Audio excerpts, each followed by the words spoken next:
Hello, ladies and gentlemen, and welcome to round 2 of the Whilton Mill Kart Club Championship here in 2024. I am Maciej Hamera, and I will be at least one of your commentators for today.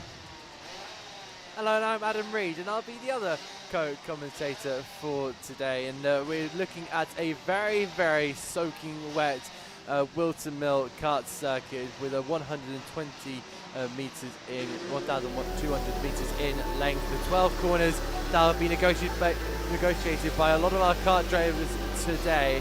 And I'm very excited to see what is going to be in store for us. It looks like very, very cloudy throughout the day, but I'm sure we'll be seeing a lot of rain all throughout. And my goodness me, it is a big pleasure to be back on the broadcast here of the Whilton Mill Kart Club Championship. And we are going to be seeing a lot of action. You can already see that out on circuit. The rain has arrived here. We've had a lot of action from other kart series, but now the rain has decided to come over for the second round. Our drivers are used to the dry conditions in the first round of the championship, but what about this second round? Well, they're going to have to deal with a lot of precipitation, aren't they? They definitely are, as you can see there. It's been already showing how difficult the conditions are. Thankfully not wet for us, because we're in a very dry commentary box where it's nice and warm. And as a racing driver, it is nice to be in the dry for once.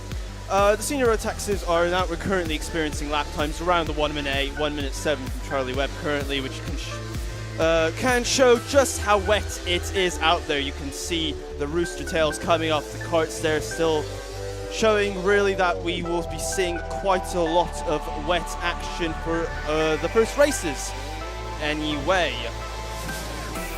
So for sure we are going to be getting into the session quite shortly, but at the moment we do have our practice for the senior maxes. So they've only got 3 laps to try and suss out where the grip, and just as I was saying, that is going to be the most important thing. It's just sussing out where all the grip is. At this moment in time, we're already seeing a lot of cars in towards Christmas corner. Yellow flag already being popped out already. But these are the challenges that the drivers are going to have to negotiate. There's massive amount of spray there coming off the back of the cars. But you can already see that kind of where the water is patched around this circuit already. The image is really being exuberated. And I can assure you now, we're getting ready for the races. Look on the left-hand side of your picture. That is your that is going to be your junior maxes A versus B, which you're going to be heading into for quite in just a moment. But Hamed, it's brilliant to have you alongside me. And for sure, what are you going to be looking forward to in this round 2 of the championship? Well, I think I'm really looking forward to the wet conditions, because it was bone dry yesterday, or near enough anyway. So obviously, no real time to refine the setup for today's conditions. So it's very much, these 3 laps are vital for these drivers. The seniors getting down to a nice just below a 1 minute 2 there. Stefan Kazmidrak is our fastest driver at the present moment in time in practice, remember practice. But 3 lap practice really means nothing, because the racing is what counts. It really. So the juniors are just going up on the grid here. Let's see if we can suss out anything interesting. Well, they're all on the wets, which I think is the correct strategic choice. Personally, you can see there. I could. Why not? Let's talk a bit about wheel rims. Why not? You can see a mixture of wheel rims here on the track. You've got silver ones. You've got the golden ones. Those are, I believe, the official OTK kart rims. They do a couple of different kart rims. And the way the tires work, or the rims rather, is very, very different for all of them. Some of them allow heat a little bit more quickly, and then they lose heat. Some of them take a little bit more time to heat up, but then they retain heat. Keen students of thermodynamics will remember that's how that works. You can't have something that heats up quickly and stays for a long time. And we can see that we have got a mixture of those rims on these karts, but of course, all using the same Mojo wet weather tires. So for sure, that is a very interesting chat to kind of work out what could be the I said sarcasm in your voice, that you didn't really find that interesting. It was, I promise you. It's just I'm trying to get the words out. Those 2 viewers, I bet, at home found that fascinating. And I'm sure they're currently maybe even at the circuit, but the wet conditions are already going to throw up a little bit of Yeah, going to throw a lot of drama. I'd say don't expect that that P1 spot to be our eventual winner. Okay, we are expecting a lot of overtakes. If you were watching the first round of the Whilton Mill Kart Club, you would have seen how much, how insane and how quick the drama kind of piled on, and how quick everyone was quick to leap on each other, and then you had the kind of dynamic of biding you time as well, and the drivers are already just playing their mind games, and they're currently doing that right now as you sit on the dummy grid, just waiting for that green light to send you out onto the grid. So for sure, we're getting ready for this opening round here of the Whilton Mill Kart Club round 2 of 2024, and of course we have got the Junior Maxes A versus B coming up next.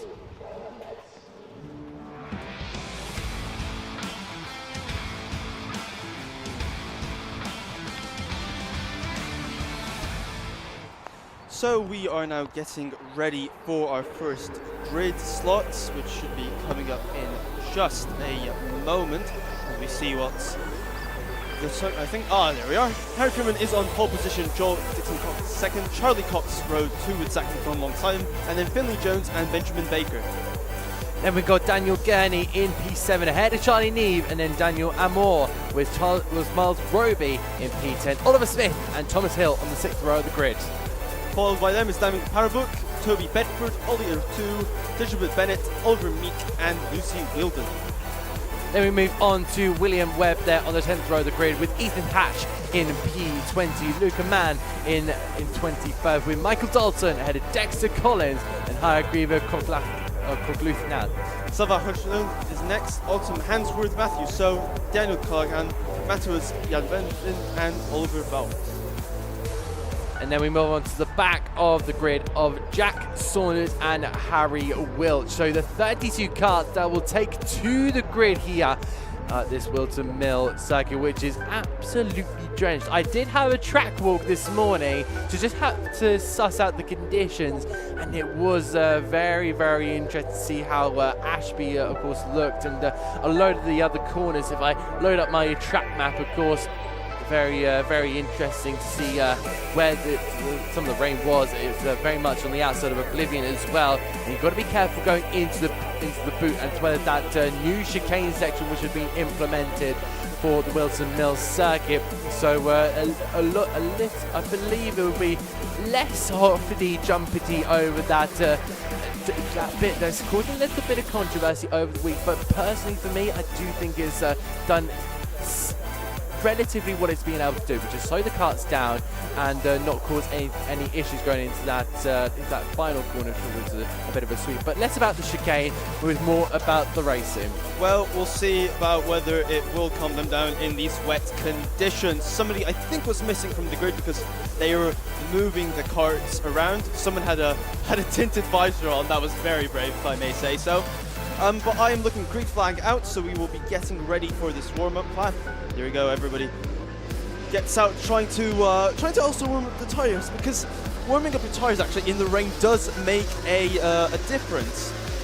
And another interesting note that I wanted to bring up is you'll notice that the novices here are in the middle of the pack. Now, back when I started karting, which was in the 1960s, no, it wasn't.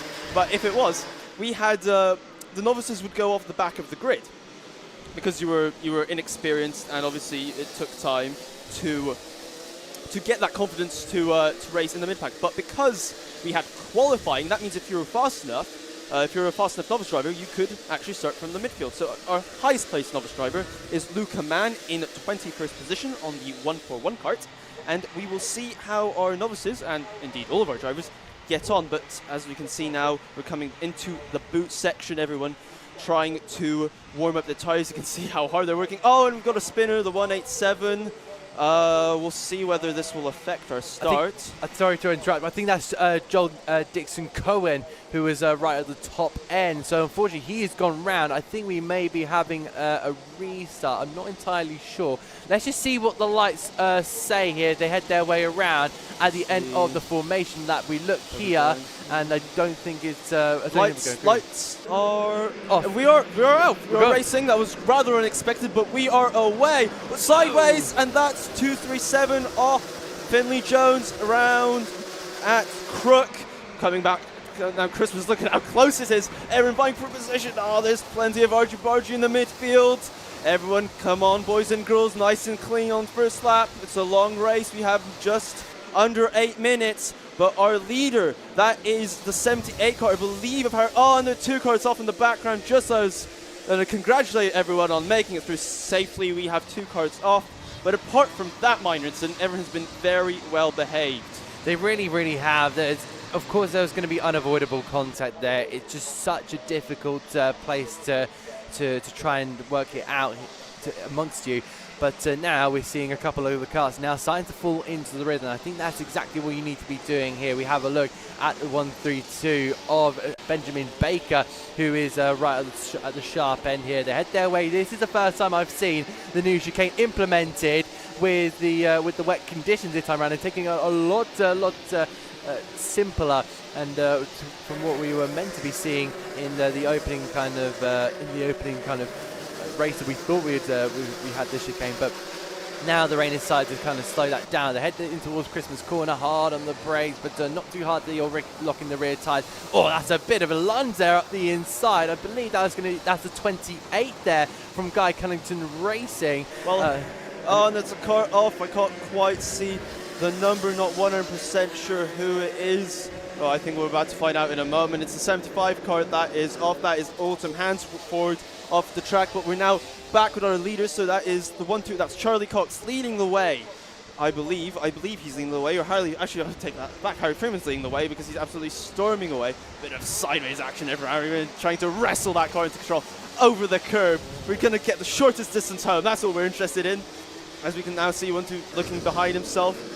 Slightly tighter line. The reason they do that is because they want to get off the rudder. You've got more grip when you're braking off the rubber, which is why they take that slightly tighter line. Okay, they can't carry the speed in, but they've got the grip, and in the rain, that's all that matters. Braking there, nice and stable under braking, over the curb, look at that, just hooking up, keeps it tight to the right, and then shoots it back to the left, taking a little bit of curb. Now, over increments and down the street, there we've got, look at them, really using that chassis flex to try and get the car up on 3 wheels to rotate it into the corner. Hitting some very, very nice wide lines, again staying off that rubber. And we've got, that is the 50 kart. We have that battle, which is, I believe, slightly further down the field. And that's the 38 off the grass. That was quite a, and he's going to come back. Is he going to, he's going to run wide, surely? Oh, it's excellent racing, gets the cut back. No grip on that inside line, but the 38 has lost that position. That was Oliver Smith to Charlie Neve with the strawberry kart stickers. Strawberry in a slightly smaller force this weekend. They haven't brought their massive articulated lorry, but they are still supporting their drivers. There we see the 167 giving just a small helping hand. Contact warning there for the 127, so I believe that is a featherweight way down the field. But this is getting pretty tight, looking to try and sneak up on the inside there of the Joel Dixon Cohen, who's having a look in towards turn number 3 of Christmas corner, just continuing through that section. Oliver Smith really holding that well, and Dominic Parabok, the Slovenian, I believe, is just continuing to hassle in behind here. So Joel Dixon Cohen, our man who is on the charge, because he was the person who span out, or they were rather the people that span out on that formation lap. So not starting where they should have. I believe they were on the front row. So it is clearly imperative for them to gain as many positions back as possible, as you would really. But now we are back with the 38 of Oliver Smith taking the curbside. That's a rather good livery, if I do say so myself. I'm loving the black and the yellow. It is really nice livery there from the 38 of Oliver Smith, but it must be very difficult being the first driver out here in towards the first corner. Joel Dixon Cohen has managed to get that car through. That is a sensational move into one that I didn't really expect there. in towards the first corner. Yellow flag there for another cut off. But I was just about to say, these guys are doing superbly well, bearing in mind that they hit the first cut out here. That is the 67 tumbling down the field of Oliver Meek there. So unfortunately here for him, but these karts are just doing their best or whatever they can, being the first karts out on here. And remember, they are going to have eyes on them like a hawk from every single parent and karting driver in the paddock right now. And everyone us. has got, as well as us, we proper got our eyes peeled to the screen to see how these guys are attacking this circuit in race conditions, because there's some of them are going to be using curbs, some might not. Some are using the wide line, some are using the tighter line, and this is Dominic Parabok, who's in that green, in that beautiful green helmet, looking really, really strong there behind Oliver Smith. I don't know if Smith had any confidence behind the wheel of that number 38 car. Parabok might have a look to the outside line here. No, he decides to follow in pursuit and just not knock off his confidence and go offline. Yeah, Smith is definitely, I'm noticing he's struggling through quick. He clearly doesn't have the confidence in the car. Therefore, let's forget about all that, because we've got some action here with the 39. The 39, which is Joan Bennett. They're keeping a whole pack of carts behind him, taking a slightly tighter line, but the cutback will, the driver behind him, that was only R2, will they get the cutback? They're looking, I believe he's just stayed behind still, but this is definitely hotting up and a lot of carts are going to be involved here. Again, tighter line, but that might still work actually, because there's no rubber there. You can see it didn't really slow him up. That was the brilliant thing about that. You've got the tighter line, okay, it's like a defensive line, but there's no rubber down there, so you can still take it and have a pretty good exit. So 39, and the 196 has run wide. That's going to cost him one position at least. The 127, that's all you do back through. This is definitely hotting up. Thomas Hill is falling slightly down the order. I'm not sure whether he has a cart problem or perhaps just really lacking confidence in these wet weather conditions, but he is definitely falling into this marauding pack behind him.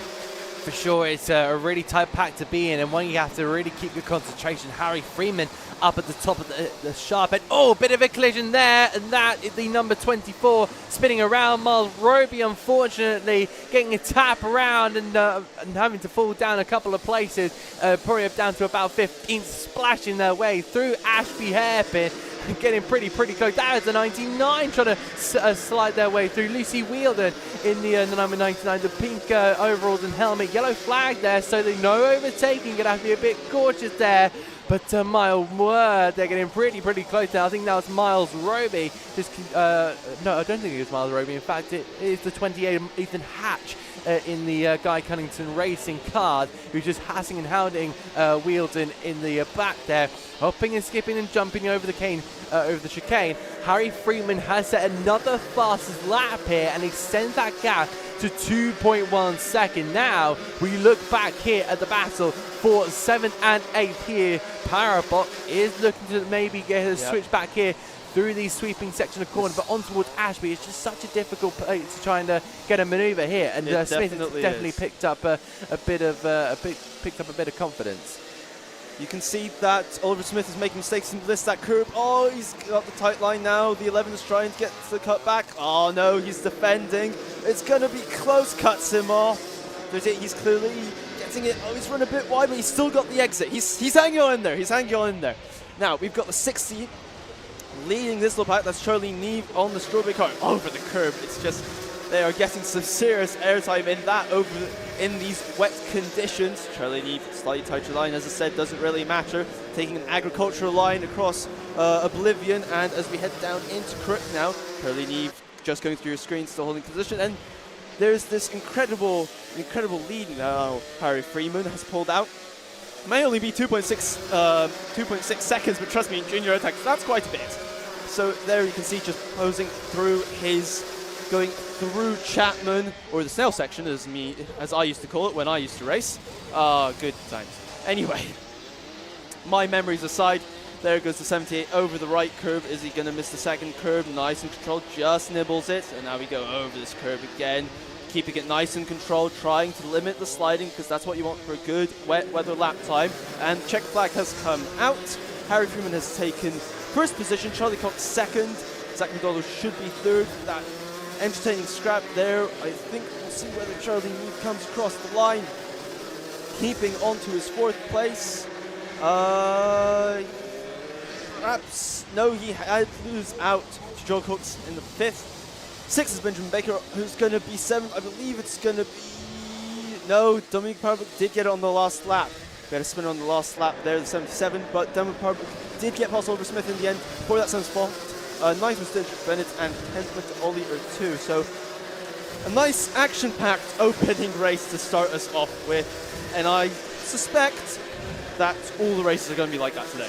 Yeah, for sure. It's going to be pretty close amongst a lot of these drivers. Some will be more confident in others. Some do love their wet weather conditions, as we now see a couple of our drivers heading into the pit lane. But congratulations, Harry Freeman, being our first winner of the live stream. And of course, Charlie Cox in 2nd place. Zach McDonald is our not our, but the F1 Kids commentator. He'll be alongside Chris McCarthy for a couple of rounds of Formula 1 action.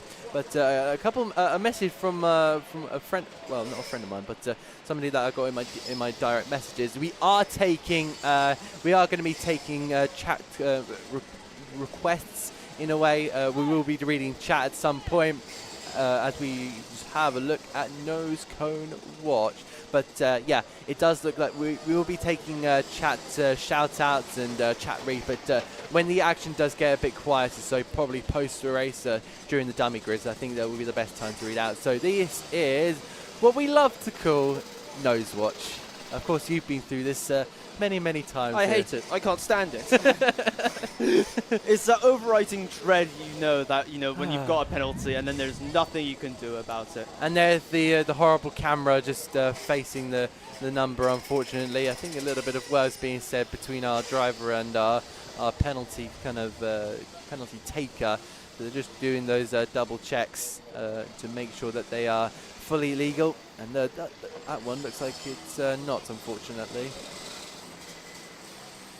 Unfortunately not, as we can see the drivers. Now, obviously, when you are in the wet, you have greater chances of getting a nose cone penalty. Not because there's more chaos, but partly that as well, if I'm being completely honest. No, it's because obviously you take the curbs, and because the curbs stick out, you're going to clip them with your nose cone. And if your nose cone is a bit loose, the 28 there I think also has a nose cone penalty. Because the curbs stick out, you clip them with your nose cone, and that might cause it to go back in. Or go back in regardless anyway, which will give you a penalty. And that you haven't hit anyone, you haven't caused any misdemeanor, it's just the line you're taking, and really the line you have to take, because you have to use the curbs in the wet to hook the cart round. Otherwise you just, well, end up taking, quite frankly, like a 70-mile detour trying to take all the outside lines. So for sure, it's going to be, that's our first race done of the live stream. And if you are just joining us, welcome to the Whilton Mill Kart Club Championship. Welcome to the Whilton Mill International Circuit. But our first race is done. But stay with us, because we're about to go into our next race, which is the IAME Waterswift, along with the Rotax Cadets.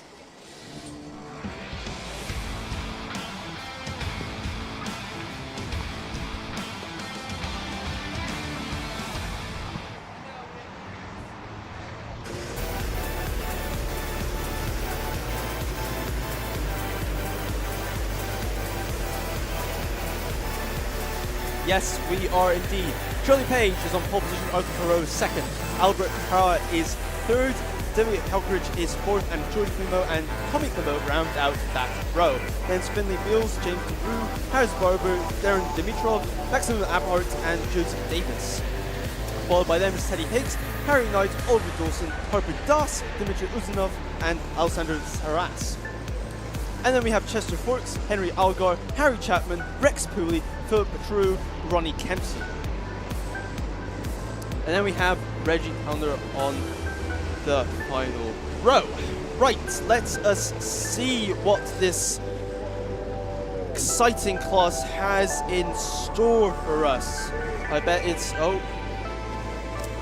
unfortunately they generally have a red flag momentarily. I'm not entirely sure what the reason for that is, but we will be having a slight delay. In the meantime, we can talk about the upcoming races, we only have one novice on this grid, which is Teddy Higgs, number 42, and we shall see what happens. What are your So I think there's going to be a bit of an error on the grid at this moment in time. So that's why everybody is sitting comfortably in their karts. There is the entire field spread. But this is going to be a really interesting one because this is the IAME Waterswift. So one kind of this is one class, and they are also got this. Well, they've got a little bit of a difference to them. One of them is the under as Inter, and one of them is under as a restricted cadet. It doesn't quite tell us on our timing screens which is which, but for sure it'll be very, very interesting to see what is going to happen here.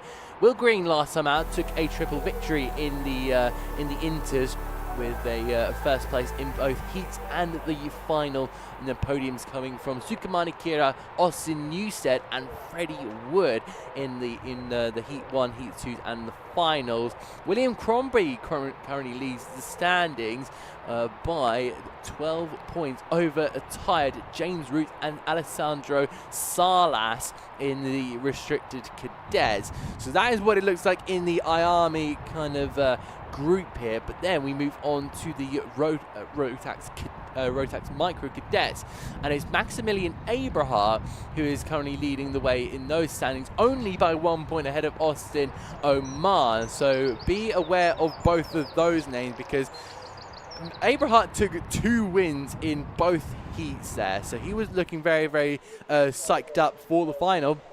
But it was Austin Oman who took 2 second places in the heats and then came back in the final, and it was just, of course, Abraham with that extra point there to seal the deal at the end of race 1. It was a triple P3 in Heat 1, Heat 2, and the final for Max Jolly. I'm not entirely sure if Max Jolly is in the paddock at this moment in the time. He's not come up on my timing screen, but I'm sure that once we get going, we will be seeing an entire list of everyone who is in this race. So actually, I don't think we read out Max Jolly, so it doesn't look like our little star, our little Lando Norris, as he loves to be called, is here for tonight. He's taking himself onto the British Kart Championship scene. So good luck to Max Jolly, and for sure he's definitely one to watch, and very, very good at his social media stuff. That is very well run amongst him and his family.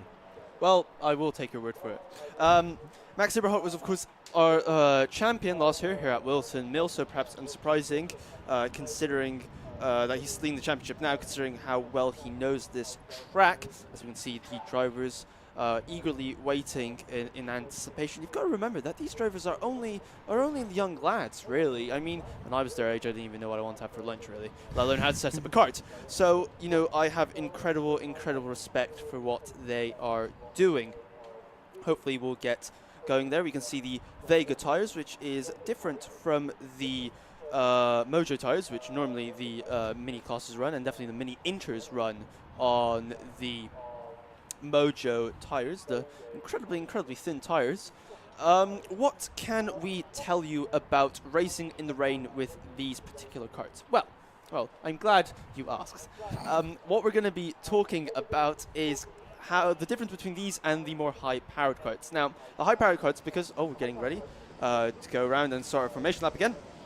But the difference here is the fact that because they have less power, you can use the rubbered inlines a little bit more. So you don't have to go as wide or as aggressive even as the more powerful senior Rotaxes or the senior X30s. As you can see now, everyone hopefully going to behave themselves. So we'll see what kind of lines they are taking. Obviously, they'll still be using the curved CBS. And we have a spin. That's the 21 kart of Paris Farmer there going around. Hopefully, they will regroup quite quickly. It's quite early on in the lap, so he should have plenty of time to catch up to his grid position. You can see the track is starting to slightly dry out. Still the Rooster Tails coming off our leading contender there. I believe that's Charlie Page is going through on your screens. But yes, still very, very wet conditions, which will hopefully mean that, or rather, we hope that the drivers will be able to behave themselves on the race start. So there we go, the 24 there, that's Arthur Perot, waiting for the race start. There we have the 33 of Charlie Page, and we have a little bit here of sorting out to do. I think a little bit the 41 trying to let's come on, ladies and gentlemen, let's try to get ourselves in a nice orderly queue for the race start. I believe we've managed that as we get ready with all our starters for the start of this race. Let's see, are the lights on? Are we going to get a start? And I think we are away. We are away indeed. The 33 taking the lead there, or keeping the lead rather, very nicely. But I think Arthur Perot is challenging up the hill. He is. He's side by side on the run to the Christmas. Who's going to be the last of late breakers? Is it going to be Arthur Perot? Is it going to be Charlie Page? It is Arthur Perot. He's taking the lead. And here we have the start of the Waterswift. Restricted class. Let's see. Again, lights are out and slightly less driver, but still equally action-packed. And there we go, the WM play, but he's made a slight mistake, run slightly wide. He's gathered it back up, kept the lead. That's Alessandro Salas keeping the lead there as they go up the hill, but he's also being challenged for the lead. The 12 is going to go through. Oh, someone's off in the background, but we really don't have time for that because we had a change of lead. I've dropped all my notes in the excitement of the moment as Henry Algar took the lead. And we are now back with the front pack of the Rotax sub-split here with Arthur Perot leading the way. Charlie Page now coming under pressure. Oh, sexy. Ride them, cowboy. Maximilian Eberhard absolutely leapfrogging into the air in that car through the chicane. Hey, if that's the line that works for him, it's the line that works for him. For sure, it's he's been really, really aggressive over those curves and managing to take the lead. Arthur Perot is really charging out in front. Meanwhile, in the Inter Waterswifts, it does look like Alessandro Salas is keeping the lead for now, but Henry Olga did have a really, really good run up Christmas, but he's just not been able to drag that kart up to the position he wanted to as they find their way. And it looks like Henry Olga is actually dropping down on our timing screen, so I'm not entirely sure where he's gone. In fact, he dropped a couple of places, and that is going to be Alessandro Salas. Salas has gone round there in the opening section and now falls all the way down to the pretty much almost the bottom there. That hands the lead away here to Harry Chapman. Brilliant stuff there from Chapman to hopefully maintain the lead, but we look back here at the number 61 of Maximilian Eberhard, the driver who took that double win in the heat last time out here, but he's now chasing down Charlie Page and Arthur Perot. Can he do it? Can he maybe match the pace? It does look like he is a little bit slower. Charlie Page took the fastest lap last time around as he looks to chase down that number 24 card of Perot. Heading in towards Christmas Corner, they're taking it very, very tentatively. They're not taking all the aggression so far. They just want to keep it nice and steady as they head on towards Ashby Hairpin. The water flicks up from the tyre. The drivers lean out there to try and get the car rotated. And we look back there. That is Harris Barber having a look. Sorry, that's Harry Knight there having a look at Albert Perot. But they just continue to work their way around the circuit, try and find where the grip is, and hopefully find a lot of time to gain on their opposition. Yellow flags are out there for a spun around kart around the boot section, but Perot is doing the best he can. A lot of cheers there from the grandstand at the 47. It's into the grass, the grassy patch. Yes, that is Reggie Chandler off the track there. He's got it quite stuck there.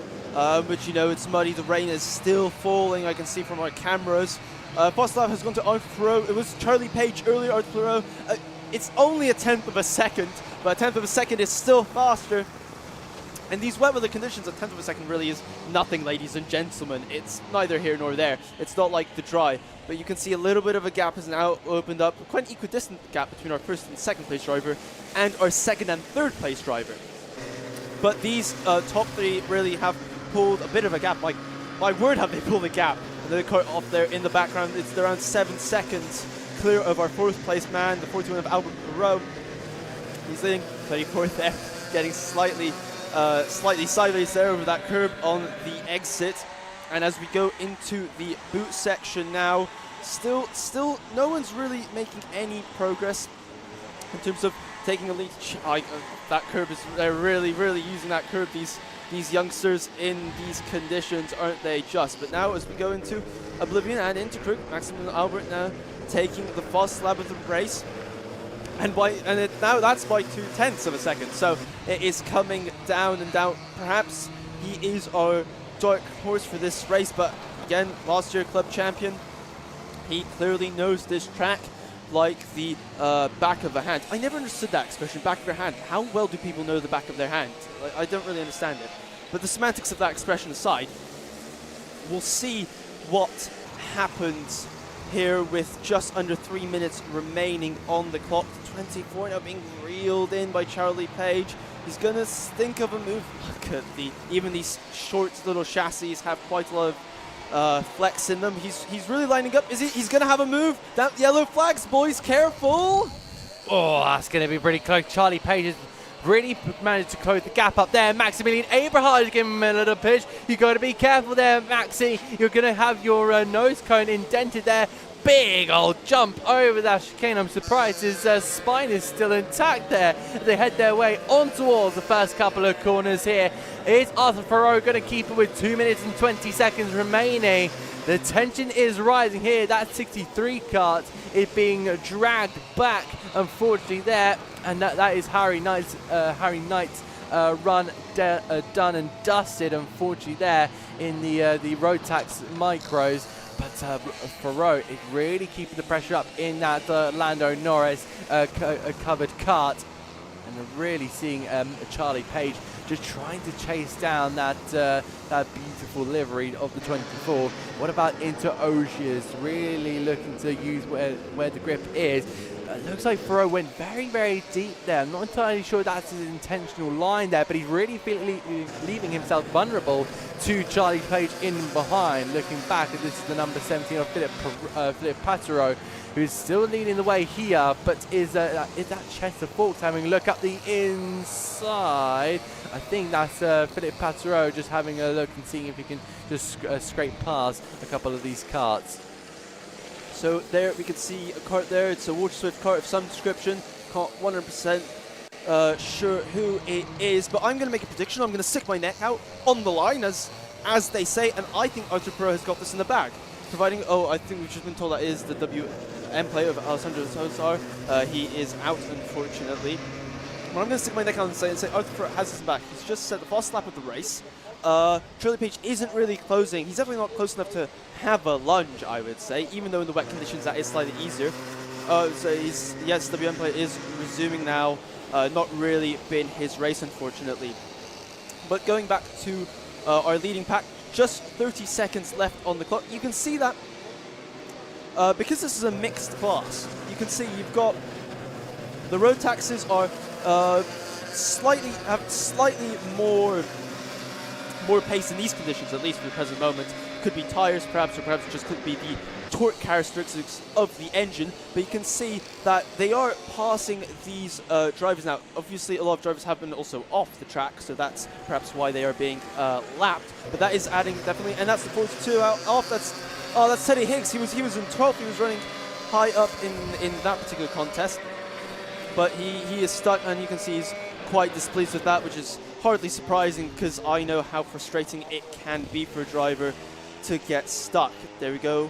We are now with our leader. I believe Arthur Pro will just cruise this one home. He's had a nice gap pulled between himself and the second place man, who is now Maximilian Aberhart. He has made the move on Charlie Page, slots himself into second. Helpful championship points and of course grid points for the final. But I think this will pretty much be wrapped up here. I don't think we'll see many changes within our top three. For sure, it's been a really good race from Arthur Farrow, heading round that final corner, and the checker flag should be out there. Oh, sorry, my mistake. We've got one final lap. Oh, I've got ahead of myself there. So the 24 still has a little bit to do, but Maximilian Abrahart taking second place and takes the fastest lap to go with there. This is a bit of a tussle, boys. Be careful. That is the 83 of George Klimo getting ahead there. Oh, sorry, that's is that's Tommy and George having a bit of a tussle. That's the two Klimo brothers, I believe, having a little bit of a tussle in the Rotax Micro. Wide moment there for Tommy, and unfortunately that 85 is going to start tumbling into the clutches here of Darwin Dimitrov in the 65. But that was a battle for 6th, 7th, and 8th. So still some decent points up for grabs here. We just continue to watch Arthur Farrow. He has built that gap unbelievably well. He has had Charlie Page right up his bumper, and he said, nope, absolutely not. I'm going to charge away. Through the chicane he goes, and it's going to be a win in He1 for Arthur Farrow. Cross the timing beam. That is a victory for the 24. Maximilian Eberhardt takes yet another podium and continues his podium streak with Charlie Page, who finishes down in P3. And a really, really good result here. We're just waiting for our podium sisters in the IAME Waterswifts as well. There is the battle. It is George Klimo coming out ahead of Tommy. Tommy managed to gain a good amount of time in that last couple of stages, but I believe our IAME Waterswifts are about to be confirmed over the line. And they're just approaching this last little section. There is the 995, I believe, or the 95. There's a whole load of stickers on that one. But through they go in toward the chicane section. This is Harper Das leading Philip Patereau. And it's going to be Philip Patereau in the IAME Waterswifts across the line. 11th overall for an IAME Waterswift is not too bad in the sighting, but it is victory for Philip Patereau, who didn't have the best of round one. In fact, finishing 24, 26, and 27th overall. We haven't quite got a selected restricted cadets kind of category, but to finish up in P11 in an IAME Waterswift, staying out of trouble, that is unbelievable. That is really, really good. You've got to give credit to Patereau. He finishes with Chester Forbes and Harry Chapman on the podium as well. So a couple of drivers that had very difficult first rounds in the restricted cadets have really had their work cut out, to be honest, and some really, really good stuff here on show. Well, that was absolutely fantastic, and I'm sure the next race will be absolutely fantastic as well, because it is the IAME Waterswifts up next.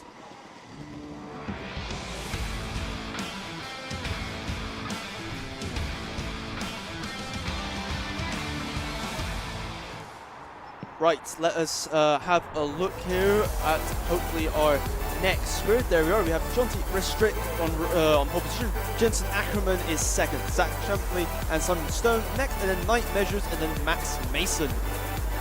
Then it's Enzo Buteresi and Aaron Nayer on the next row. Alfie Taylor and Jonathan Stewart follow them, and Millen Tomlinson and Thomas Rossi are next up.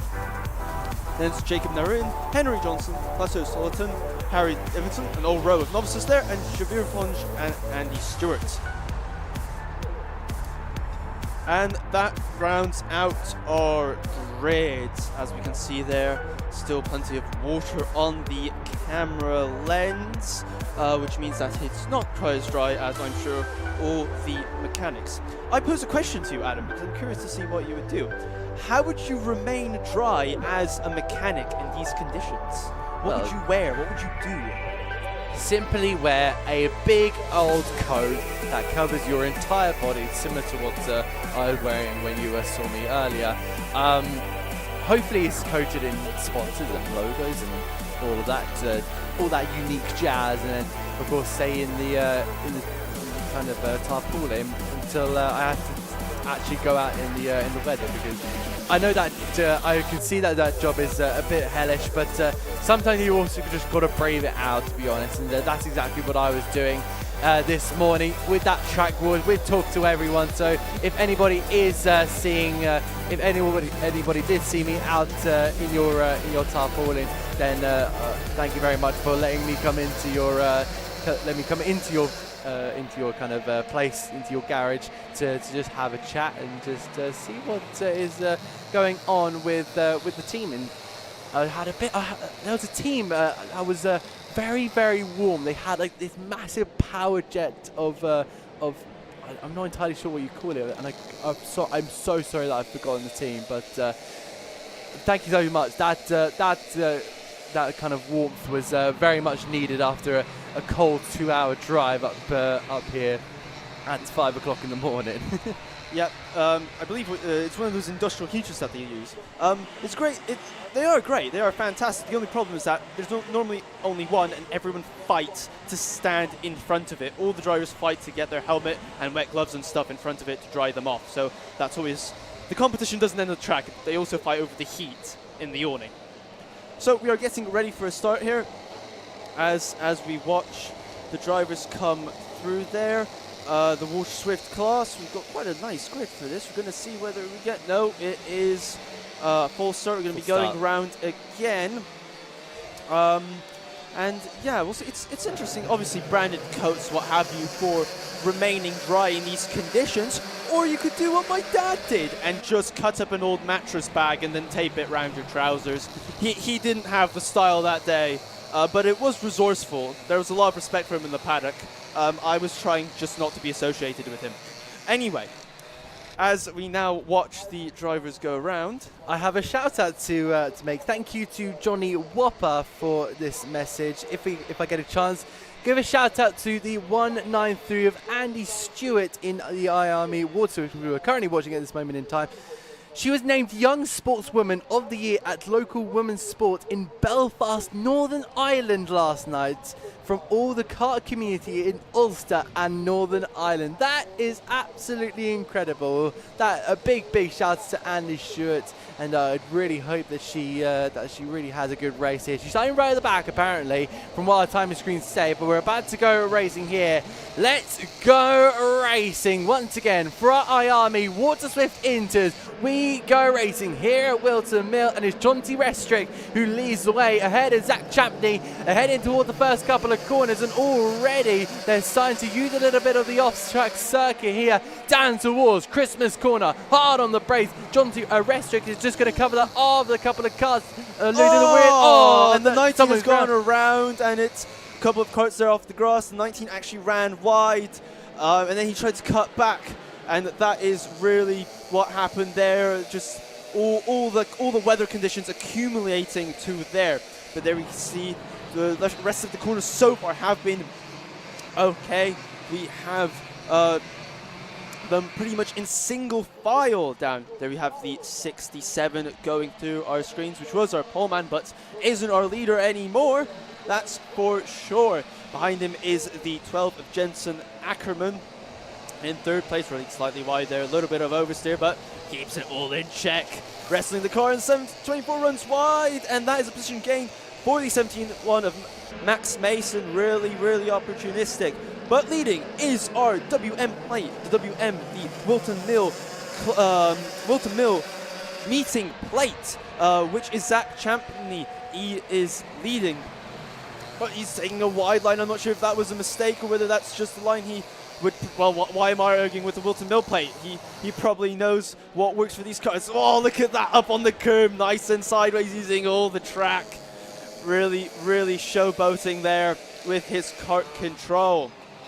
But anyway, there we can see through the screen the WM plate, followed by the 6-7 of Johnny Restrick, and then Jensen Ackerman, the number 12 there going through your screens. And just behind them is Simon Stone in fourth. There we have the 29 going through your screens. That's Enzo Peterazzi going really well. I'm liking quite a lot of good kart liveries. I'm liking the blue and he's run wide and just gets two wheels out on the rough. So the 44 has gone through as a result. And Naynard there gaining that position. Still, we can see the rooster tails coming off the tires, still showing just how wet it is. Thankfully, no standing water. The 12 there, the 12 there running slightly wide. And yeah, I think he's consistently going for that wide line. I haven't really seen many cadets do that in my time. Clearly, it must work for him. It is kind of working. That 1 minute 5.6 last time out, almost 2 tenths quicker. In fact, faster than the likes of John T. Restrick and Jensen Ackerman, who are trying to chase down that WM plate as well. We just currently have a look in towards O'Shares. That is the number 12 who we're looking at of Jensen Ackerman. He's feeling the pressure here from Simeon Stone. Number 18 karts currently sitting in P4. So this is the pretty much the tail end of the podium places. They slide their way through the boots and on towards the chicane they head. The two barrel ART carts of Alfie Taylor and Johnson Stewart there, Millen Tomlinson, both up there. So Alfie Taylor has overtaken his teammates, and they should continue to fly their way up towards Christmas Corner, and Champney just taking a tighter line this time round. Yeah. And I think the track is starting to dry. Champney did a 1 minute 4.8 last time out. The water is still on the circuit, but the rain has kind of dissipated for now. So it's going to be an interesting kind of it's going to be interesting to see how this works out. But as I said that, the rain's to continue to fall down on our cameras. So that's the camera that we've seen that is placed down at Christmas Corner is one that is really showing where the weather is like at the moment. Yep. Oh, that's the 18 there, just getting a little bit there of assistance on what the correct line and correct braking point should be from the 44.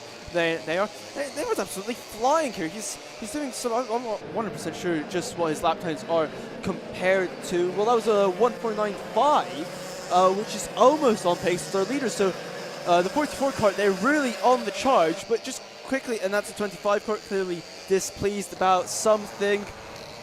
That's Jacob Nairn there, clearly unhappy about. But just going back quickly to our leader, Sank Champney, I think it's the fact that he's experimenting his lines. I don't think necessarily that the track is drying out, because at least from where we're looking at, it still looks very sodden with rain. But I think he's just experimenting with different lines, trying to find out what is actually faster, because he's clearly been trying that wide line, and he's not sold on it, clearly.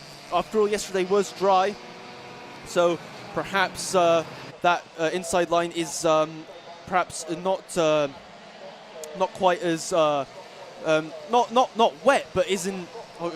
Sorry, I was just watching the 44 going through the picture there, carrying loads of speed and really mesmerized by that. But there's no standing water at Christmas, is what I was getting at, which is perhaps why he feels it's better to take that inside line, because really it is not as wet as he first thought. But the 44 there, really on the charge. I suspect the only reason he has set the fastest lap of the race so far is because he's had traffic and he's been getting past. But we'll see how the race develops. I mean, it's 2 minutes left. That's a brilliant illustration of what I was talking about slightly earlier in the other races. You see, they're braking on the outside line now because they don't really gain that big of an advantage, these cars, of braking off the rubber. They can just brake on the rubber.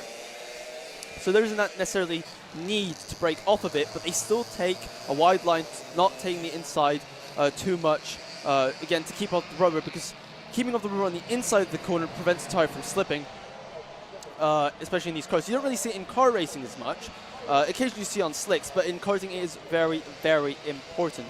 As you can see, 12 now going through our screens, and the 18 with the 20 bringing up the rear.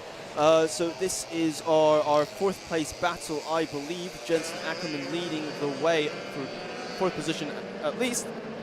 And there we go, there goes the 44 through the shot. Little bit of curve, there we are, just hooking it round on the power. Avoid the massive puddle on the exits of Crook, which can really, really slow you down, especially in little karts like these. There we go, cutting back to the inside, trying to keep the kart nice and straight. Zach Champney there having a bit of a wide moment there, who almost looked like he was going straight on in towards Ashby Corner, but he's looking pretty close.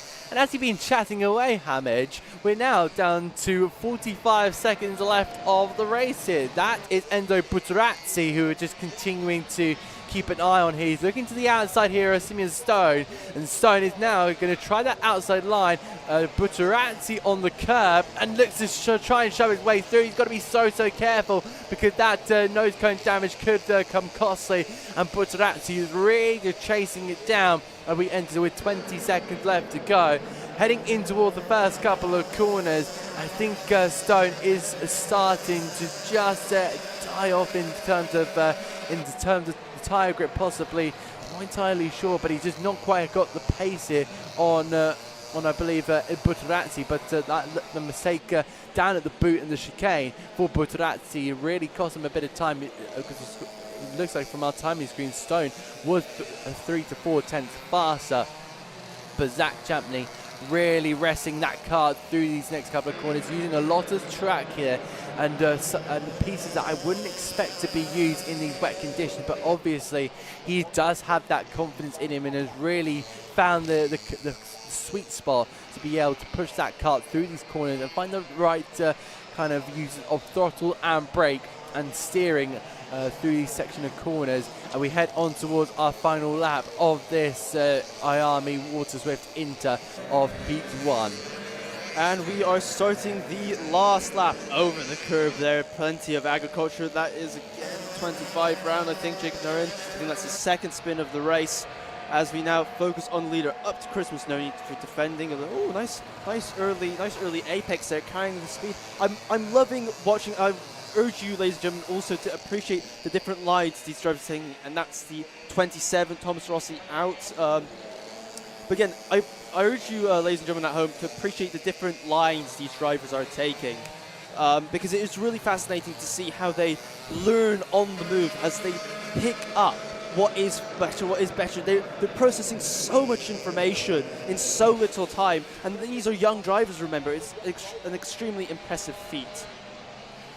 For sure, it is massively impressive what these drivers are doing at such a young age, building their racecraft and really taking on the challenges of the Whilton Mill Kart circuit in both wet and dry. And it's going to be Zach Champney driving through the wet and claiming victory here in Heat 1 of the IAME Waterswifts, and the water really being pronounced here in this class. And with Jonty Restrick putting it into P2, these drivers have really been faced with a big old challenge of making this happen.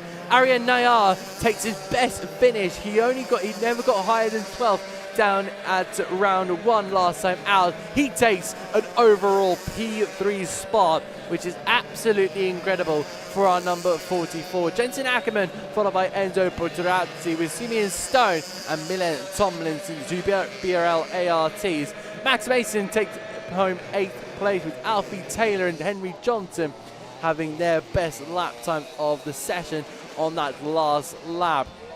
That is your top 10 done and dusted, and unfortunately we didn't get to see Harry Davidson, Thomas Rossi or Jacob Narin get to the finish line, unfortunately. Actually, in fact, Harry Davidson has just crossed the line, in fact, so Thomas Rossi and Jacob Narin just unfortunately not being able to make the finish, but that is now done and dusted. We're on to nose cone watch, Hamed, and yeah, I can see your brain working away and squinting at the penalty that may be happening very, very soon. Having a look at Enzo Buttarazzi, that number 21 blue card, going, no, he bashed the back of a couple of cars, but he looks to be safe and sound, you know. He's done pretty well to manage to just about maintain that nose cone. I don't think it's quite often you see it in the smaller categories, but when you get into your juniors and seniors, that's where it becomes more apparent. Well, without trying to do a physics lecture, because these cars are so much lighter, they don't really stop as much as the senior maxes, so it's a little bit easier to pass up the momentum for these lighter cars. Obviously, when we get up to the seniors and seniors X30s, they are a little bit more resistant to that change in momentum, so you can get a little bit of a more hefty whack. As we continue to watch, I believe the rest of our drivers, the 19 there, okay. And the next race will now be coming up, which will be the Rotax Inters, which I'm sure will also be very, very interesting.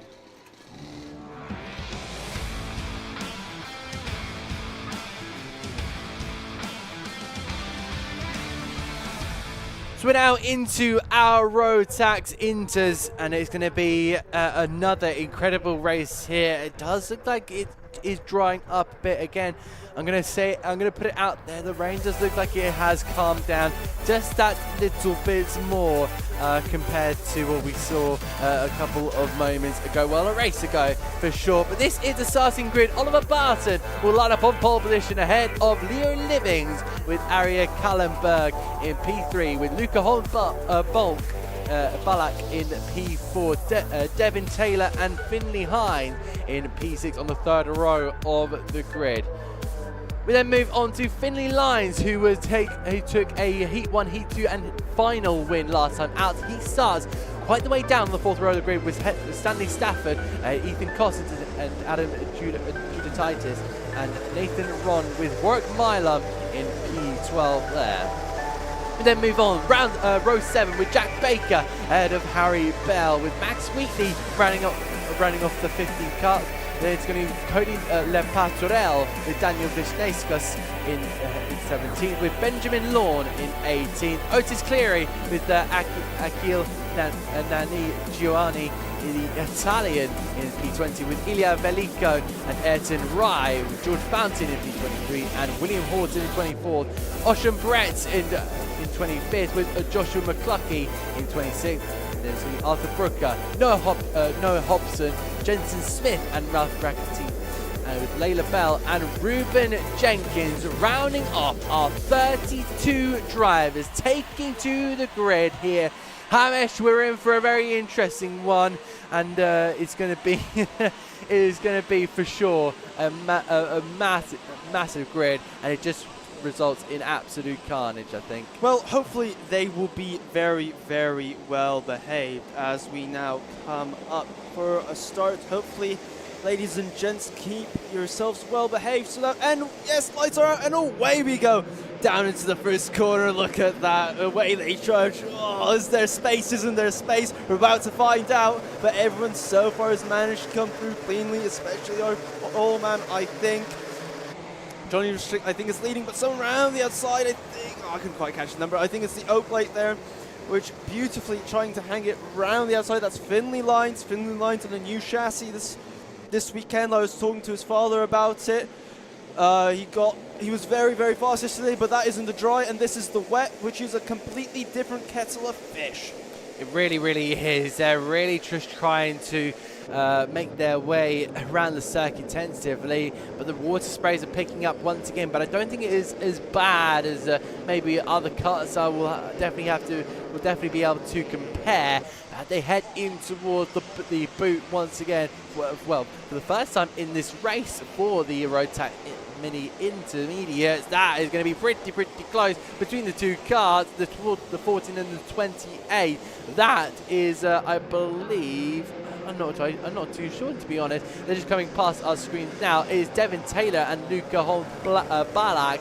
So that is for second place that's second place overall. More move being made down in towards Christmas corner. That is Holmes Blong sending it on his teammate. In fact, the two are coming to collide. Oh my goodness me, they're just bumping each other here, and they're wasting time here. Finley Lines has already thrown it into first place, a whole second in front already, and this is just giving him a bit more, even more an advantage. Finley Hines in the number 57 car, who currently sits in P4 and is going to try and see if he can make anything happen. That's not going to happen anymore because that has switched around. Yes, absolutely. There we can see the 30 car. That's the 35 work for him. Just trying to hold off the 57, the Finley Hines, the Coles car. And that's a position. That is another 30 cart. That is the 67. Nathan Ron there getting a position on the 77 of Leo Livings, who is just losing out there, unfortunately. But now we go into the first corner. There we go. Plenty of curb. You can see the different lines there. The 30 cart take a slight tighter line, but the 14 has the wider line. Loses out in the initial part of the corner, but because he has that wider line, can carry more speed, can pick up the throttle earlier, and this is just why he's a bit of bumping and boring there with the 77 going through there. Leo Living's just hanging on to his position. Oh, in this round, that's the 30 cart, and it's the 35. Oh, careful guys, keep your wits about you. Try and maintain. Everyone's out. It's another spinner. That's the 27, and the other car behind them has managed to get it, but now they're managed to regain the track there. That was Warwick Malim unfortunately going around. He was doing rather well, rather high up. But now we are with the 57. That's from the hint. He's going to lose out to the 77, or is he going to try and round the outside? No, there's no space. The 77 goes through. Leo Living's just trying to pick up some of those positions he lost out earlier on. You can see getting him bouncing over the curbs. 65 kart there going through. That's over Barton going through your screens. And Finley Lyons, he's asserting his pace with the fastest lap of the race, and by quite a big margin too. He has really made that advantage abundantly clear because, of course, the 28 and the 14 of Holmes Ballack and Taylor have been battling around with each other, bumping and barging through this S section and on towards Ashby. But I think they've managed to separate from each other now. In towards Ashby they go, and they're just continuing to suss out where the grip is. A couple of maneuvers being made here, but they're just having to still do the job at hand, which is figure out where the grip is. That is Leo Livings, I believe, having a look here at Devin Taylor. So Taylor definitely fell off the pace, unfortunately, in the last lap. Unfortunately, he was a second slower to his teammate.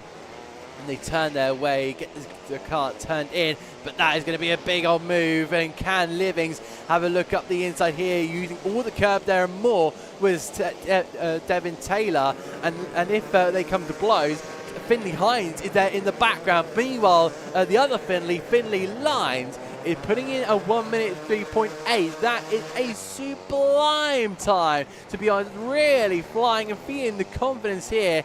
But somebody who's not feeling confident at this moment in time is going to be Devin Taylor, in my opinion. He just feels on the limit of grip here and feels on the limit of feeling the pressure. The body position of the positioning of the kart there really shows he's quite defensive. Leo Livings was looking to make that move, but opted to back out of it. Yellow on the infield there of the left-hander.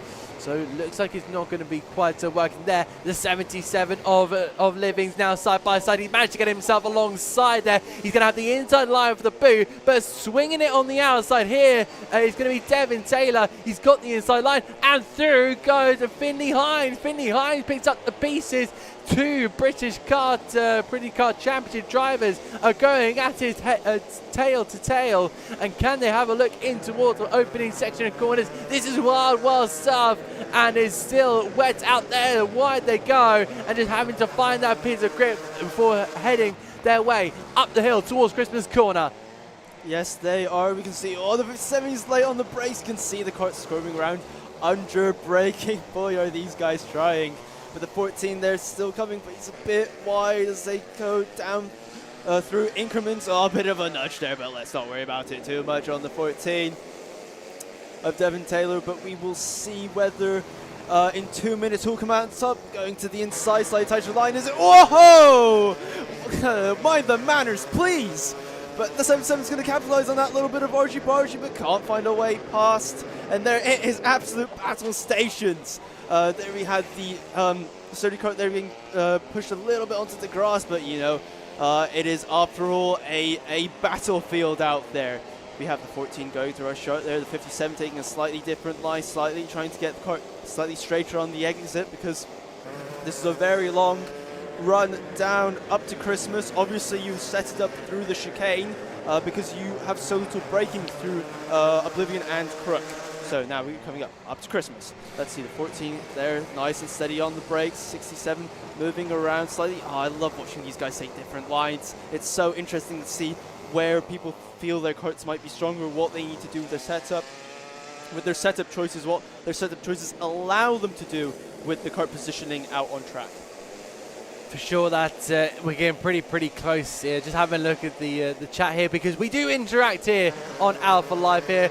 Nick Simica, where are you getting those frog emojis from? I think you're in the wrong stream, my friend. Head over to Buckmore Park, and that is where the Senior Frogs are going to be at. I don't know if Chicane's crashed out anyone yet. It hasn't. Unfortunately, oh my goodness me, that is a big old lunge from the number 57, Finley Hines. sweeping through. That is a superb manoeuvre there, but the 40's back in a bit of a barge from Devin Taylor, and he's saying, no you don't, you're not getting ahead, and that's the Nathan Ron. Nathan Ron has appeared on the scene here, heading in toward the second corner of Oblivion and Crook here. Who's going to get this on towards Christmas corner? Look at that, a very defensive manoeuvre there from the 67, bang into the back there, and that's going to catch up both Ron and it's going to be Taylor as well. The carnage in towards Christmas. Who would have predicted that? And that is definitely going to shake up the order there, because definitely we didn't lose just one or two. I think we might have lost 3 carts in that bit of a carambolage, as they say. There we can see the Sodi carts going through the thing. The Sodi carts now brought together after that incident, but this is second to last lap.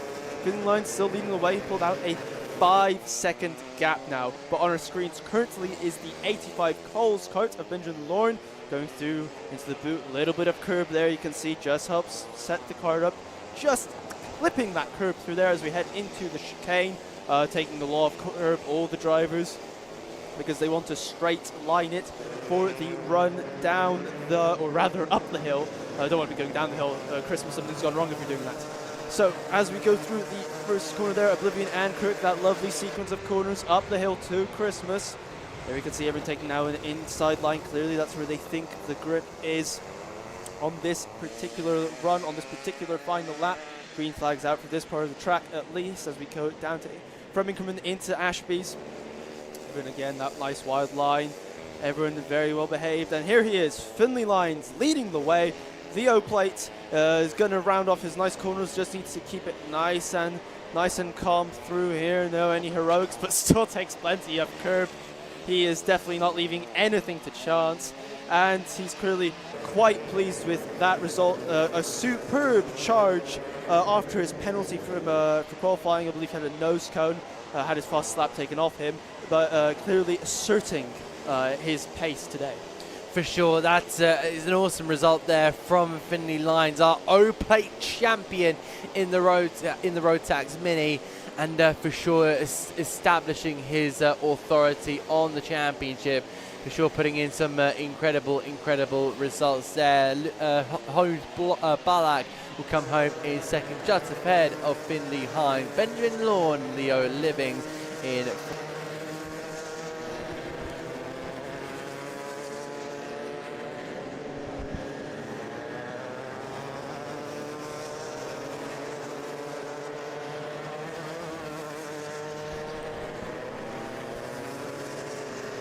Yes, indeed. Another fantastic race, I thought, as the drivers now come in for the nose cone watch, as we say.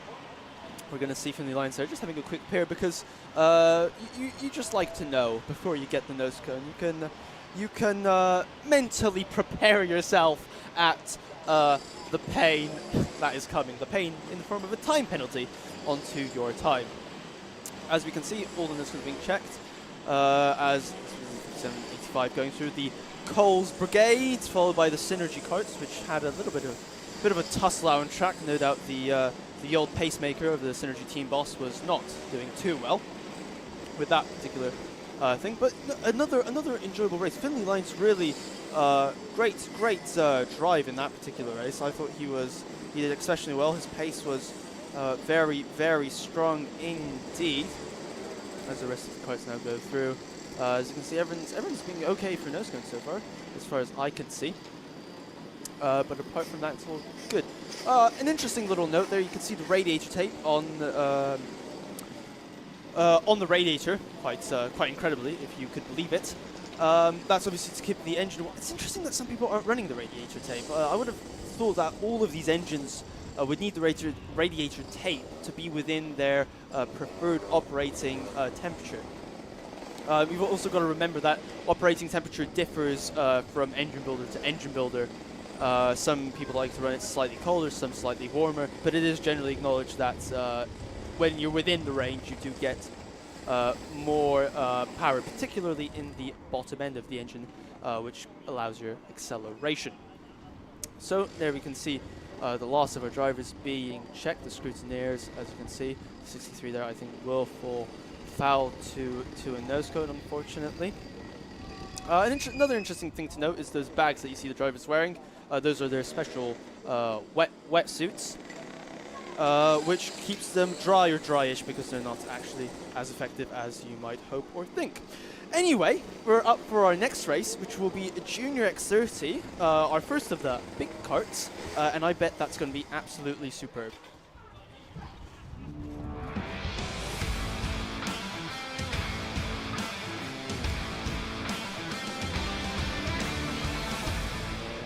We're now on to our Junior X30s, and it looks like the starting grid is going to look like this. Taylor Aldridge is now on pole position with Jack Mower, who put in a stonking performance with P2. Lewis Islin is going to be in P3 with Macaulay Guy in P4, Jensen Pugh and Monty Brathwaite in P6. Then it's going to be George Quarterman in P7 with Harry Walls and Harrison Lee, with Sam Branson rounding up the top 10. Cameron Edmonds is going to be in P11 with George Edgar in P12. One to watch there. Max Ewell is going to be in 13 with Morgan Moore and Max Cooper, with Mayan Patel, who's been mightily impressive around here. Can he replicate it? We've then got P19 for Noah Goodfellow and Alex Dawes, with Alexander De Benedictis and Ethan Higgins, with Jamie Faggin and Sasha Bagley in 24th. And then we move on, and it's going to be Charlie Benkinsop with Dylan Masters and Joshua Bird, Henry Ryan, Sebastian Dew and Isabel Banks in 30s. Finley Allen, Harry Khalil and Rocco Shenton rounds off the 33 carts that are going to take to this Junior X30 Heat 1 race. A lot of comments coming in, a lot of support. Zach Champney has got his support. Go Zach to Jerry Eld. And then, of course, good luck to Maximilian and all the Zip team from Stormin. Good luck to Aaron Richardson from Gillian Bennett. Go on, Charlie, we're rooting for you, bud, says Howard Barnett. Good luck to Aaron, says Louisa Richardson.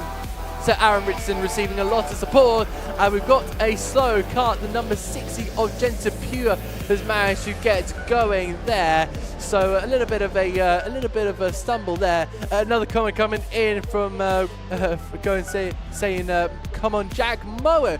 Mower does have a good opportunity here, starting second on the grid. So can he get that jump that he needs? As again, Jensen Pure is going to have his having a couple of issues. Not entirely sure what's going on here, but Magic, why don't you take us to the start of this race, if we do get that start? Absolutely. Look at them all buzzing away like busy bees, but we are going to go around again. We are going to see, for those of you who couldn't hear Adam earlier, I would like to apologize, but I muted his microphone. I was trying to get rid of him, but unfortunately our producer found out. No, it was accidental. Or was it? Well, Adam worries about who he's commentating with. Let's talk about the juniors. So you can see the slightly larger carts. I would like to apologize. We did have the Junior X30s currently, or the Junior Rotaxes earlier, sorry, I should say. And there we go, a rather dejected Jensen Pugh walking off the track there. His kart will go no further. Yes, the Junior Rotaxes were out earlier. This is our second big class of the day.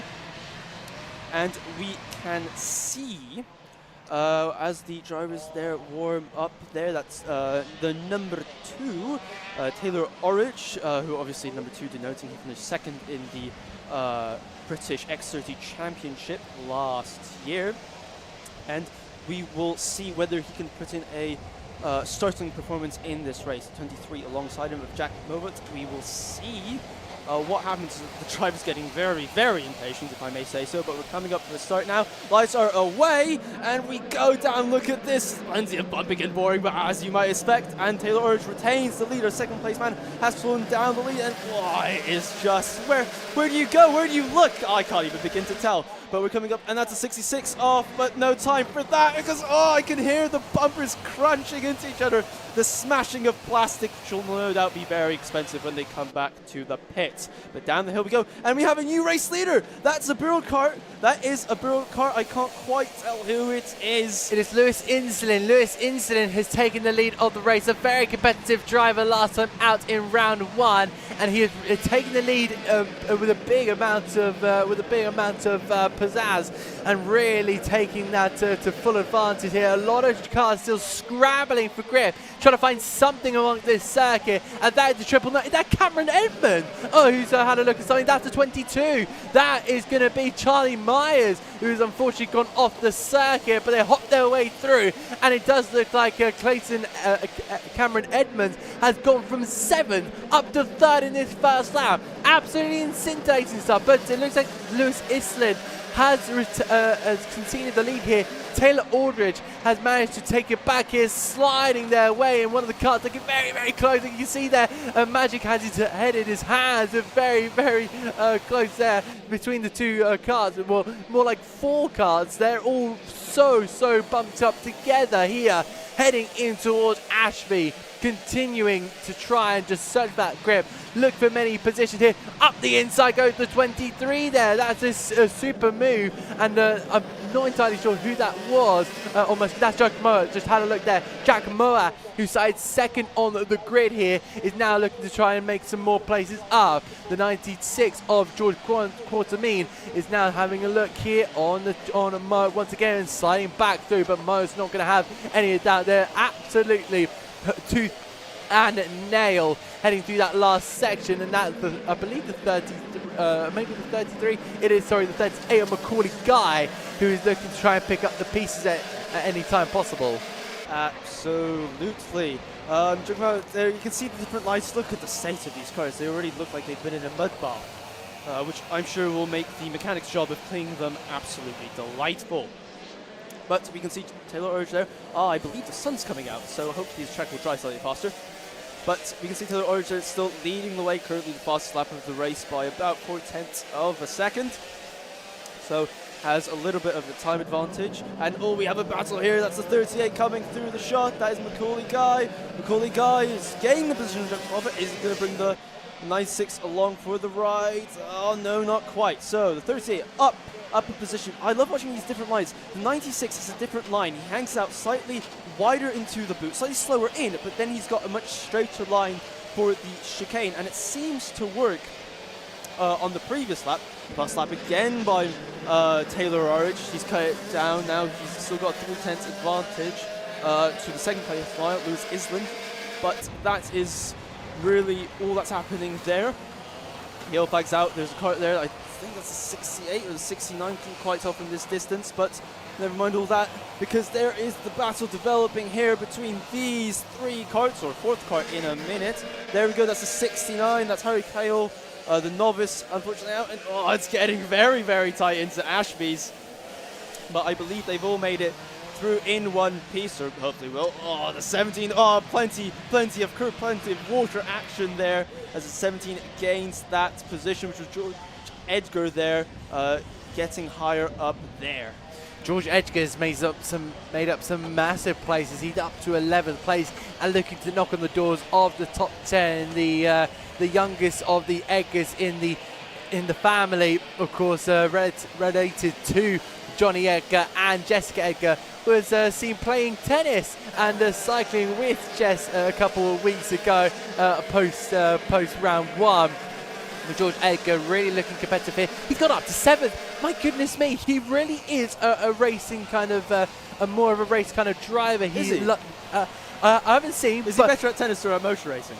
I'd hope motor racing and just joining that kind of. There are some tennis fans on the stream, I'm sure. If you enjoy tennis, write down in the chat. Please do. And please your do let us know. incredible tennis stories. But anyway, we have a contact warning for 46 Morgan Moore. Is not great. Spoke to Morgan last year at the BKC, and he won the Vera Tools Driver of the Day award at Lark Hall last year during the British Kart Championships. But clearly, finding it going a little bit tough today.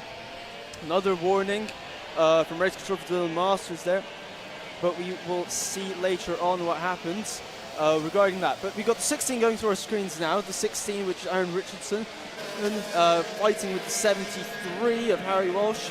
It is close, that Bill chassis. Taylor Roach fastest lap again. The boys on. Come on, Taylor, give the other boys a chance, for goodness sake. You're really pulling away. He's actually, and that's a move by the 73 there on the Bill Kart. Lovely, nice call move into Christmas. But yeah, he's a second of a lot. He's actually, Macaulay Guy's on a bit of a charge. I take it back.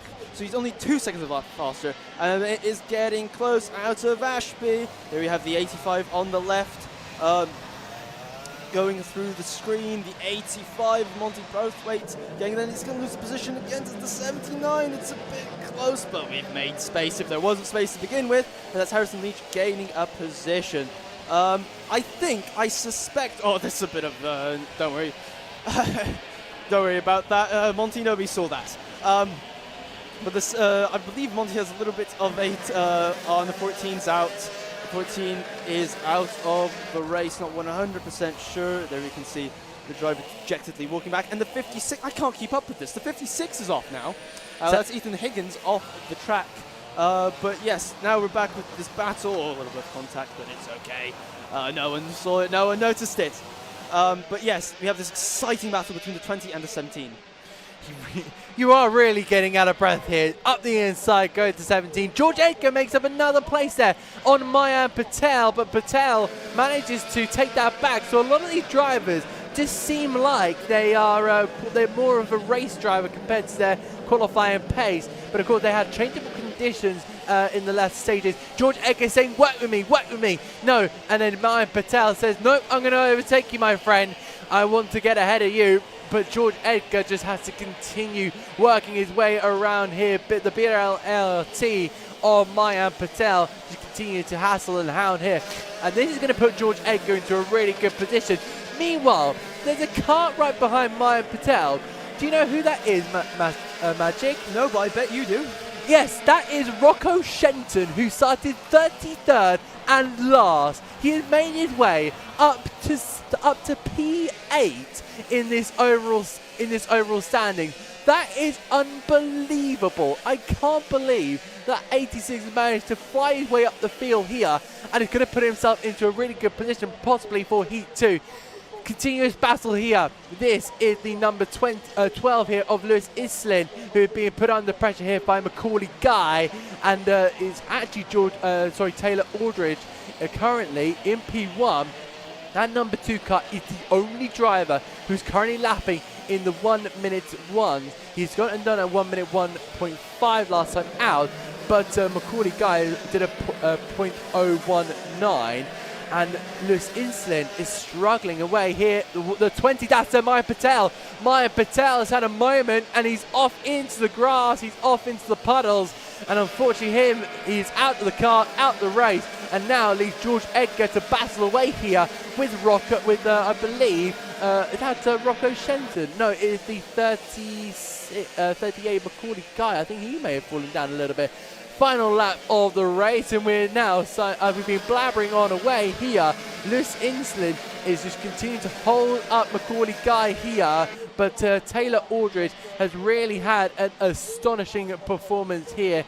He's heading in towards that last section, but this is Lewis Inslin, who's just currently now sitting right behind a car, and it's going to be interesting here. Going to the outside. Oh my goodness me. No way. Macaulay Guy, who's going to finish his second, and Taylor Aldridge across the line. It's going to be Macaulay Guy to snap it right at the line with Lewis Inslin, who will be absolutely dejected that he will take third place home.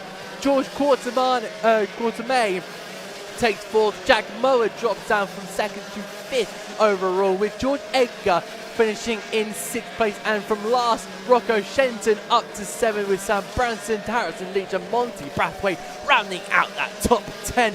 My good Magic. It has been an absolutely stonking race, and I really hope that everyone in this live chat is absolutely bursting with absolute excitement, because they have seen some absolutely fantastic racing here today. Yes, I bet everybody will appreciate the racing happening. I've noticed a distinct lack of tennis stories in the chat, which is slightly disappointing. But we get ready for Taylor Aldridge are going to go through. No nose cone, so that is going to be our winner, or at least pending the scrutineering technical examinations, he will be our winner. You can see the rest of the carts there going through. You can tell which carts have had the off-track excursions by the amount of mud on them. I'm sure towards the end of this line we will see 23 there. I suspect the 17 there helpfully pointing to the 23 saying, I think he has a nose cone.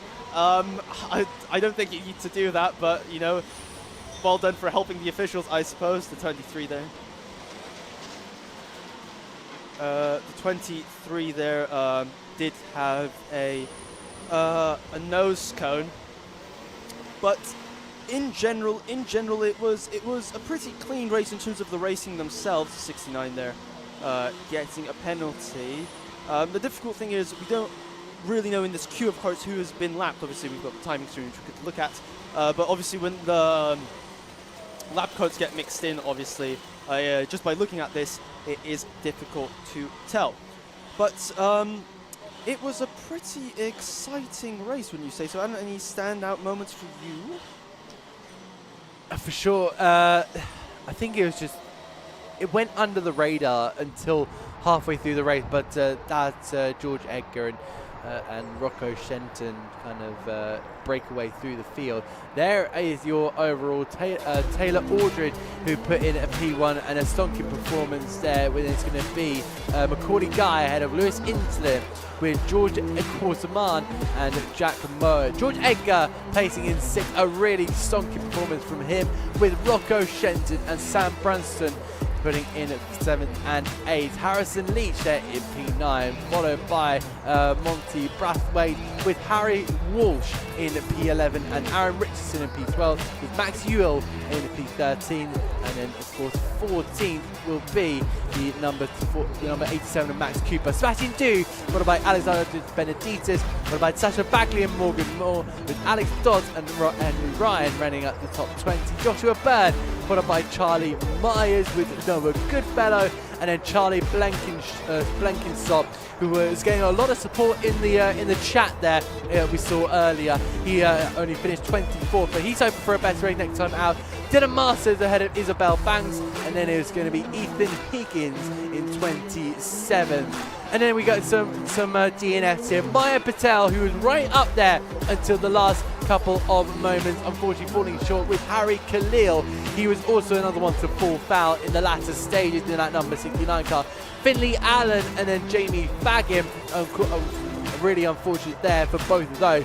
And then Cameron Edmond, who got caught up right at the beginning of the kart, because of course that first lap, my God, was absolute carnage, and I know I'm going to say that word quite a lot, but it seriously was 3 wide in towards Crook and Oblivion. You don't really see that too often. You don't really want to see that very, very often, but for sure it's been a very, very entertaining one, and that might go into one of our races of the week. But will the next one be part of our race of the week?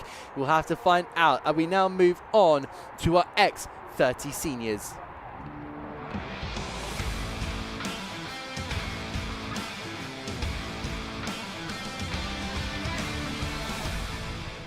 And while we wait for the grid, which should be coming up in just a smidge of a moment, there we are. Harry Pierce is on pole position with Jack Cox alongside Isaac Marsh is next, with Joe Cheek alongside him. And Josh Freeman next, and Josh Jones.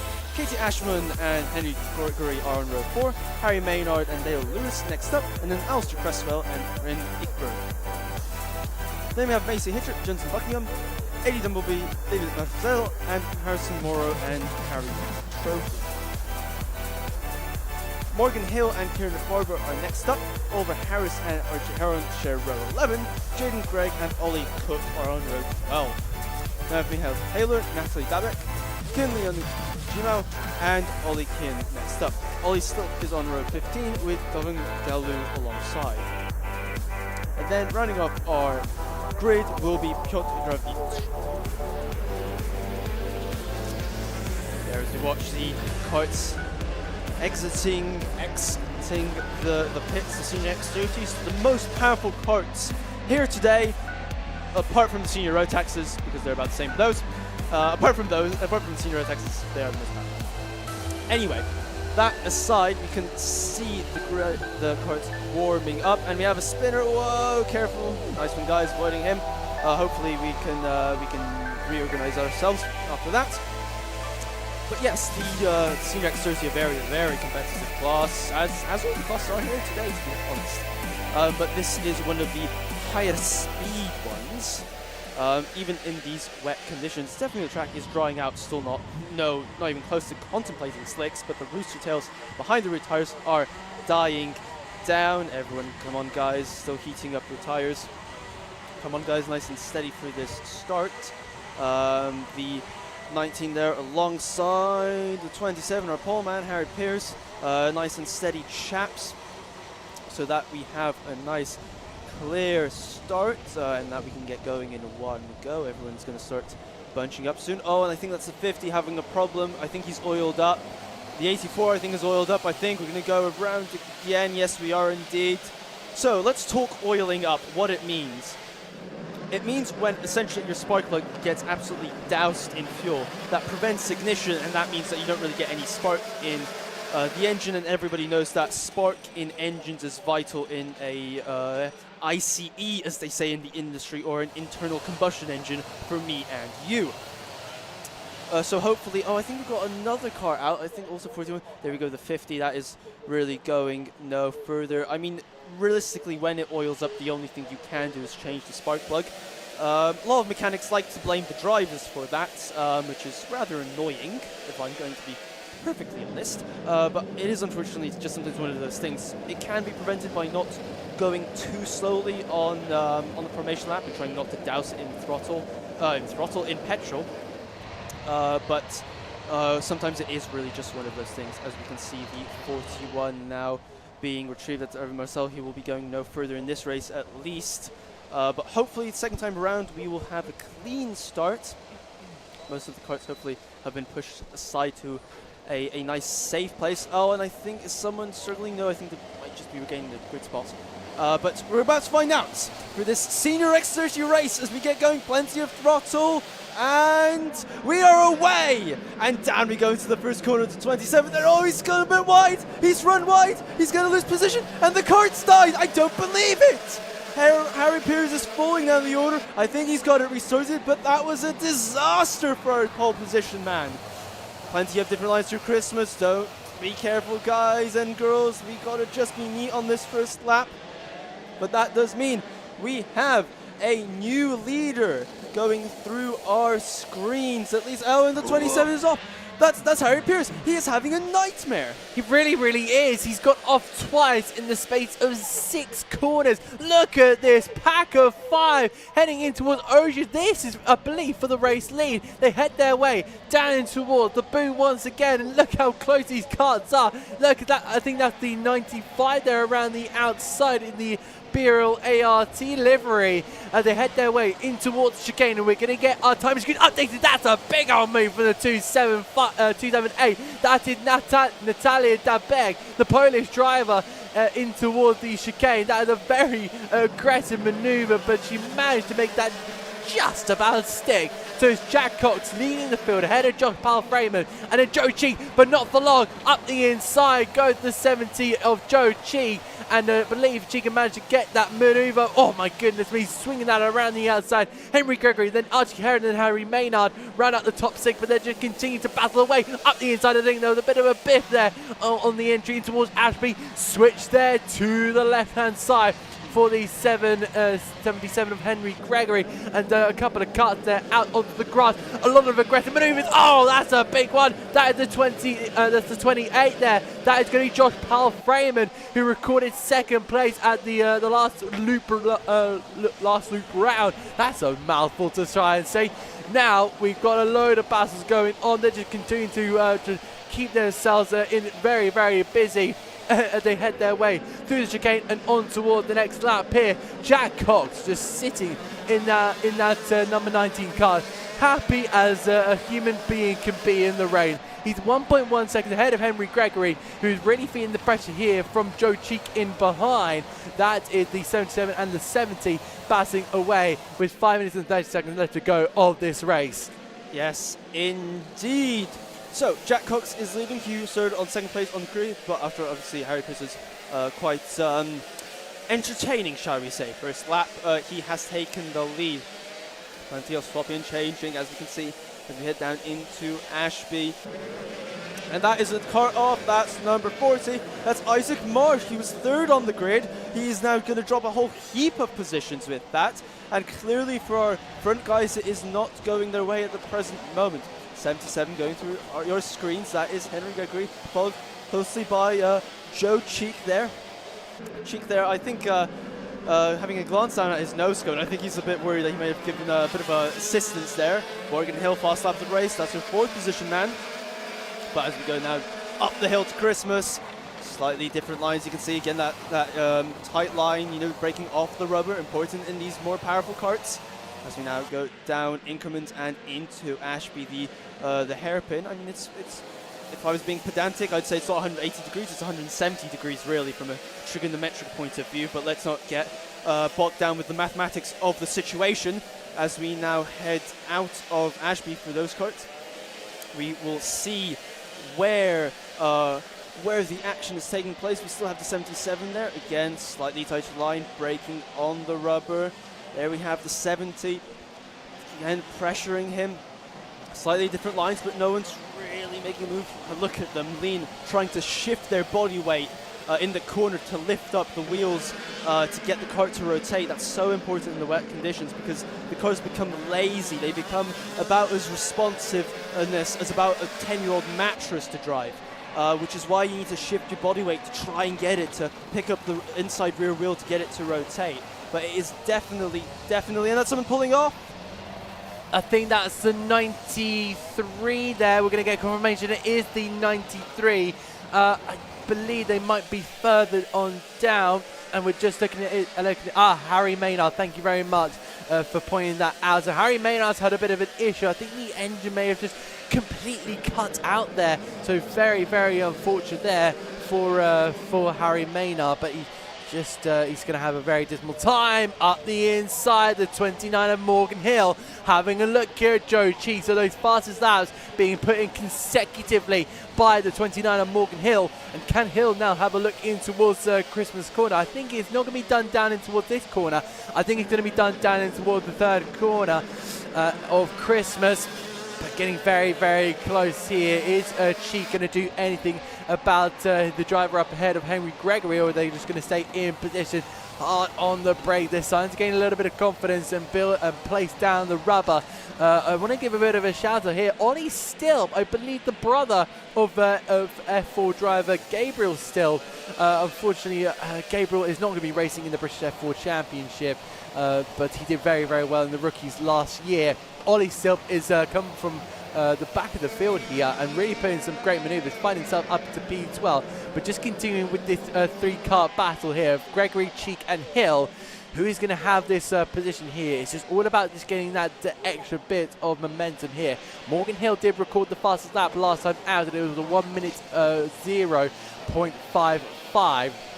He's continuing to lay down the rubber, lay down the lap time, and lay down the confidence, build it up here as now Henry Gregory decides to nab it back off him. This is really starting to heat up here in these wet conditions. It definitely is. Let's have a look now at this battle. That is the 91 going through our screens. That's Eddie Dumbleby there having quite a strong midfield scrap. As we can see, it's Everest going. Well, strong midfield scrap is one thing. There's a warning from race control for him, but I'm sure he'll be fine. There we can see the three side by side into Christmas. Nice and clear, guys. Well, hey, it's getting a bit close. That was Isaac Marsh there going through your screens, followed by the 99. And obviously the other car behind them, and it is, look at all those different lines to take away. Getting a little bit of a tight line there over the grass, over the curb, but we'll be fine. We'll make, if there isn't space, we'll make space. But we've got that position now past, I believe, the 28, gaining a position. That was George Parafin, or maybe he was gaining, it was actually, I think, on Eddie Dumbleby, so he's up now to 15th position over the boot there, over the boot curb. Lots of different lines being used, especially on the exit there. And then again, lots of curb through here. There's only one way through here, and that's taking loads of curb. and out onto the start-finish straight. Into the favourite, Oblivion and Crook, proper drivers, corners, stuff for the brave, stuff for the fearless. But that is a move now by the 40. He's got the cutback. Very textbook stuck. That was Isaac Marsh. I think he's made that one stick, and now he's going to try and hunt 75 Harrison Marlowe. Harrison Marlowe obviously racing, I believe, in TKM last year, making the switch. Whoa, hey, sideways! And that's more than sideways. The car behind is off. That is, I believe, the 91. That's Eddie W. Yep, he is off. He was in 15 positions. It will definitely not be 15 position now, that's for sure. That was getting pretty close. The comfort almost slipping on the grass. I apologise I caught that. But unfortunate there for Eddie Dimbleby is now Henry Gregory sets another fastest lap of the race. He's doing an absolutely stonking job as this is Dovey Das Deglo who's having a look at the rear of Ollie Stilp here. So Stilp getting a bit of camera action here. Heading in towards Oblivion and Crook here. Ollie Stilp was seeing on our cameras just continuing to hassle and how trying to catch down Katie Ashman there in the number 53 cars, but Dovas Deglu is having a look at Mr. Stilp here, down in towards Ashby. Look at that outside corner for Isaac Mars up the inside. I think that was Ollie Stilp. We cut away from that and we see the 19 here of Jack Cox here, who has absolutely commanded this race. He's got a 1.8 second lead. No commentators courtesy needed here. Across the timing line, Jack Cox wins Heat 1 here of the Senior X30s and gets round 2 of the Whilton Mill Kart Club Championship here. He has really got in tune here. This is the triple three there. Macy Hitter managing to just come home in P8 there. So Macy doing superbly well, and definitely a female talent for the future. Mika Taylor and Henry Torpy were hunting her down, but she just managed to defend beautifully through that last lap or two. Yes, that is some absolutely great racing. I think we can all agree the Senior X30s normally don't disappoint, and definitely didn't disappoint this time around. Jack Cox there bringing it nice and slowly into the pits. Well, not that slowly, but they're racing drivers after all. Telling them to slow down is like trying to pull teeth. Anyway, we're going to see whether he has a nose cone. No, he does not. He's through. We're going to see what happens next with them. Are they all through? In the 77, I think might have a nose cone. Oh, that is not optimal for Henry Gregory, to say the least. Adam's getting very excited because I think someone's noticed you, haven't they, in the chat? Yes, it's my very good friend, the Mouse Meister, Mr. TK. Welcome in. A very close friend of mine, somebody who's trying to get into the real life commentary world. He does a lot of sim commentary, so I'm going to say this now, and for his benefit, please do go check him out. He's a very, very talented commentator, especially in the sim, and for sure, he's definitely one that's trying to get into real life, and definitely will need the definitely one to help out for sure. But yeah, we've had a really, really good race here from the Senior X30s in Heat 1. A lot of action, a lot of carnage, which is to be expected. And for sure, it's going to be, it has been brilliant. I think that may be possibly a contender for race of the week, but I don't know if that's going to be nabbed by our Buckmore 24 hours. But we've technically got about 3 competitors here with Buckmore. We've got Club 100 at Glanny Gores, and we've also got Brands Hatch as well. So we've got 3 competitors at this moment in time to look. But we should get ready for our next race, which will be our next Junior Max C versus B.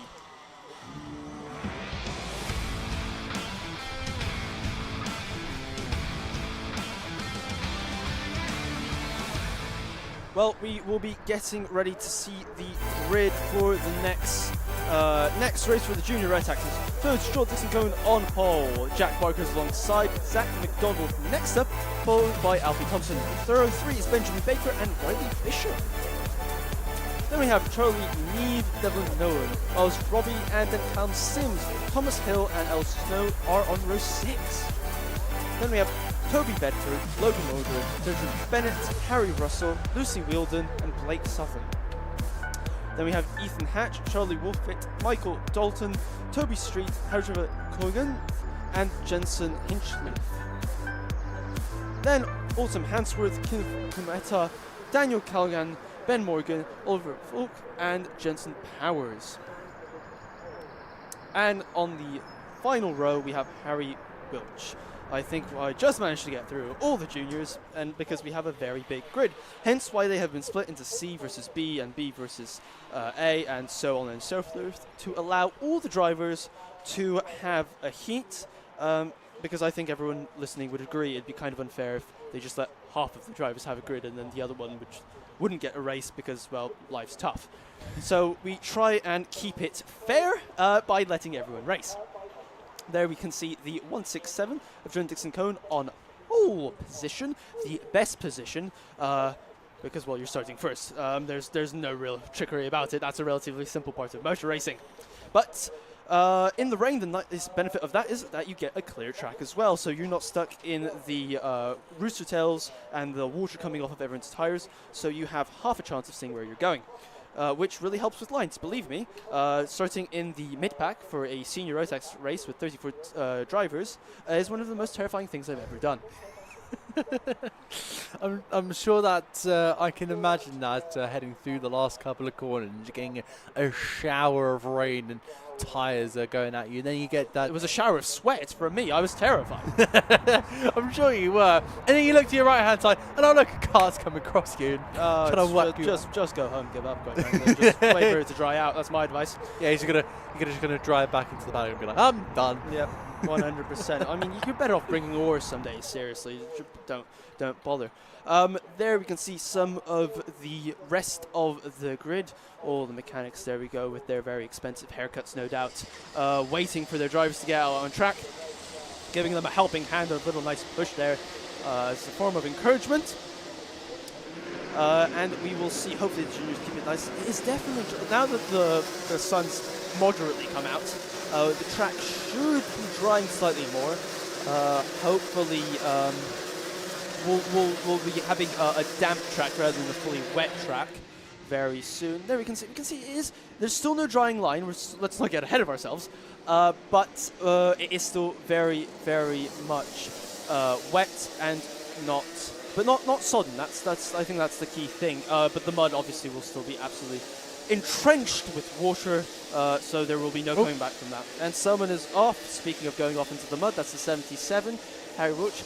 The reason they get out of the carts, as opposed to just trying to drive them out, folks, is because the mud is so deep, you genuinely can't. The cart just gets completely bogged down in it. And there's no way, it's not like the dry where you could just floor it and it would escape. It really is just absolutely horrible stuff, really at any track you go to. Whilton is no exception. The mud is dreadful at any racetrack. But forget the mud, we have a motor race to talk about, because we're about to get ready for the start of this junior Rotax heat. Everyone there keeping nice and steady, going through what used to be the old circuit. And the lights are on, the lights are on, the lights are out! And away we go, ladies and gentlemen, and it is relatively clean. Oh, and someone's off on the grass! And someone's spun off, that's the 87 off! That was Alfred Thompson off the track at the first corner.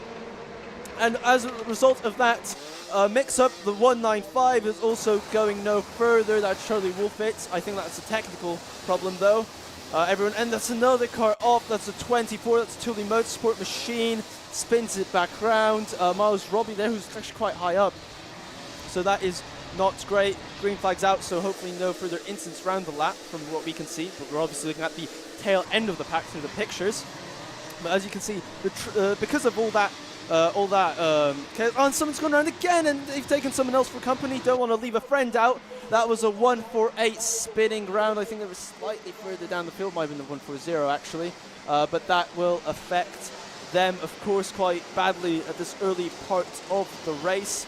Let me just get my breath back, ladies and gentlemen, because that was quite chaotic. It really, really was. A lot of drivers there trying to up the aggression. I think they know what the circuit is like, but then they went over the top, in my opinion. But now we find ourselves into a place where now the field spread is starting to just just started to fall apart there. That's 3 wide into Christmas corner. How many times have we seen that before? Oh, that's a big old spin in the background. My word. I've never seen anything like that. Can they get out of the grass? Can they get out of the grass? Yes, they can. Whoo-wee! That was very, very tight there. He should buy a lottery ticket on the way home. That was incredibly lucky. Got it pointing the right direction. Carry on as if nothing happened. He definitely meant that. That was just for style points. But style points aside, you've got a move there. That's the 97 going for a move. We've got so many karts in this race, it's difficult to keep up, but we do know that is the 80 on our screens currently. That is Zach McDonald leading this little battle here, the 152 behind and the 60 behind them. It is getting really too complicated for words. Charlie Neve, Jack Baker and Zach McDonald is that little battle, as we can see them taking a little bit of curve there, hooking the power up, making sure light on the power, get it pointed straight. I'm hearing a nose cone somewhere. Someone's on a nose cone. It's dragging on the floor. But that is the 35. You can see that's Riley Bishop, our second place man, slightly in front of this group. Look at them. Lightly over the curb, tippy toe stuff, really tippy toe stuff.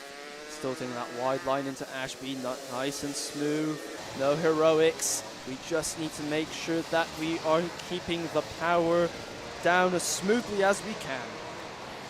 Yeah, it's really getting close out there. You can see that the 152 of Jack Baker again hung out to dry there in this race. But this is the number 60 there of Charlie Neve in that beautiful, what seems like Oliver Behrman's inspired helmet, helping and jumping and skipping their way through the chicane, and he's got the 152 of Jack Baker. So this is the battle for 4th place in the field. And a contact warning there for Callum Sims there, the number 31, who's currently down in 8th place at this moment in time. They carry the speed up toward the hill of Christmas Corner, almost going side with Charlie Neve, but he's looking to try and a pile on the back here of Riley Bishop. Zach McDonald wants to go for the lead here, but he is quite the way back.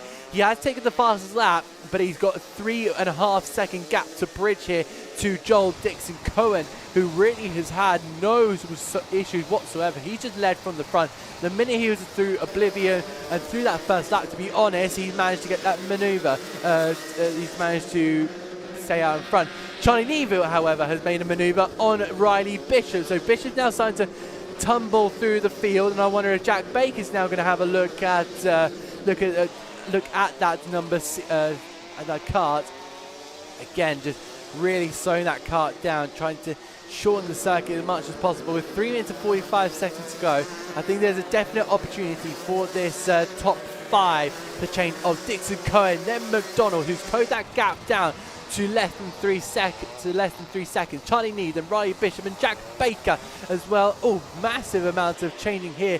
Benjamin Bacon, Michael Dalton is falling down the field, and then you can see that the 26 is out of the running here. That is Michael Dalton. So that's exactly why he's been falling down. Another driver off into the grass there. So really just the drivers in the back of the field there really struggling to get that kart keep that kart on the road, battle with other drivers, because it's so compact there in the lower end. It's something to really just keep an eye on. A little shake of the head there from one of our karting drivers, a bit of a biff on the back. That's the 54 there of Devon Nolan, who's got his teammate, I believe, of that's Toby Bedford. It looks like that is the 93 there. It is. Sorry, no, it is Toby Bedford there, crossing that as timing line. So it is Bedford from Dejan Bennett, and they head their way through these next 6 sequence of corners. So my apologies there, getting confused with some of the drivers. Devon Nolan is coming from with the checkered green and black helmet. Round the outside, looking at Toby Bedford, who's managed to join in the battle here, but he's got a warning he's got a bit of a warning to kind of attach to his name. Up the inside goes Toby Bedford, and it's really starting to get pretty close amongst these pack of karts. It definitely is. I had my Toby Bedford carrying it, and there he goes again. He's carrying an insane amount of speed into these corners. Clearly lots of confidence with the front end of his kart. Really feels that if he turns it in the front, we'll grip, and then we can sort out the back once we get to the corner. Bit of a dab of oppo, as they say, and I bet we'll get round. There we go, the 39 going through plenty of curve. You just have to nibbles the inside curve on the final corner there, and we will see Toby Becker there trying nice wide line, bit of a squiggle there, but he has it all under control, or at least he wants us to think he has it under control. As we head up now towards Christmas, there we go. I believe I don't want to tempt fate, but that... Whoa, and round he goes, just as I was talking about him. He has gone round. Tejan Bennett there has lost a position. The 33 might gain advantage there, but I think it's going to be a little bit close. As we watch this battle now, down towards Ashby's and out of it. No position change. Plenty of kart heroics, but there might be a position change here from the 19. I think that may have been an attack. Not sure how close that was, but we're back with the 39, followed by the 33. That is Logan Lauder trying to make an impression, try and get past. More importantly, forget making impressions. That's not going to get you anywhere. Jensen Paris has had a warning. Now we're here. The 70s had a bit of a lockup. Well, hey, we're going to go slightly wide. We've only lost position. Could be worse. We've got it all back up, and that's all that matters. But that was definitely a hairy moment for the 70 through Christmas. That was Jensen Hinchcliffe there struggling a little bit with the braking performance of his motor vehicle. But now we have the 167 on the screen. That is our leader.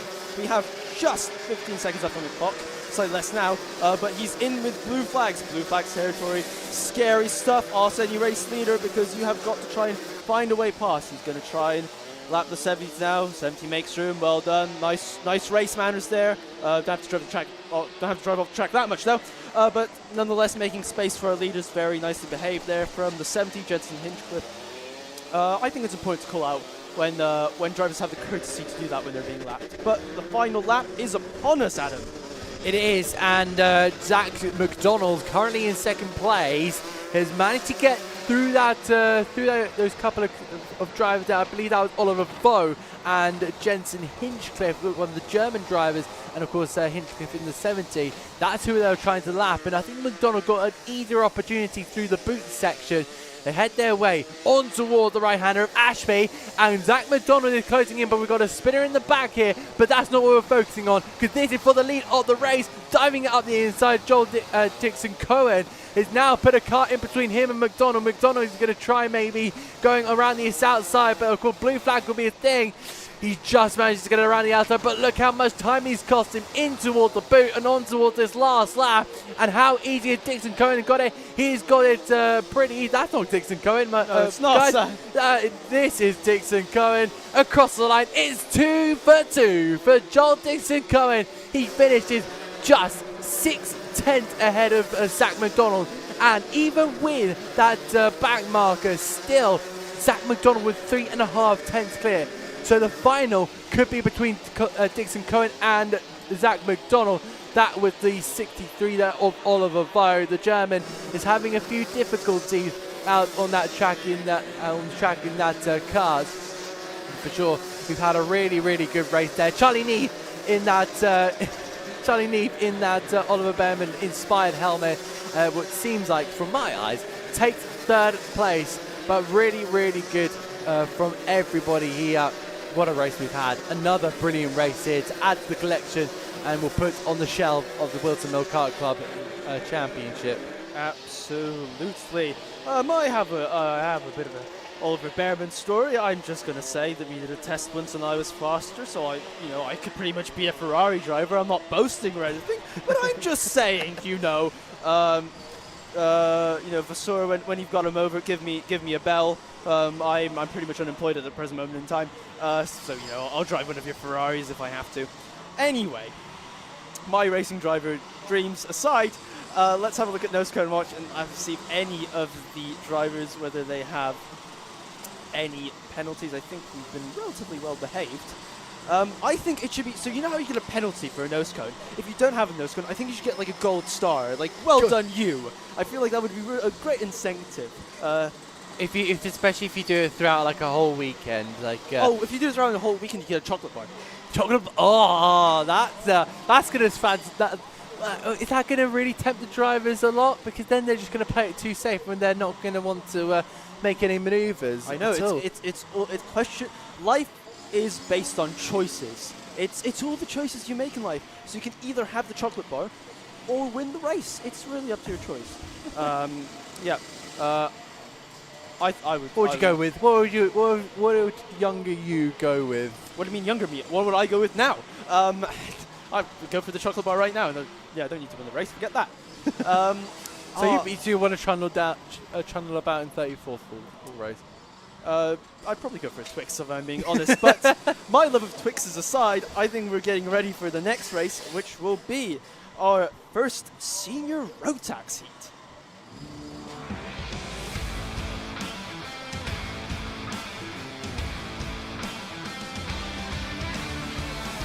And we're now into our next race of the Senior Rotax, or Senior Max, and they have their first heat. This is going to be the final of the Heat 1. Charlie Page is going to line up on pole with Arthur Farrow in P2. We've not quite got the grid just yet. In fact, we're going to have to... We're going to have a bit of a wait there, but that's okay because the senior Rotaxes are worth waiting for. This is the one I'm most experienced with. Raced, or still am racing, give or take, for a couple of years. Started in 2020, but I'm not here to talk about myself, and quite frankly, you're not interested. So let's talk about the competitors. We've got Zach Hussein on pole, Norris next up. Ralph Jungling is next with James Tester beside him. Ross Taylor and Norris round out row 3. Brian Hedge is next, then Oliver Johnson, Suddenly Hobbit on next row, and Spencer Farham following him. S.A. Pinder on row 6, and then J.J. Hine. Then we have William Young, Finley Haynes, Lewis Wild, Ethan Ling, Mac McFarquhar, and then Stefan Kazmarczyk. Ollie Griffiths and Charlie Webb are on row 10, Leo Oro and Samuel Cook next up. Then we've got Harry Bloor and Adrian McFarquhar. And then Jack Walsh, and then Matt Davey, and then Daniel Archer are rounding out our grid. For sure, it's going to be a very, very, I keep wanting to say interesting, but it is interesting. Stimulating. Stimulating. It is eye opener. I think this one's going to be. Contagious. I think. Contagious action. We can have a slogan of the race for that. Inducing. Inducing what, though? What are you inducing? Incredible karting action, my friend. We are definitely inducing some excitement today, that is no doubt. But we're getting ready for a start there. As I keep saying, on pole, one of the Whilton Mill Kart Club regulars, used to race in X30, now swapped over to senior Rotax on the Croc chassis, on the Croc Motorsport machine. But I think we're going to get ready for a start here. We're watching the lights, watching the reds, and the reds are out, and away we are going, and over the curb. The insane leads, a bit fast in, but he's gathered it up. Nice and well behaved, everyone over the curbs. Oh, it's a bit close. I think it almost were wide in the midfield, but everyone's going to sort themselves out. A little bit of bumping and pushing up to Christmas. Oh, and someone's round.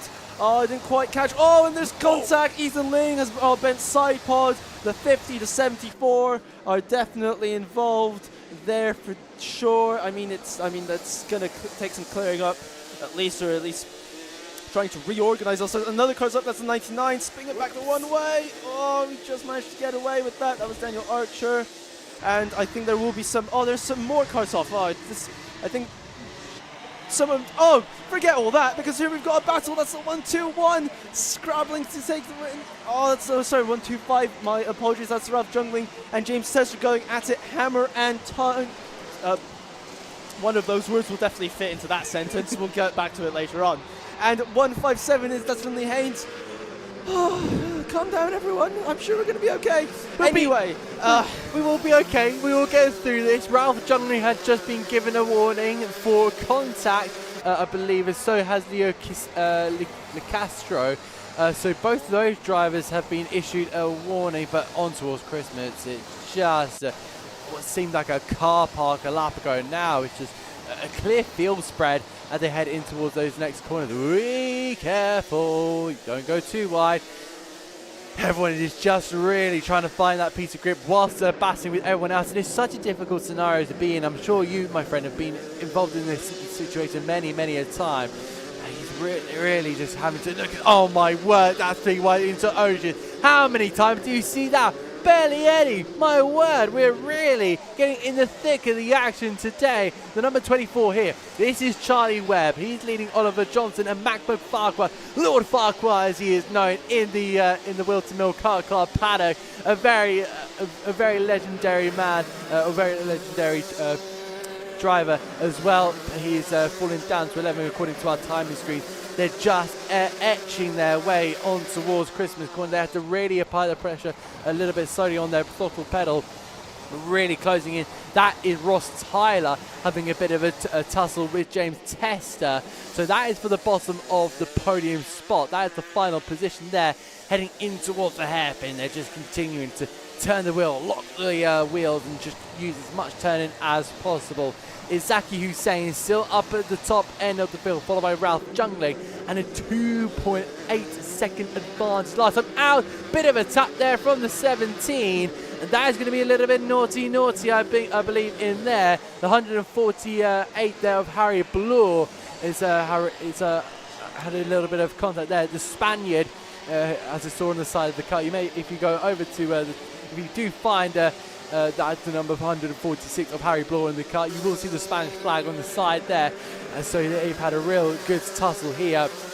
With that number 44 there of Stefan Kamarczyk is really hunting down Harry Blore as well. And in behind there, that is the that's Leo Lecastro and Dalton North. Manoeuvre being made all over the shop here. Kamarczyk really making that bold and brave and really standing out in that one. This is absolutely top stuff here, using all the curve into Ashby. But my goodness me, Magic, is this an absolute race for another one for the history books? The boys and girls are at play of that. There is no doubt. School is officially out. As you can see, 44 they're getting past. The 44 are a bit of a charge. Clearly didn't have Seven didn't have the best qualifying yesterday, but he's making it up in these brutal, fearsome wet weather conditions. There we can see the 125 going to the screen. That is Love Jungling. The 24 I think had a bit of a spin. That's the reason why the 125 you can see going through our screen. Actually, no, I beg your pardon. The 125, Ralph Jungling actually lost the position. So the 24 of Charlie Webb has the fast lap of the race. He's on a charge. My apologies for missing that, ladies and gentlemen. But he is clearly a man on the move. As we can see him absolutely wrestling with the car back and forth. Ethan Martin says Charlie Webb gonna win. We're gonna find out in 3 minutes and 20 seconds. I don't want to make any predictions. My mic was muted. He might be onto something, is Ethan Martin. You really might be. So apologies for the silence. But yeah, I was having a swig of water to rest my vocals, hopping over the chicane. Who was that? I'm looking at the wrong screen, in fact. 24 of Charlie Webb getting up into third place. Let me just divert my screens. Oh, that's the 13. The 13 has gone tumbling down the order, and that's really, really unfortunate. Ross Tyler, in fact, that was. Yes, that is not great for his race. If I may just make that quite obvious observation. But here we have one to look at them locking brakes. Well, hey, just we'll help Charlie find the right braking point. Ralph thinks to himself, well, just a little bit later, mate. Anyway, we come down to Ashby now, still, trying to get the flex in that car, trying to get it to rotate, hence the wide line. The senior Rotax car on the W5 Mojo wet tire, upgrading from the W2, but that was quite a few years ago now. I'm really starting to show my age. As we can see, someone is off. That was a Lando Norris car visiting the scenery, trying a little bit more of a scenic route, which I don't think is going to be much faster. But we have Charlie Webb going through our screens now. Plenty of curb through the chicane, and absolutely just saying curb, trying to. What I love about clear visors when it rains is that you can see the driver's expression. You can see the concentration in their eyes. You can just see you can see just that smidge of fear as well, because they're not fully in control of the situation like they'd be in the dry. It is really a scary condition. I've done some rental karts in the rain, and it's not the nicest feeling to be splashing around. But for sure, it's a lot of fun, especially when you do feel get that in tune and get it right there.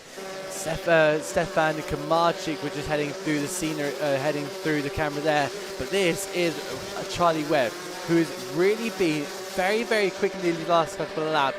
He is lapping quicker than James Tester, than Zaki Hussein, but he's and also Ralph Jungling in behind him, but he's not got the fast lap anymore. That goes to Leon Licastro, and they appear from the scenery here.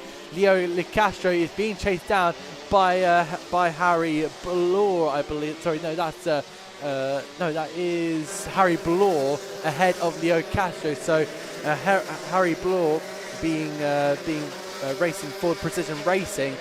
He is really trying to chase down and maintain that position, but he wants to go after William Young as well. But he can't ignore the fact that he's got the guy with the fast lap of the race right behind him at this moment in time. Definitely. So, as you can see now, the shot looking at Ashby's, they're nice and close there between the 146 and the 177. This is a quite close battle that's heaping up as we now go through Parker and out of it. That left-hander on and off now into the long left-hander. Her and out of it. You see nice and close to the curb, but not taking it. They want to get wheel spin into the boot section.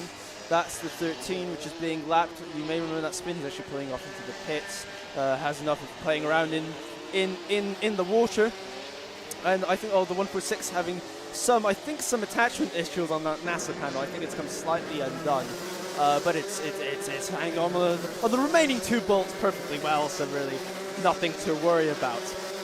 For sure, it's very worrying to have a little bit of a loose bit. And speaking of loose bits, that's one of the carts there going into Christmas Corner with a loose piece. I'm not entirely sure, but I'm sure we'll get something when we go to nose cab. But on this last lap, Zaki Hussein still out in the lead of the race. He's lapping quicker than pretty much the majority of the field, as obvious, but he's probably not got that fastest lap overall. Heading their way through, and this is the 24, in fact, of Charlie Webb. He has got past James Tester, he has, and it's going to be Zaki Hussein crossing the timing line. He wins the Heat 1 here of Rotax, of Senior Rotax.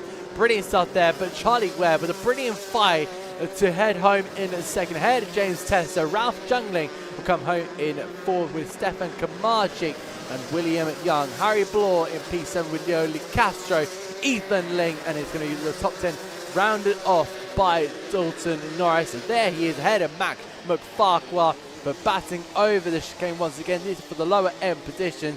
They head their way over the line. The 27 of Oliver Johnson heading ahead of Jack Wilsh and Lewis Wild. That was 13, 14 and 15.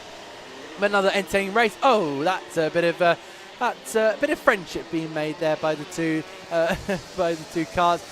84 and the 78 there, the 18, my apologies, slam there from the 18 of JJ Hine, who's moving up into Senior Rotax from rental carts to proper carts, and he is really showing his frustration, unfortunately, for JJ Hine, but it's all happy days for Zaki Hussein, who takes another victory here at the Whilton Mill Kart International Circuit.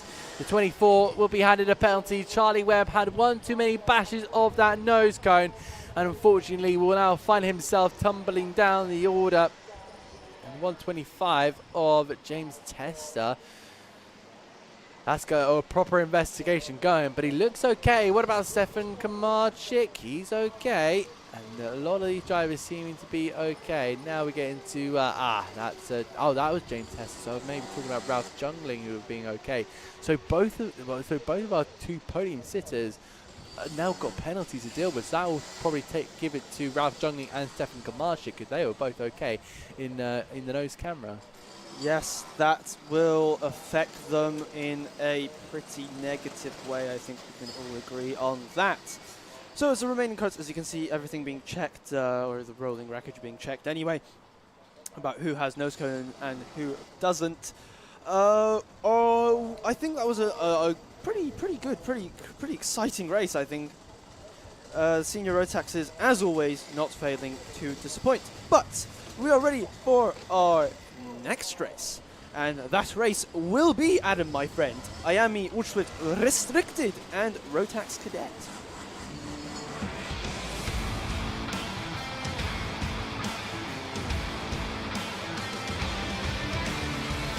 So we're now into our multi-class race of the IAME Cadet, and it's going to be Charlie Page ahead of Arthur Farrow and Albert Farrow, rounding off the starting the first three grid slots.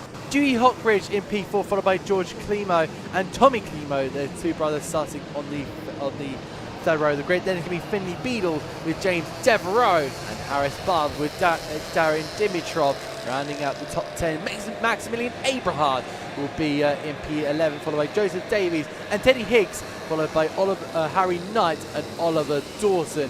Harper Das will be in P16. Then we move on to into IAME Waterswift, time with Dimitar Uzanov and then Alexander Salas. And it's going to be Chester Fawkes, Henry Olgaya, Rex Pooley, and then Harry Chapman, followed by Roddy Kempton, and then Philip Pazzaro and Reggie Chandler.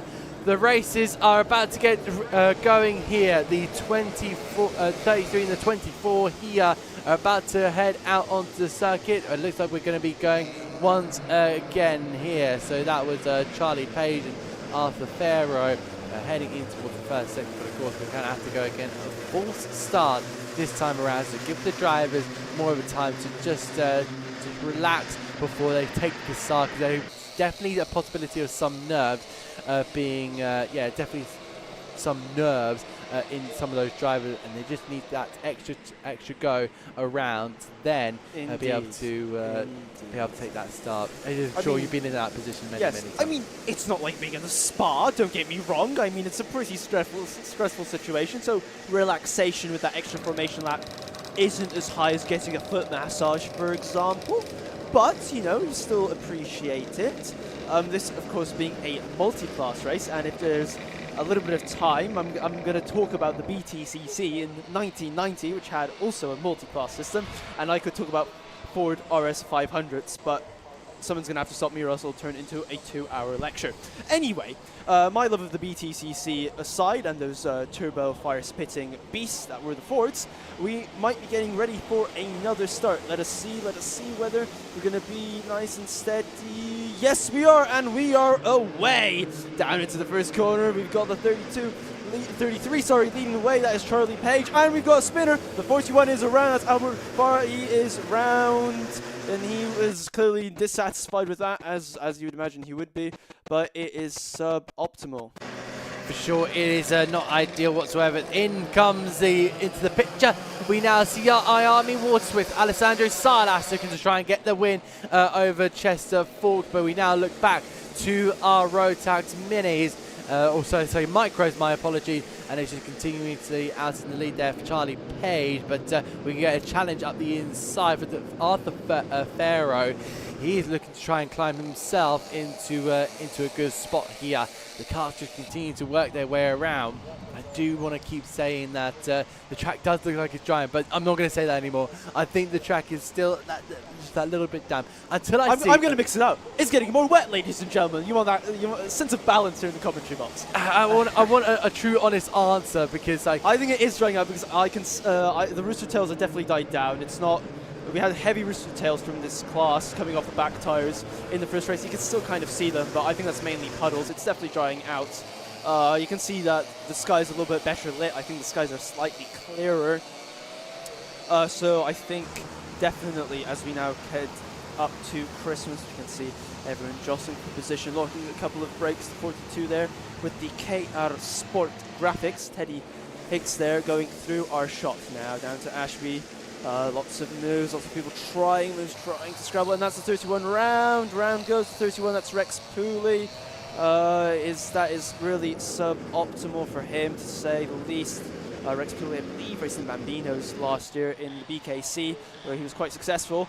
The drivers there just quickly wiping their visors, trying desperately to see where they're going in the weather conditions out there at the present moment.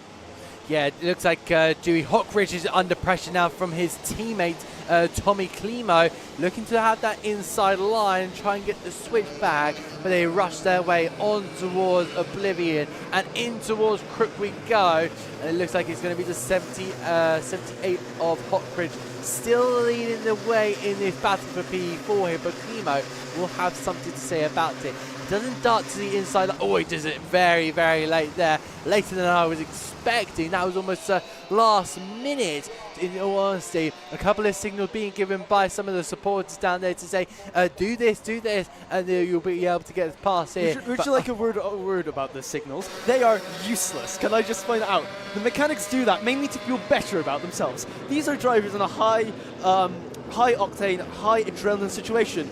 Do the mechanics really think, oh, I'll have a look at the scenery while I'm going around? Quite frankly, they mainly do that for their own benefit. You have to be very well placed for the driver to actually see it. Definitely a wet situation like this, standing, off stage right isn't really going to be that helpful. But they try, and trying is what it's all about, ladies and gentlemen.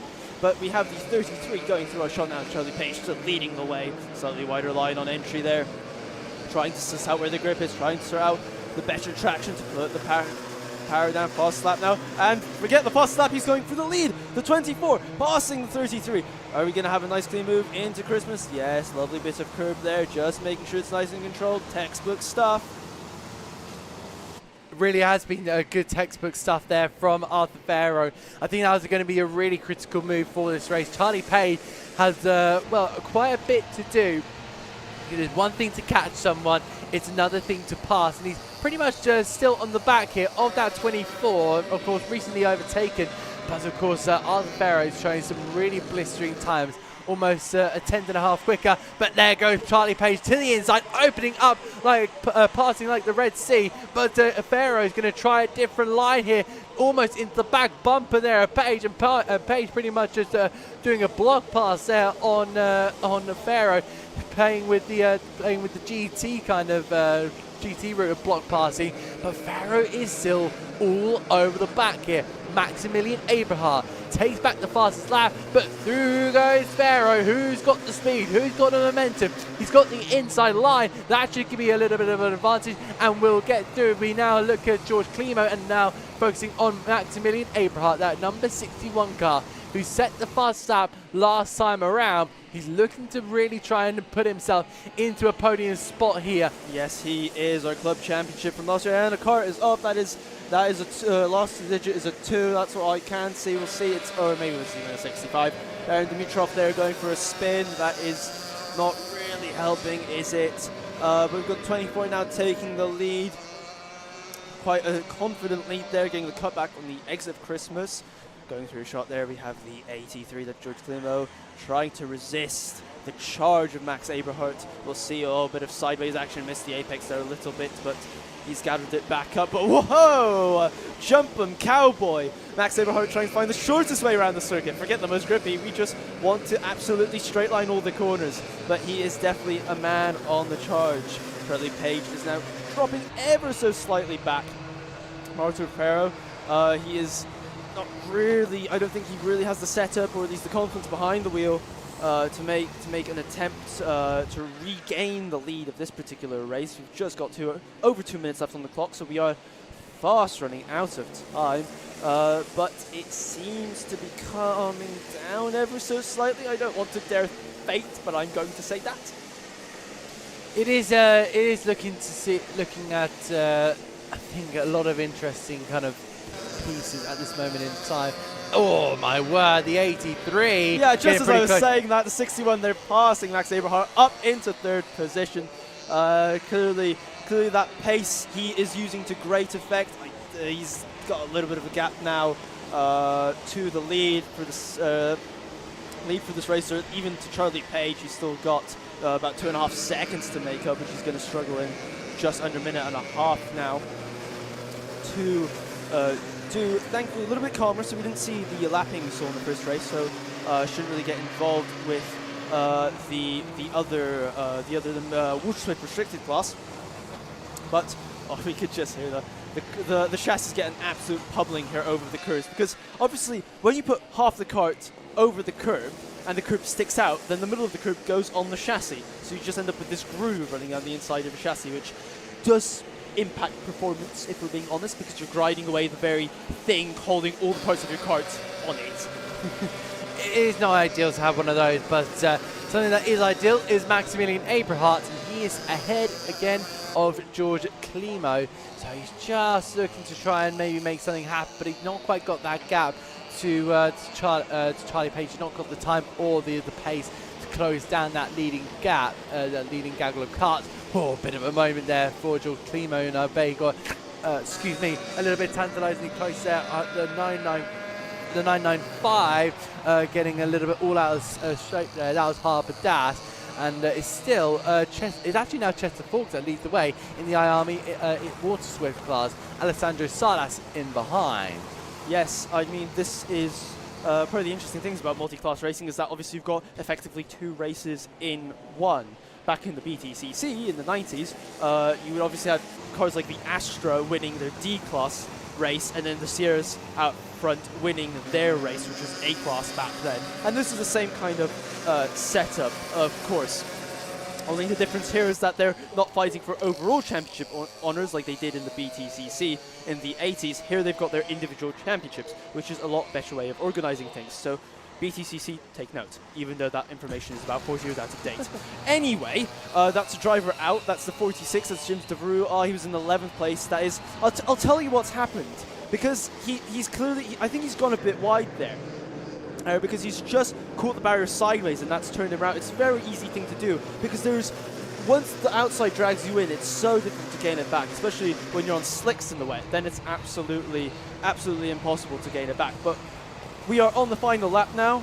Arthur Perro is leading the way, as we can see them just taking it nice and calm. You know, just perhaps backing off a little bit. Don't want to make a mistake and lose the lead. I mean, he does have a 1.5 gap, or 1.6 even, to Charlie Page, so doesn't really need to be pushing whatsoever.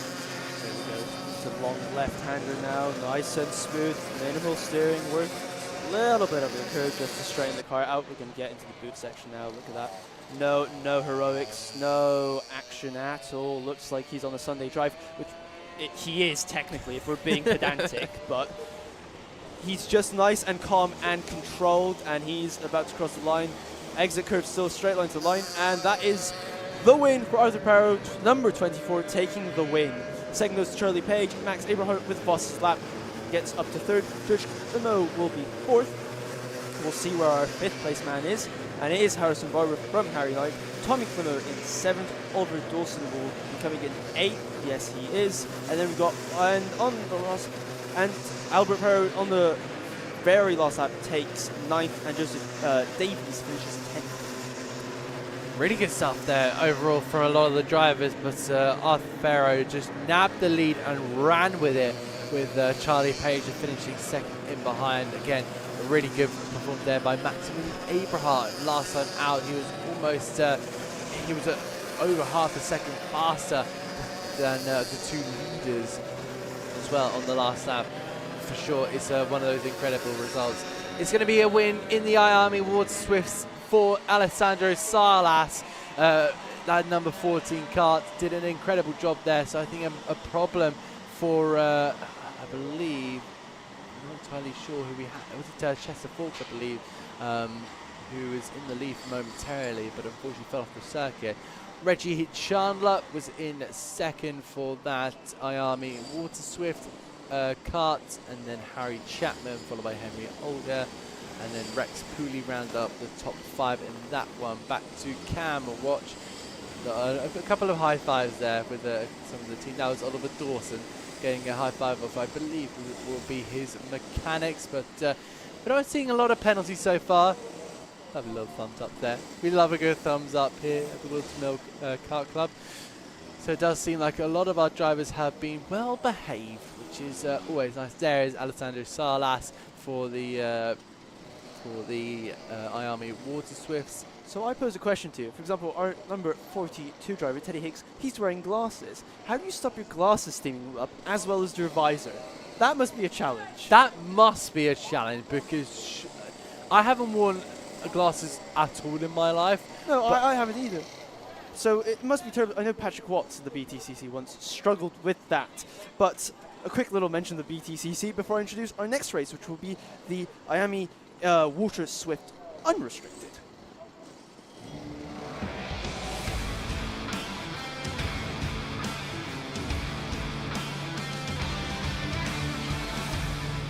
And we're now into our IAME Waterswift Inter group here.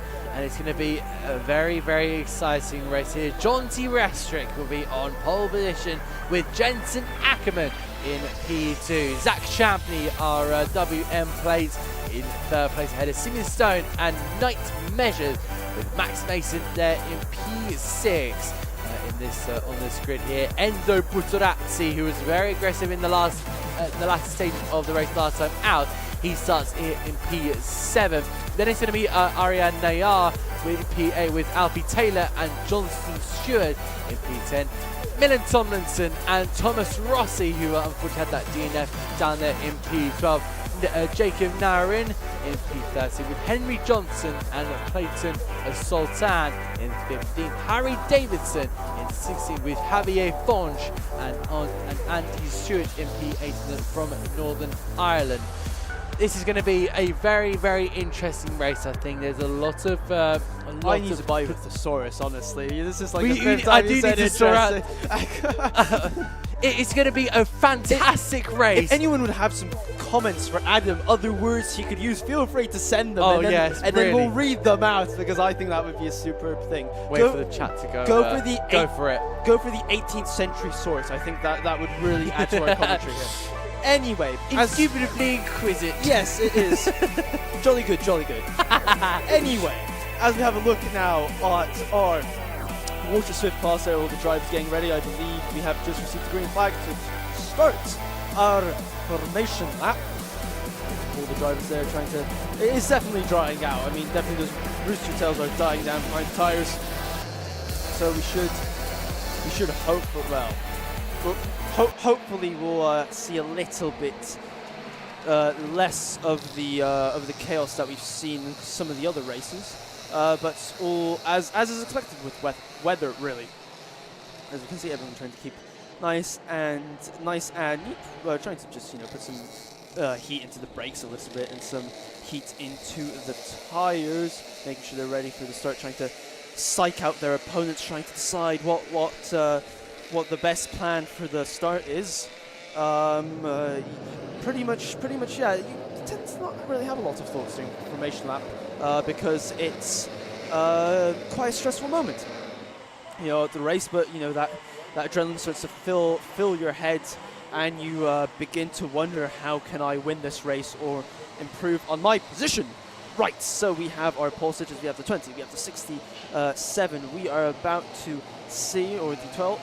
I'm trying to find where Jensen Ackerman is. I can't actually see him. Are we going to go around again? We are indeed.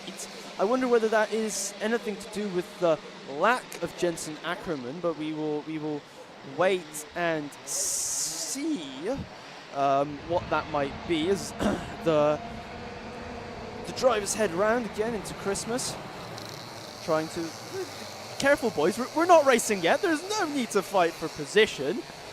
It's just nice and calm. You'll get plenty of time to race, believe me. Anyway, and someone's off. Driver hand up in the air. Clearly, that is the 25 there, which has gone around. Clearly, the 25, which is Jacob Narin, not happy with what happened. Hopefully, he's managed to get it out of the mud. Yes, I can just see him rejoining there. Well, rejoining at the back. He's got to catch up and make up his grid position, which he might be hard pressed to do, because we are now going to be coming into the boot. Look at everyone there, just getting just a couple of bumps there on the 20 there. I think he's not really appreciating that from the 19 of Knight Measures behind him. You could say Knight is measuring up his opponent. Okay, I'm not going to make that joke again, because that was rather poor. Thankfully, the race start is upon us. Are we going to get going? Are we getting the Reds are on? The Reds are out, and we are racing into the first corner. The 20's taking the lead because our 67 car has had a pretty sub-optimal start. The 67 has a technical problem. I think he's not really motoring down the straight, but our 20 is leading. 3 wide there, going to be, that's the 24 there, making a position. Very brave stuff through on the exit of Christmas 24. That was Alfie Taylor. But we still have some action there. Plenty of people trying to make a position into Ashby. I think we've all sorted ourselves out. For the time filling, I'm just watching Max Mason go through in 3rd position. Here we've got the midfield scrap, 16, 19, 23, and the 68 trying to make a move down the inside. Way! Just a little bit of contact there, but I think no one really minds. All light stuff at the present moment in time. So, the 20 leads, followed by the Whilton Mill Plate. The Whilton Mill Plate taking a lot more curve than the 20. We'll see whether that affects it on the run down to the back straight or the front straight or whatever straight you'd like to call it. But yeah, it's been pretty action-packed, Adam, but clean. It has been, and that's really promising that a lot of our drivers had that clean action. There goes Zach Champney. Goodbye. Up the inside. Here I go. Let me blast off into the lead. And it looks like that was a really solid move there from Zach Champney. Really did his homework on overtaking and did it by the book. Max Mason is really looking... he's really looking... vicious behind the rear of Enzo Buttarazzi. He really wants to get that move on the number 20, but he's got to work for it rather than have it on a platter. That number 71 hopping over the chicane, so he does feel a little bit of confidence here, filling in the boots of Max Mason. Oh, he gets shut there on that outside lane. But Buttarazzi will not be giving this one up. He'll be aware. Once he gets time, he will have a looking behind, seeing where Max Mason did. He just did it just then there, did Mason, but when will Buttarazzi do it? Because I don't think he wants to be looking back. He wants to be looking forward, in fact, because Zach Champney is right in arm's length. He's going to cast that fishing rod and try and reel his way onto the back of Champney. Wide moment there, and that's Mason. He's gone off and slid into the walls there. He's just managed to escape it, but he's going to go tumbling down the field. And I wonder if we're going to get a cart to kind of get an idea of where he ended up here. So that 71 has ended up, I'm not entirely sure, but looking back here, Enzo Buttarazzi is very much on the tail of Zach Champney, and he wants to attack at some point, but when and where? Well, that is the ultimate question, and I am not even going to attempt to answer it because anything can happen, and to quote the famous Murray Walker, it usually does. So as we now go through the final section of this lap, we can see the WM plate trying to hold off Enzo Buttarazzi for that leading spot. But he has his work cut out because these guys are really pushing. You can see a little bit of oversteer, but just quickly corrected. Says, work with me, let's escape from Aaron Nayar. And that is a very smart idea because he currently has the fastest lap of the race, our 3rd place man. So he will no doubt be closing in on the leading 2 contenders into Ashby and out of it. It is very close. I don't think Enzo's going to really want to work together because he seems very quick. But we'll see how this next part of the race pans out, because you don't want to attack too early and then be first to defend for the race of the race, because that normally ends in tears. It really, really does. It does have that opportunity to do something like that and leave you defending till the last lap. You do really want to be waiting out here, but Nayar is really on the tail here, and he wants to have that go in towards the left-hander and through the right of Crook here. Is Buttarazzi going to give him a little bit of a nudge here? Nayar has got the fastest lap here, but on towards Christmas. Buttarazzi tried that outside line, but it just doesn't seem to work there. He's just not quite with it with the kart. But now, on the long run here, the exit down towards Ashby, he's a little bit sideways. He's not fully in control, about that 85% in control. But Buttarazzi is really chasing him down, and he's given a valiant effort, but he's just got to now start getting the move not done, but he's got to size it up. He's got to be planning his next maneuvers in the next couple of moments here, because he's got 2 minutes and 50 seconds to go. Yeah. He will be notified when he goes under that timing board. I do agree. However, what they need to bear in mind is that the 44 Aaron Nayar is closing in fast. Just when you thought it was safe to go back in the water, he's back. The shark that will not stop coming after our leading contenders. There we have the WM plate 20, and now the 44 kart entering the fray. I think he's going to be thinking about a move soon. Obviously not a lot of speed differential done straight between these karts, so a late lunges. You see, Enzo keeps on going for that wide line, and I'm not 100% sold on it. He seems to really lose out on the initial part of the corner and on the exit, really. I don't see the benefit, but perhaps there's something with the setup that I don't know. Perhaps he's geared quite low and needs to carry the speed in.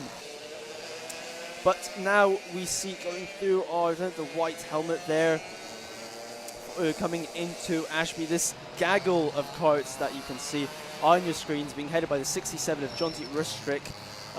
Nice and smooth. No one's really thinking about making a move. The 23 is quite close, of course, but hasn't thought. My apologies that Jonty Rustrick actually in front of Xavier Pong.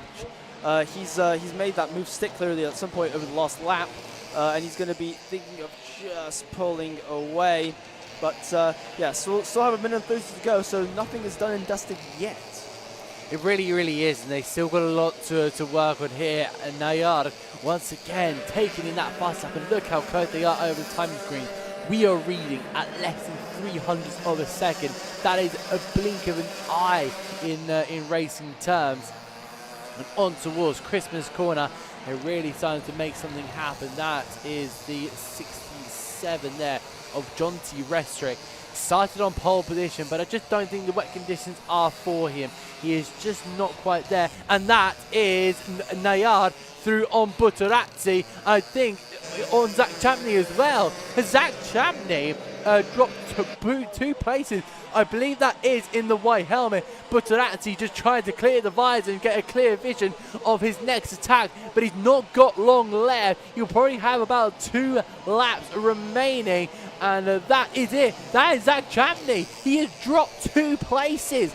How has he done that? Was it the run up towards Christmas being forced out wide? That's my guess, but of course we're not going to get any confirmation unless we magically, miraculously get a replay.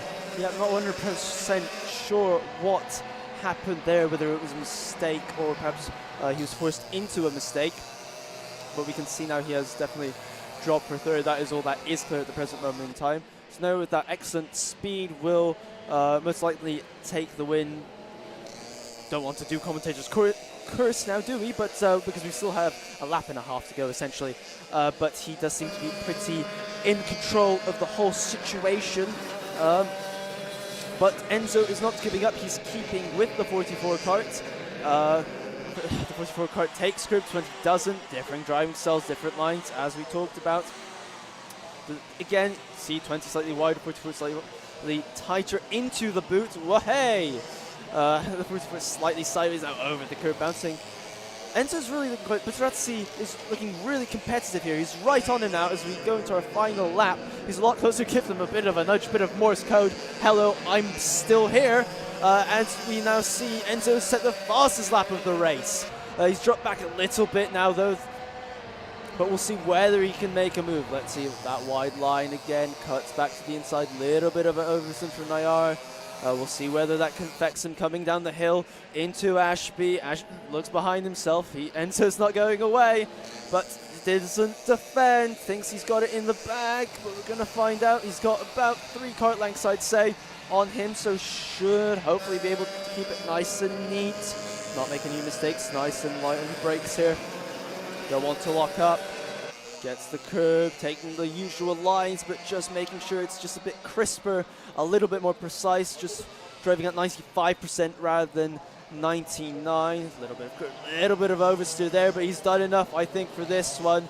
No chance that Enzo's going to have a go, and Aaron Nayar, I think, is going to take a win. Looks behind himself, and he does win this heat of the Waterswift class. Enzo, a very valiant 2nd place. Zach Champney finishes in 3rd with Milan Tomlinson in 4th. Jonty Rustrick does take 5th place with Max Mason, Xavier Fonge, Henry Johnson, and Night Measures being demoted on the last lap, finishes 10th with Alan Taylor finishing in 9th. Really, really good stuff there overall from all of our drivers. They've really put on an excellent performance in this 2nd heat of the IAME Waterswift Inter. I think that's going to be big points there for Nayan, of course, Aran Nayar, because he came into this round sitting down in 9th place, a place behind Zach Champney. And now they're going to find themselves flying up the field because, of course, the highest position in the championship, who's actually here, is, it's Max Mason, P4. He's finished P6 here, so he's going to get a couple of points here on the board. But it will be massively interesting to see what will happen when we get to that final round in October. Once again, it does look like we have got more nose cameras going on here. And for sure, massively intriguing to see, has anyone been bumping and barging with each other? But of course, like you said, these karts are pretty light, pretty nimble, so they won't return. I think would be a great word to describe them. Petite. I think that's more for the Bambinos. Okay, my opinion. Fair enough.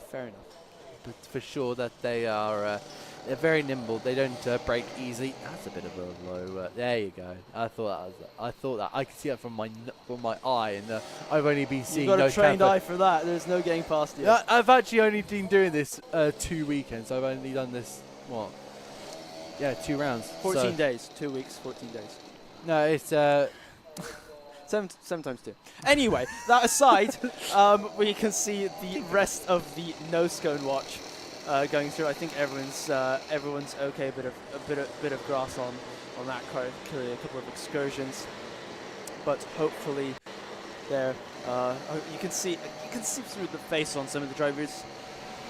They are displeased, but we are now very quickly ready for our next race, which will be the Rotax Inter class.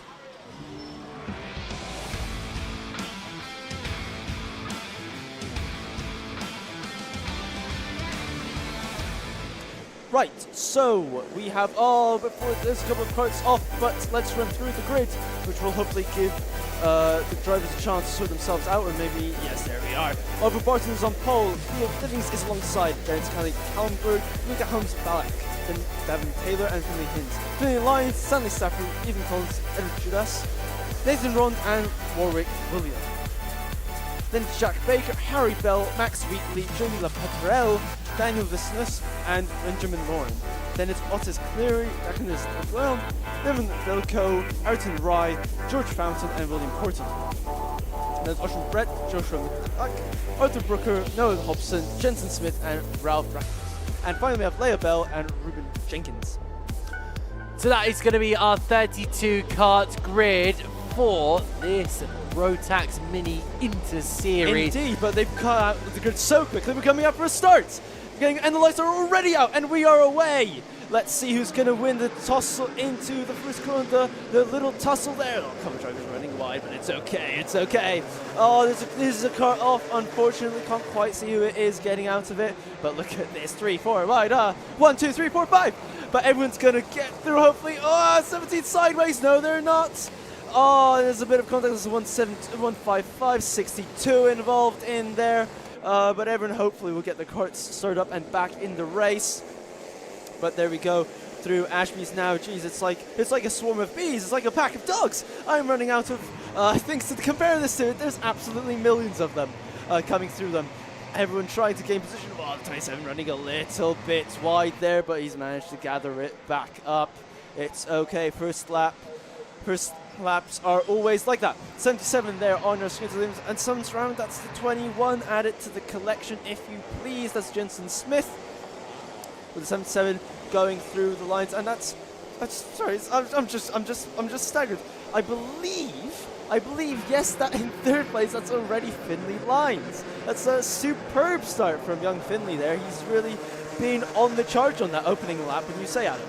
For sure, he has really been on it like a bonnet, and he's now found himself up to third place. Could he find himself further up the field, because he's chasing down his teammates of Luca Holmes, Ballack, and Leo Livings. Livings is just keeping it nice in front there, but there goes Ballack up the inside, darting his way to the right hand side, and unfortunately has to exit to stage left. But a yellow flag there. Somebody has gone off. We'll gloss over that for now. Up the inside goes Luca Holmes Ballack. Ballack is being very, very attacking here. Holmes Ballack, I think, is really looking to make something happen. Another kart there off in the off in the grass there, trying to just tug it away and really just get it away from the circuit. You don't want to be knocked over by a car, because that kind of hurts. Yeah, that's kind of, I think, the end of this race. He will not be trying to drag that out any further. But we still have a race to talk about. So we have our leader, the 77 Livingston, Hans Balak in second. Finley Lines behind those front two, and then the 57, I believe that's Coles Carter, Finley Hines, who has set the fastest lap of the race. Is closing in on these guys. Oh, look, one way, then the other, and that's a move. That's Hans Balak. Has he taken the lead? Yes, he has. Thank you very much. I believe these are all synergy carts, and Finley Lines is going for the lead. Can he get 1 and 2? No, he can't. That's a bit wide. He's going to lose that out, or is he? Runs deep, try and get the cut back. Has he got the cut back? Yes, he does. Rockets out of that corner thanks to that wider entry. But these are all synergy drivers battling it out, like actually we saw in the earlier race for these guys. Clearly a team that's found a good setup for these conditions at the very least. But the 57 of Finley Hines has found a better one, because he is now pressing down on these guys. He really has. I think Finley Hines has really just been working away at the wheel, and that's exactly what he needs to be doing. Luca Balak has really just left his teammates in the dust here. He is, in a way, slowing up here to allow Finley Lines to try and catch back up here. I was having a look in the Synergy tent there this morning, and I actually found Mr. Daniel Ginchard, who is doing a little bit of driver coaching for a couple of drivers. So I hope you're well, Daniel, and I hope the driving career is doing okay. I know he's had a few struggles in the past. I've been talking very closely with Daniel myself, and he's doing his karting over in Europe and enjoying it as much as he would be driving a car. But hopefully we get to see you back in a race car in a single-seater, whether that be a single-seater or a GT or whatever you get to join it. And I do hope he gets back racing. But this is more towards the karting side here. Finley Hines in P4, just continuing to rack up the laps. And rack up the laps he does so. A 1:03.4 makes it the fastest lap, but by about a tenth there over Luca Balak, who is really trying to extend that gap and do his own race. But he's just not being able to escape the wrath of Finley Lines. Off onto the grass there, that's going to be Devin Taylor, and he had a really good first race, but unfortunately he's not going to replicate that this time round. He finds the woods, the grassy area, and that's going to be off for Taylor. Careful, guys. Yellow flags. Don't want to be racing on this part of the track. But 71 leads this marauding pack. That's Jack Baker trying to see off the piranhas behind him. But he leads. Oh, there's a bit of. Oh, it's just a little bit of contact. Don't worry. The 34 on the 30 carts there getting a bit. Oh, side by side through the chicane. This won't work, guys. Sort yourselves out. Oh, it's everyone's vying for every position they can grasp, whether it's in reach or not. They're trying to get ahead of the pack, trying to increase their positioning in that little swarm of carts, because you do not want to be in the mid pack of something like that. 71 going through a scene. That is Jack Barker, 7th position. Here's Fountain, our novice driver there in 34th. Nice performance. And someone's gone around, didn't quite catch it. Just add him to the list of drivers in this race. The 85 going through our shot, that was Benjamin Lorne, who is currently in 15th position. But you can see this pack is not really spreading out, even though we just have now under 1 minute 50 left to run of this race. Now we can see another 30 car, that is the 67 again, that is Nathan Grond trying to, and there's going to be a move from the 40. Oh, shuts the door in his face. Back you go, my friend. Indeed, the 44, Stanley Stanford not being able to get through there for the present moment at least. But yes, this is the battle for the lead. This is a very exciting battle for the lead. This is a stupendous battle for the lead. I'm running out of adjectives. We've got Finley Lines pressuring Holmes Balak round the circuit. We're going to see whether he can have a move. No, he's going to hang back. Maybe he's playing a strategic game here, waiting until slightly later on when he knows that he won't have to defend.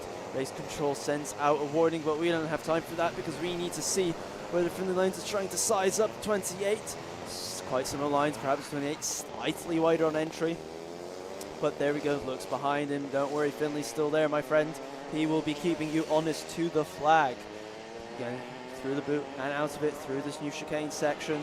Over the curve there and over this curve as well. The left and now into the right. Nice and slow as we power down for the straight. I believe we will have 2 laps left after this.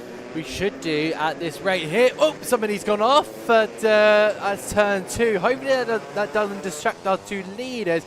It doesn't, but it can Finley Line distract Luca Holmes-Blanc. He's going to go around the outside. Balak is going to play the defensive card, and he's going to have to park it right on the apexes here. Whoa! Big hump over the curb there for Finley Line. And he should continue to look and try and overtake Holmes-Balak. His teammate, the 2 Sin Energy cards, are really rustling feathers here, really playing with these. Really just playing around with each other, just getting into each other's business here. Sticking nose in there is Finley Line. Is he going to try into the boot? I don't think so. He's just going to bide his time into the boot section now. What about the chicane? Will that hamper Holmes-Balak at any stage? Jump, and it looks like they're okay for now. Finley Lines is really just going to continue having a look there. Holmes-Balak looking over his shoulder. He knows he's there, doesn't he? He knows he's there. Ladies and gentlemen, it is on like Donkey Kong. We're going to see what Finley Lines can really muster up. Green flags for this section of the track. Finley Lines, plenty of speed into it. Look at how close it is. You couldn't put a sheet of A4 paper between those carts. Well, you can now because they've broken up a bit, but you know what I mean. Look at that. He's staying inside the defensive line. He's looking. He's looked twice. He is really concerned about it. Can Finley Lines get the cutback? Does he have the speed? Side by side. Who's going to be the loss of the rate breakers? It's the 28, but Finley's done it. The cutback. He's through Parker, but he's got another move to 28. The cutback. That was a little bit of Silverado Desperado, I'm afraid, there from Holmes-Balak, desperately trying to get that position back, but Finley Lines on the last lap has done enough to take the win in this heat. A superb drive, really just waited for the opportunity to strike, and it really was quite a textbook maneuver. As I said, Finley Lines takes the win, Holmes-Balak a worthy second, Leo Livings rounds out the top 3. We're going to see who our 4th place driver is. It will be Finley Hines, well, Devin Taylor. 6th place will maybe fall to Max Singleton. There's a bit of a pile of cards. No, Jack Baker takes it on the last lap. Max Wheatley finishes 7th. 8th, top novice George Fountain. Warwick Malum is 9th, and then Benjamin Lorne is in 10th. Really, really good stuff overall from a lot of the pack, especially that battle with Finley Lines and Luca Holmes-Balak. Both had racing respect, and I really credit that, because as a young driver, you can very easily just not give a hoot about who you're fighting and just play very aggressive, getting a bit too inspired by drivers that play that little bit of a dirty card and start forcing your opponent offline. But there was some really fair racing between Finley Lines and Luca Holmback. I've really got to give credit to both of them. They really threw the kitchen sink at everything and really put their heart and soul into it. But it was our O-plate winner here at Whilton Mill, and of course he's also doing his racing up at PFI as well, so he's doubling up in this 2024 calendar. And Finley Lines is definitely one for the future. I think, remember the name, Finley Lines. I think he will start shooting up the ladder. If the money is there, if the results are there, we could be seeing Finley Lines possibly in some bigger series. Money and results, isn't that all what a driver needs? What else is missing from that list? Basically, talent. What you've essentially said to the drivers, if he's good, he'll be good. And on that incredibly helpful analysis from Adam, we will be moving on to our next race, which will be the Junior Max A versus C heat.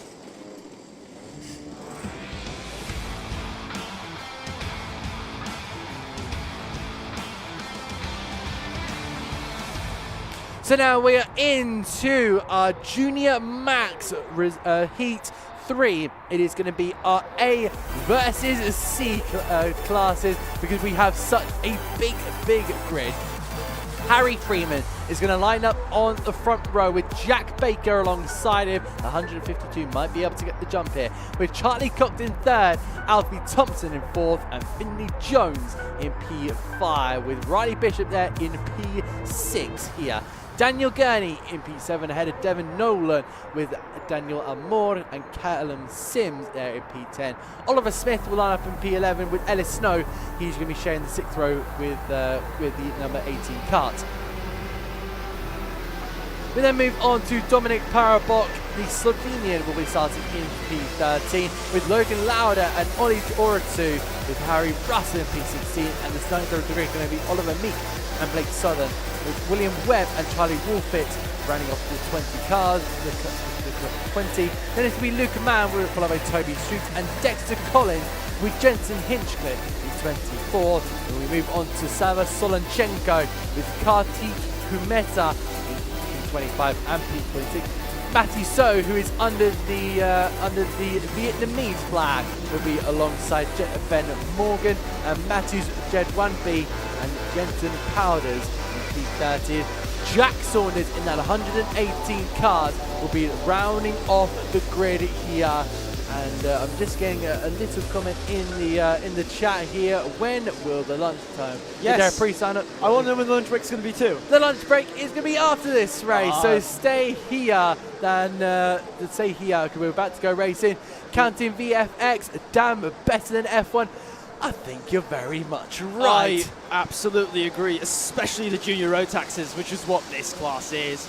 We're about to get ready for a start, and the lights have gone out, and we are away. And let's see whether everyone can say nice and true. Hey, a little bit of sideways action, but everyone's got it gathered up for now at least.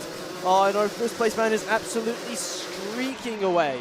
We're going to find out how. I think that is still, is that our place? Can't quite see. Oh, a little bit of contact. Hey.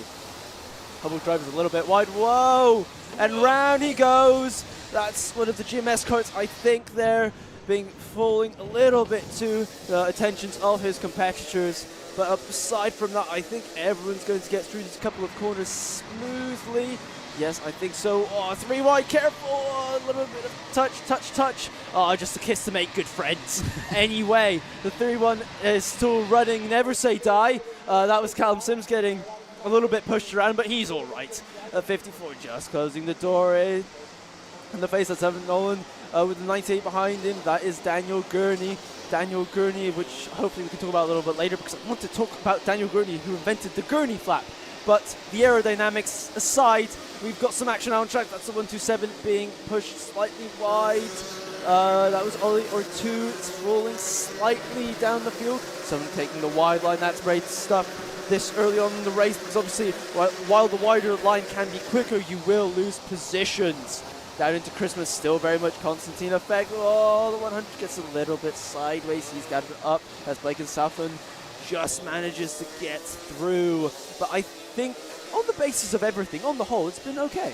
It has been pretty okay so far. They just keep turning their way through these corners and trying to muster up something. Oh, a lot of carts there just involved in this battle all the way down in the mid-pack of the field. I couldn't pick out anyone. In fact, I picked out Callum Sims. That helps you down there in P12 there, but of course the timing only updates every single time we cross the timing line. That is the 87 of Alfie Thompson, who is looking to try to take second place away from Finley Jones here. So no movement there from the top 4 or top 5 in fact. But we had Logan Lauder get passed up into 6th place.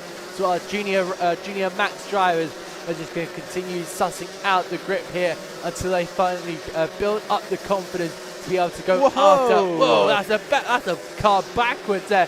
I believe that's going to be Sava Solonchenko in the 555. In 23rd place, one of our novice drivers. So Solonchenko, unfortunately, will drop all the way back, if I am correct. Ashby looking pretty, not sodden, but it's not dry either. It's had a lot of rubber laid down, so I think that's getting pretty positive there, and a lot of the drivers will be using that rubber to try and get the karts turned in. 5 minutes left to go on the clock here. Still a lot of positions to be decided and a lot of points to be given out. That is definitely true. Boarding flag for the 43 there being flashed up on the Digi flag. So the driver responsible will be able to see, that's Dexter Collins, will be able to see maybe what he is being warned about. There again, there's a variety of styles. Through Crook and Oblivion, slightly wider, over the tight line over the curb. Still the driver trying to suss out what is the quickest line in these changing conditions. It's definitely drier now. You can see there's a lack of puddles, lack of rooster tails off the rear tires. So dare I say, you might see some slicks for the finals. Who knows? Anyway, you can see now coming through the Ashby, a couple of position changes. I think there we have the 195, the 199 having a challenge for the 50-70. Oh, there is just a little bit of rubbing, but I think he may have gotten through. Yes, he has. The 195 is up in position. That's Charlie Wolfett. I think that is on Daniel Gurney there making a pass. Quickly, as we have time, the Daniel Gurney is the bit of the rear wing. It's a nice little flap that you can peel away, which increases your downforce. It's very common on Formula 1 cars, but you can actually also see it on GT racers or Le Mans. There we go, I put it in, I managed to do it.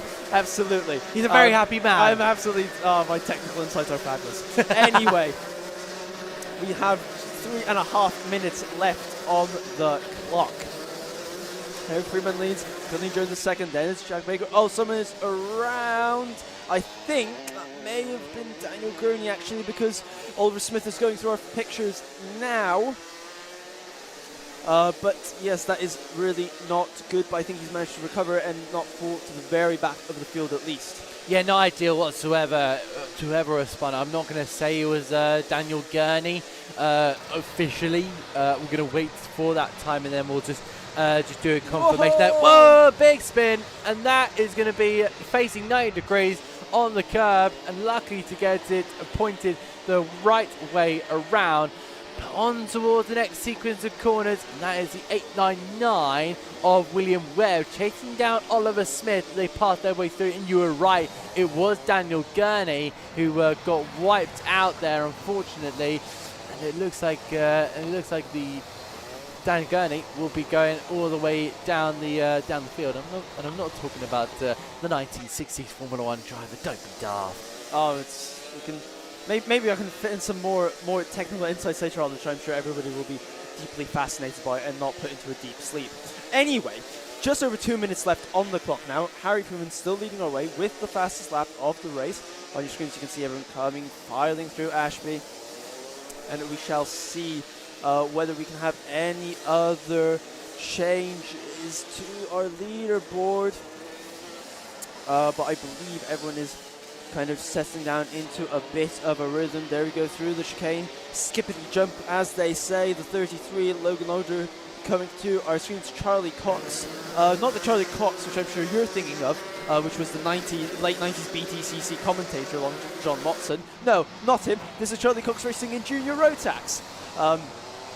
Who is within the top 7, pressuring Logan Older, and we will see whether he can make an impression on that Coles cart as we head down now into Ashby, into the tight hairpin. As you can see again, still that wide line being used. Everyone trying to get, he's going to have a look into Parker. No, he doesn't, thinks better of it. Going to come up into the long left-hander. No, thinks back, stays back. Oh, he's going to have a move, but he's not going to have the drive, is he? No, he doesn't. Out of his, pulls off into the boot. He's got on the brakes. Yep, he's through. Classic stuff there. Really, really smooth. Brilliant move. That was a very smooth operation move up the inside, and I'm sure Logan Lauder will look to try and maybe get through here. Rescreen is coming for photography soon, so please take some really good photos of our drivers. I'm sure they'd love to put that on their social media. Forget the drivers. I want good photos of us. I think that's much more interesting. Anyway, we have now under 30 seconds remaining on the clock. Let's see the 112 there, still going through our shot, obviously. Charlie Cox getting that position. Charlie Cox raced a Ford Mondeo in the BTCC before he became a commentator in 1995. First driver to race a hatchback Ford Mondeo in the BTCC. So there you go. And I'm full of surprises. Another little pointless fact for you. You just hear on the commentary team just to spout up Random random facts. I was going to start talking about the late 70s British car industry, but I think we'll wait a little bit further on in the day for that. Lots and lots of facts about British Leyland. But and someone's off. They've hit just about there. That's, I think, the 555 kart. That's the novice there trying to regain the circuit, trying to find a clear gap. I think they've managed to do that. The kart seems to be in one piece, but that was suboptimal to say the least. Final lap, ladies and gentlemen. Harry Freeman is still leading the way. Everyone has sort of calmed down a little bit, I think. The gaps have opened up between the drivers. Well, not this gap anyway. Someone just absolutely taking it over the curb there. This little battle we see just into Ashby's side by side. Got to sort themselves out. This is the last lap. No one wants to concede, but inevitably someone has to. But there we have a novice going through a picture. That's the 118 of Jack Saunders. But the winner will be Harry Freeman. A good dry, fast lap of the race. Fully in control, I think. Absolutely. 1 minute, 1 minute 3. That's why I put my hand up in the air. I was like, how's he done 1 minute going over the line? But he's not the only one. Charlie Cox putting in a 1 minute 0.7 over the line. But incredible race there. Finley Jones, followed by Jack Baker with Alfie Thompson and P4. Devon Nolan rounding out the top 5. Then we've got Charlie Cox, followed by Logan Lauder with Charlie Wolfit, Oliver Smith, William Webb rounding out your top 10 as all the drivers come over the timing beam and complete their races. It's been a really frantic action start to finish, and of course that is very close to our Heat 2s, almost done here. So they're going to be coming to an end very, very soon. If you want a little bit of an update, we have got our X30 juniors, our X30 seniors, and then our senior maxes. They've got their Heat 2s, and then of course the junior max will then go out again for the B final before everyone takes their usual final, and of course including the junior A final, the all-on all-out juniors. So that is pretty much us done and dusted for the morning session. It is just past over 1 o'clock, so that will be our lunch break heading on now. So please fill up, hydrate, eat some food, eat some water, take a bit of a rest, because we'll be back with the action very, very soon. Don't go anywhere anytime soon. Have a bit of Buckmore action whilst you're at it, then come back here for half 1.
Hello, ladies and gentlemen, and welcome back to the Whilton Mill Round 2 of the 2024 Whilton Mill Kart Club Championship.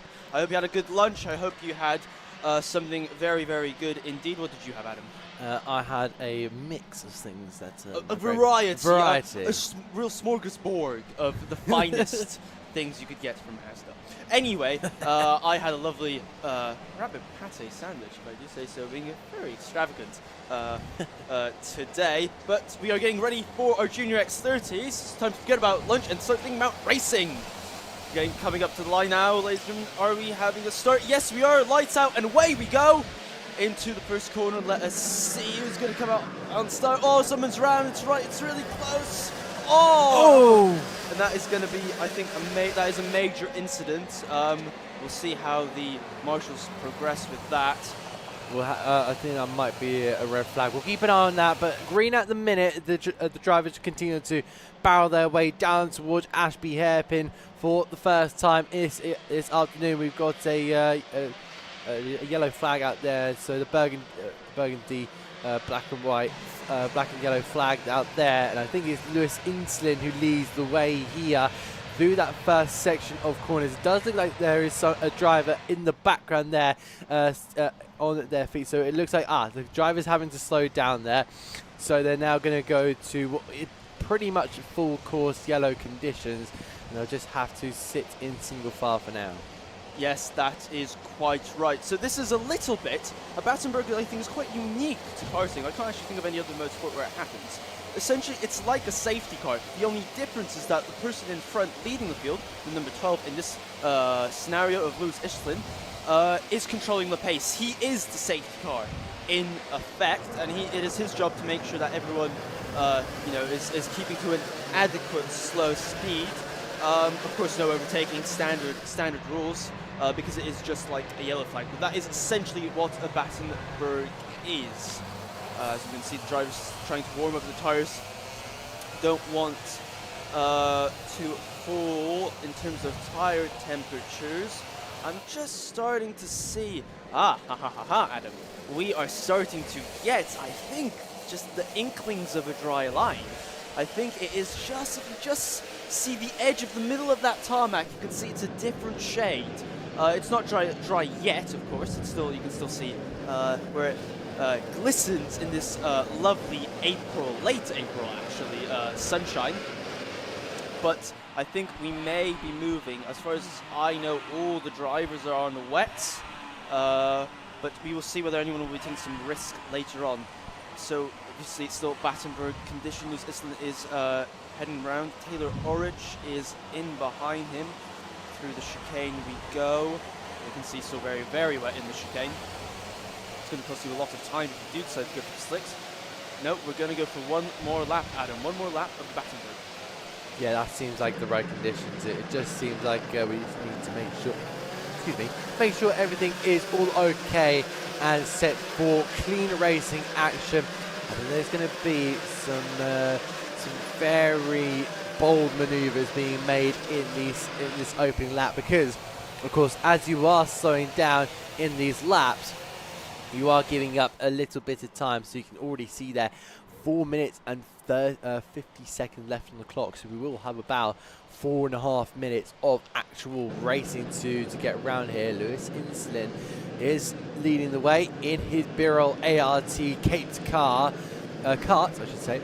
Taylor Aldridge in second for the moment at least, as they continue to look the lineup in place. So, as you can see, Taylor Aldridge, he drifted offline there into the puddles. That's showing you how dry it is, ladies and gentlemen. They're starting to get worried about their tires overheating. They're trying to cool these tires down, which kind of shows you just how much the track is drying out. Obviously, with some parts of the track are wetter, some are drier. They've decided to go with it, that the wet parts of the track outline, and forget about all that because it's green flag, and green means go. So away we go into the first corner. This is a good start there. Whoa, Taylor Orridge a little bit wide, but he's gathered it back up. He might lose a position or two. We'll see coming up the hill to Christmas. No, he's kept that quite well. Or has he? Because there's a bit of a look into Christmas from, I think that was Jensen Pugh on the back of him with Harrison Leach in close succession. But no, he's held them off. nicely. Taylor Orridge is ahead of that gaggle of karts, but Lewis Islin has pulled away a little bit. He's taking a little bit of a breather. This is a very sprint race, really, because we only have about 4 minutes of actual racing to go, or 3.5 minutes now. Anyway, hey, as you can see there, Taylor Orridge through our shot. It's interesting to see how they've set up their tires, because obviously with them being on wets and the track drying out, they might be rolling up their wets. You know, when they're overheating, the rubber on the surface of the tire rolls up, and then you get even less grip, and then that just builds on top of each other, which results in you getting very little grip in the drying conditions. But so far, I think everyone is behaving themselves very nicely. They are behaving they're behaving very nicely. I don't think they want to risk too much here at this moment in time. They don't want to be making big sends like that, almost making it 3-1 into Christmas, but luckily making up one place in the process. So that's always a positive, to make a large send like that and be able to make up a place. That's always nice to know. But in towards Ogiers, that is the 79 of Harrison Leach, who wanted to go for a move off the restart, but just wasn't able to do so. He has got McCauley Guy right up his rear end here. They head their way in towards this little section of course here. Sorry, that's my apology. George Quartermine, who's currently now sitting in P5 there. So they head over the timing line.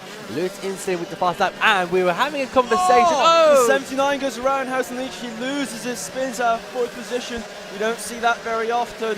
Spinning out on what is a slightly drying track. You see Harrison's going to have to wait now for everyone to get past. Going to lose a whole heap of positions. The 88 there giving a signal to the 22 to work together, because they want to be making some progress in this field, but they don't have very long to do it, because we have only 1 minute 40 left on the clock, which means that we are fast running out of time. We're fast running out of laps to make some progress in this field. But there we go. As we can see, that lovely shot out of Ashby, and now out of the long left-hander. Here we have, look at those cards, that's the 46, I believe. That will be Morgan Moore there. Oh, a bit of a hip and shoulder there from the 28, I think it was. I think just making some room for himself there, and he's managed to gain that quite well. It might have even been the 20 actually, Milan Patel there, gaining a little bit of a sideways there. Some real action there in the middle of the top 10 there. A bit of defending, but it's close. It's ever so close, Adam. It really, really is. They're just trying to tiptoe their way around, but they've got to make those moves quickly, because we're slowly etching on to that end of the race. A couple of sideways moments there, just on the braking, but that's because it's set so far to the rear. The rear tyres then start knocking away. You don't want to be going around, and that's how a lot of our drivers going around there. Whoa. A couple of moves being made into Ocean, bit of contact as well, so your face is squirming away, because you've been in those positions, I'm sure, out on the circuit at the 46, or Morgan Moore gets past Monty Brathwaite and head their way in towards chicane. Job done and dusted in the books, and they head into out of the boot. They head on towards the next lap, and again we're going to have 2 laps to go of this circuit. And we're having a conversation earlier, or try and move on to this for a moment. I will do. Morgan Moore still feeling the pressure there from Monty Brathwaite. Monty up the inside, and Brathwaite takes the position. Brilliant stuff there from our 85 driver.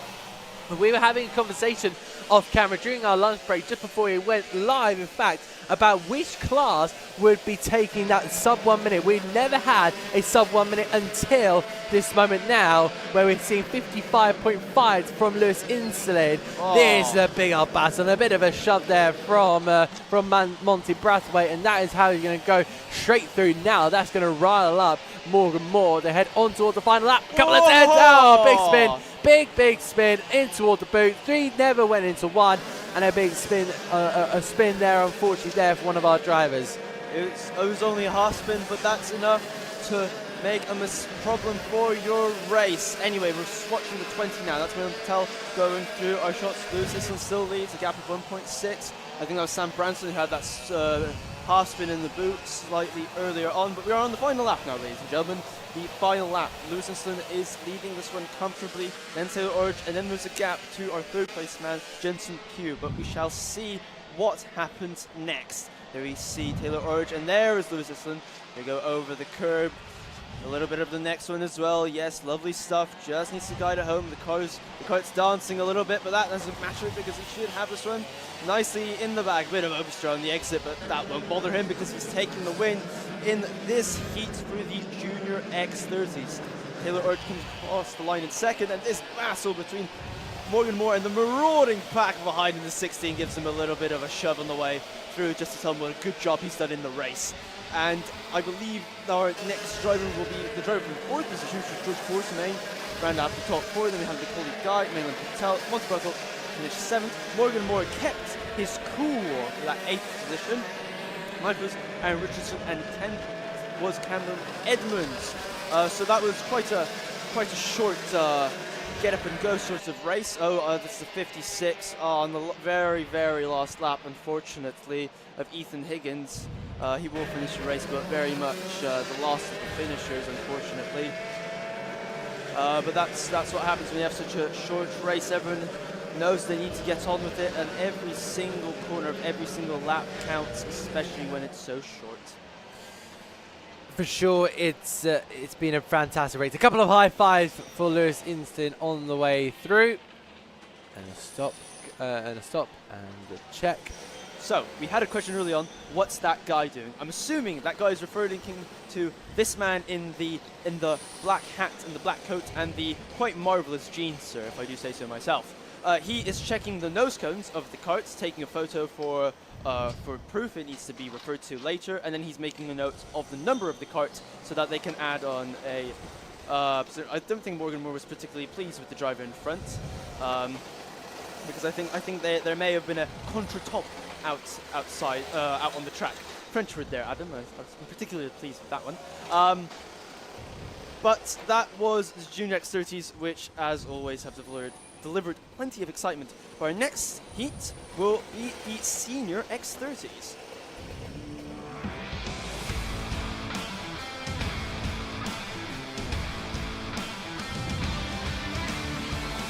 So we now head into Heat 2 of our Senior X30. We had a pretty good opening Heat 1 for our seniors, who is now getting onto the business here. Harry Pears will be lining up on that pole position spot with Jack Cox in P2, with Isaac Marsh, followed by Joe G, Josh Powell Freeman in P5, with Josh Jones starting down there in P6. Then we move on to Katie Ashman with Henry Gregory and Harry Maynard in P9, with Dale Lewis in P10. He's been receiving a couple of supportive messages in our chat.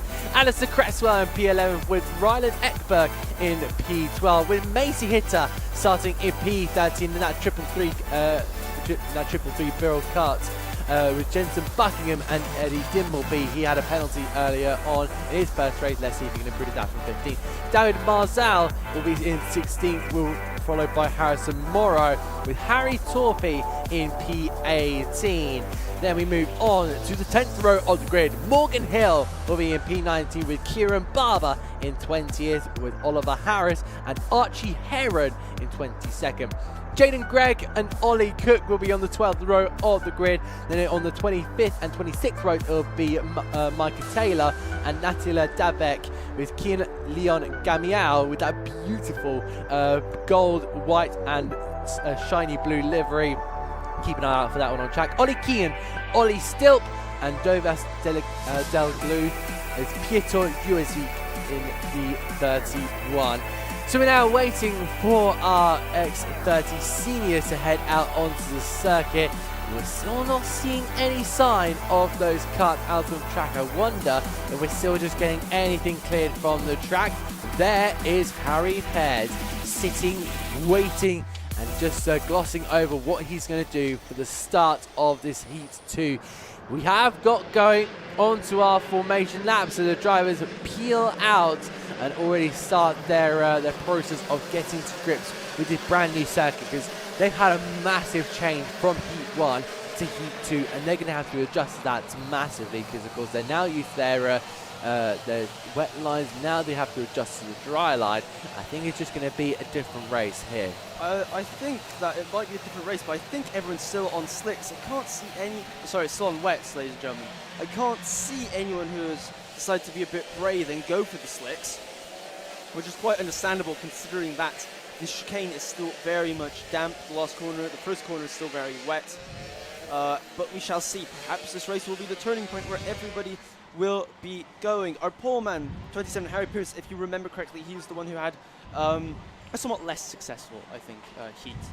If we remember back to his earlier heat, that was not ideal for his point situation for the final. But he's here now, and he's ready to take up pole position once again. Everyone is, I'm pretty sure, on wets, actually, so we shall see how these wet tires cope with the drying conditions. Everyone's getting ready to go around the final corner. Revs are starting to rise. Everyone's adrenaline is building up, and it is a full start, so everyone's adrenaline is crashing back down. We will have to go round one more time. You built that up so well. I did, didn't I? And it's, you did. You were like, time. let's go racing. The adrenaline's up, and then we've got a false start. I blame every single one of you drivers in the senior X30 grid. All of you. I blame all of you. Oh, poor drivers, man. They don't deserve this. Come on. Anyway, They're doing. I was going to say they're doing their job, but they're not. They're doing. Ooh. the 84 is taking the BUKC track layout. I'm not 100% sure why, whether they have a problem or whatever, but they did seem to peel off quite violently. Perhaps they're trying to regain position on the start. We shall wait and see whether they pop out again somewhere in the grid. But there we go. Everyone's slowing down now. Marshall's waving the yellow flag. The other marshal there trying to coordinate the race starts. We have literally come down to a walking pace. This is a team sport type walking phase. This is what they tell you a yellow flag is supposed to be like at team sport. But they are all trying to outside each other, trying to get the jump. It's all about psychology here, ladies and gentlemen. Who can get the jump? Who can outmaneuver on the start? Because it's so critical. But hopefully, again, the revs are rising. My adrenaline's rising for sure, at least. And we are going to see whether we can have a nice clean start this time. Red lights are on. Are they out this time? Yes, they are. And away, the 27 leads the way. Nice clean start from Harry Pierce this time. He does lead the way. Everyone through Oblivion and Crypt nice and cleanly for the first time. Up to Christmas, look at that. Carts everywhere filling your screens. It's like a massive bag of Skittles. Only the Skittles would probably be bumping around into each other a lot less. Now we're coming down into Ashby. Look at that, still jostling for position. Plenty of argy-bargy. Oh, and that was two carts having very, very close encounters. The 50 there going through our screen, getting a little bit. 11, 5, 6, 7, 8. I'm running out of numbers. But they are all trying to get around, and everyone, I think, has just managed it, Adam. Yeah, they really have managed to just keep it all together here, heading in towards the boots and in toward the new chicane section. I shouldn't really be calling it new anymore, because we've now had 2 Whilton Mill Kart Championship weekends and that. That was the number 40 going quite the way off the track. Oh, actually not off the track. That was the number 40 having a bit of a nibble on the inside. That was Isaac Marsh heading in towards Christmas corner, looking around the outside. That's been done before here in between round 1 and round 2, but it won't be done again there by Jack Cox. Jack Cox just continuing to hustle and hound in that beautiful white, red and blue card up the inside in towards the left-hander, and he grabbed the position beautifully. But who's that? That's the number 70, I believe, Joe Chi, looking to have the move. Sorry, that was Henry Gregory, 3rd place in the Drivers' Championship coming into this weekend, but up the inside, and this is a beautiful switchback. They're neck and neck. Through goes, I believe that's Harry Pierce once again. Harry Pierce, there's absolutely pandemonium at that final corner. They're all backing each other up. They're really just keeping themselves in tight company here, close-knit company, and really just fighting for tooth and nail. It is unbelievably close. More send into Christmas corner. Oh, it is close, isn't it? A couple of moves there into Christmas. Drivers are definitely, whoa, it's going to be tight. Oh, it's closer than tight. There's a bit of a contact there. 37 and 26 involved in that one. But what I was going to say is that you can see the driver experimenting with the dry lines a little bit more. I think we're definitely in the transition phase at the present moment in time. The times are falling. The lines are constantly changing. We're going to see everyone kind of keeping, you see a slightly tighter line coming into the long left-hander. You can see that's changing, but here it's still wet. some people taking the curb, some people not taking the curb. You can see it's constantly, the 19 went slightly wide, right into the curbs with all the water, standing water left in them. But it's we've got constant track evolution now. Everyone's trying to find where the grip is, what's the best lines, which lines still need a wet line, which don't. Oh, 3 wide, 2 wide. Oh, I think that was a move there. I think they managed to all get through that one cleanly, or at least as far as I can tell for the present moment in time. The 159 just going through our screens at that moment. More moves being made into Ashby. Very, very fast stuff indeed. Fast and frantic. For sure, it is fast and frantic, as you say. But my word, is Henry Gregory really feeling the pressure now? Sorry, that was Jack Cox who is feeling the pressure instead.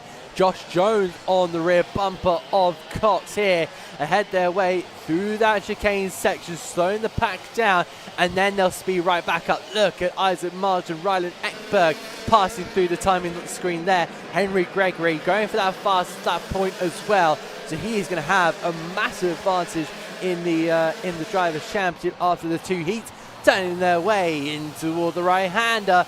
And now we see that 73 of Harry Torpey heading up the inside, so he's managing to grab another place. But Ollie Stilp there in P11, Macy Hitchens down in P12 as well. Del Lewis in P14. And actually, somebody just messaged me. Del Lewis is somebody I commentated over in an F1 league race called VF1. So I've commentated over him in virtual Formula 1 and now real life karting. Unbelievable. The world is a really small place, to be honest. Jack Cox just continuously to try and defend it, but Josh Jones has got too much. Ryland Ekberg's got too much for Isaac Marsh, and that is a very troublesome kart there. Who's right at the back, but they head their way on towards Christmas Corner. Yeah, Christmas Corner as we catch up with the top group. Let's regroup for a moment. Let's see who is here. That's 19 of Jack Cox just going through our screen. That's Isaac Marsh in front of him, and in front of him is Ryan Ekberg leading this battle for second place. Bit of detritus there coming out on the carts. I think it was just part of a sticker kit, so just affecting the visuals of the kart, hopefully not its performance, but we shall see. So we have the 273 going through our shot. That's Ryan Ekberg. Then it's Isaac Marsh. Let's have a look at their lines, ladies and gentlemen. A little bit of close to the curb, but not taking it. Taking a lot of curb there. The 28 behind the 19. So Josh Jones behind Jack Cox taking a lot more curb. Maybe that's what's faster for him at the present moment in time, but we shall see. Oh, a little bit of understeer there because of the way he's picked up the curb. And then this absolute gaggle of cart. 1, 2, 3, 4, 5. I think there's about 7 or 6 carts in that, but 44 move. Ollie Stilp on Morgan Hill. That's a position up into 5th place. For sure, that's a good move there. Morgan Hill and Ollie Stilp is really making up the gains. He's really just focused up here to make up those places, and really incredible stuff from that number 44 heading in toward the left-hander and just continuing to keep up the pressure here. Oshers was the location there. Here we go, and I think Ollie Stilp is just keeping that kart stuck there in that P6 place. He doesn't want to be conceding there to Josh Jones, and he's going to look to go on Morgan Hill. Morgan Hill takes a trip across the bumps there. On the inside is Stilp, and Stilp is going to back off here, carrying all that momentum up towards turn number 3 of Christmas Corner. There is the field spread there, so it's starting to get pretty wide here. What about on towards Christmas? Couple of sends there. Oh, that's a bold move. That was the 40, that was the 84, I believe. No, it wasn't the 84. I believe that was Alistair Cresswell being overtaken. Mickey Taylor. Yes, I think it was Michael Taylor having a move there. We have just about a minute left on the clock, and it is starting to really heat up. They're turning up the wick, these drivers. The 48, whoa, did you see that? A little bit of contact, really stood on the brakes to get it stopped, and unfortunately 73 behind him got caught out. So now we have the 19, that's Jack Cox, and then we have the 29, that's Morgan Hill behind him. So Jack Cox, I think, is struggling a little bit here. 34 and 41 under investigation. We'll see what comes of that slightly later on, but these two are really going at it, hammer and tongs, as we now look up the hill to Christmas. Is it a move? I think it is a move for Morgan Hill on Jack Cox. I think they're teammates. I believe they're from the same foil. I can tell from the blue and red Jack Dex Racing colours on their karts. But we can see now into Ashby, everyone keeping slightly more stationed, slightly more spread out. And hopefully we will see some good racing to the flag. For sure, we will be seeing that racing to the flag here. Just currently keeping on tabs here with that 29 of Morgan Hill, who managed to get past his teammate with that kind of Jack Dex Racing kind of, I'm not going to say rivalry, more, we could say friendly rivalry, to be honest, because they are in the same team. Let's go all the way. I'm sure it's a friendship. I'm sure it's a proper friendship. Proper friendship. Proper friendship. They go to the track in the same cars and everything. They have bingo nights together, I'm sure. Anyway, we still have, well, we actually have no time left on the clock because it has come down to 0, so it should be this lap and the one after that. All left there, we have 43 going through our shot at the reservoir, and that's the 77. That's Henry Gregory, I think, lapping the 43. So just making sure, a warning there for David Marchesel.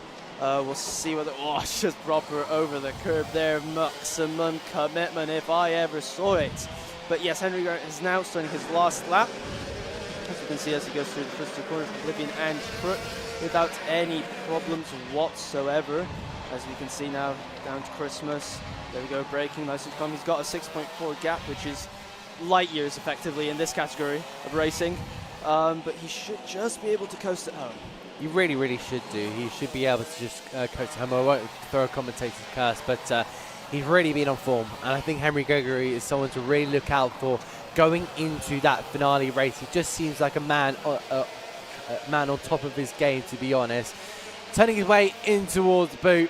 And of course, a really, really solid result here for Henry Gregory. He's got the chicane to negotiate. Just be careful, just bringing it home here. Henry Gregory takes heat 2. The checker flag is out, and it's a win for Henry Gregory. Our first from the lunch break, and that is a great race to get things kicked off. And I believe I made a mistake there. That was the second race. So I'm being a bit of a silly Billy at the moment. It's absolutely fine, Adam. It's all been happening so quickly, it's difficult to keep track. Anyway, that was a very good, actually, senior X30 race. We'll see whether we can, maybe someone will be brave enough to try slicks in the next one. I'm really curious because all I can see is really that chicane being wet. But I think the first two corners are still a little bit damp, so that will definitely cause problems for our drivers. But let us see as Dean Marshall there coolly and calmly walks across the track. Has a real swagger about him, that Marshall, I must say. Really cool and collected sort of fellow, if I do say so. But now we have no scope. I think Henry Gregory may have a nose cone. That will be something to keep an eye on. So there you go. I'm getting a notification in my ears. Henry Gregory normally gets a 5-second time penalty for that, but that won't matter. He still wins the race. He still gets maximum points. So he was very, very lucky. It wasn't as close as you would normally have in a Whilton Mill Kart Club race, but some really, really good results overall from a lot of our drivers. They head their way. And look at the nose cone. Looks like the 73 there is okay of Harry Torpe. That's a penalty there for Alistair Cresswell in the number 18. So just having a look and seeing if might be getting any more penalties. Yes, we do. The 84 of Josh Jones, unfortunately, there gets hindered. But when I was here for round 1 here, may I say, Magic, me and John just had a lot of fun talking about Magic, talking about of course just watching nose cam. It's a proper show for us, and I hope you're having as much fun as we were at the time, but maybe not as much as a driver. I am having tremendous fun. Anyway, our next race will be the senior max race, which I'm sure will be excellent as well.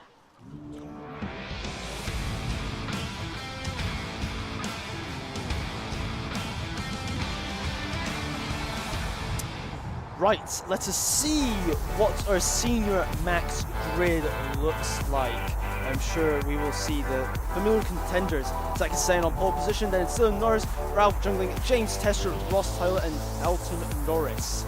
Then we have Ryan Hedge, Oliver Johnson on row 4, Sophia Habik, and Spencer Burham on the next row. Row 6 is Azar Pinder and JJ Hind. Then it's William Young and Finley Haynes on row 7, Lewis Wild and Ethan Ling, and then Matt Parker and Stefan Kosmarczyk. Then it's Molly Griffiths, Charlie Webb, Leo Astro, Samuel Cook, Harry Bloor, and then Eden Nagvav. Then Jack Roach, Matt Davey, and then Daniel Archer will be rounding out our starters for the senior Rotaxes, the senior Maxes, whatever is your preferred. Sorry, I'm getting slightly excited because I see slicks, ladies and gentlemen. Wow, and brand new slicks, so we're going to be seeing some very exciting lap times. No, Adam, I'm not going to get excited. We're going to save that for slightly later. We're going to save that for the finals. But it is going to be a very, very good race for sure. Oh, that's a kart broken down just on the exit of the pit. I can't quite see it. I think it's a Jack Motorsport kart, I think, but can't see the number from here. But yeah, unfortunately that will not be going any further unless he does some magical things with that engine to get it to coax back into life. Everyone, you can see, look at them weaving the tires. What they're trying to do, ladies and gentlemen, is when the new tires get molded, they have this shiny surface on them, which is horrible and not grippy. And obviously, if you had a race or whatever, you'd have time to, you'd have it taken off by then because you would have had it in qualifying. But these new tires have gone on now. They haven't had any time to put them on. They had the new tires and they have gone now, and they still have that shiny layer. It's almost like a foil on it. So they need to get that off, and they're trying to weave to get that off, and also to put temperature in these D5 Mojo tires, which really need them. But we had enough time for that. It's time for the race. So lights are on, lights are out, I believe. Yes, we are. Away we go, down plunging into the first two corners. Zach Hussain leads. Someone taking, whoa, brave man. Is that on wets? Can't quite see if Ethan Ling is on wets because that seemed very fast on the wet part of the track. For slicks, at least, we will have some confirmation slightly later on. Yes, so I think we've got a split here, ladies and gentlemen. I think some people are on wets. Into the first corner, not first corner, we're talking about Ashby. It's not the first corner at all. But we are coming into the Ashby hairpin and out of it. I think Zach Hussain is still leading the way on those slicks. Now we're about to get up into the danger zone, ladies and gentlemen, because the chicane is still wet. We've got to see how these drivers deal with that. I reckon they'll take the curb, but they might still be pretty slow. Let's see how they deal with it. Or has it dried out sufficiently? Just trying to see. Oh, I think there's just one. You see, some drivers are on. No, they aren't. Some are on wet, some are on slicks. The 177 is on wet, which is why he had that chicane so much easier at him, because he could just pick the line he wanted to. For sure, that is definitely an interesting split. I didn't really expect that coming into this race, but it does seem like the slicks and the wets are going to be both the challenging one. Oh, big accident there, and that's goes the 20. That's the 44 of Stefan Kosmarczyk. So the Polish driver getting a big old whack up the side there, and I'm not sure if that's going to infringe a penalty, but I do hope not, because that would be an unfortunate way to go down. That is Ralph Jungling. We're going to get a replay here.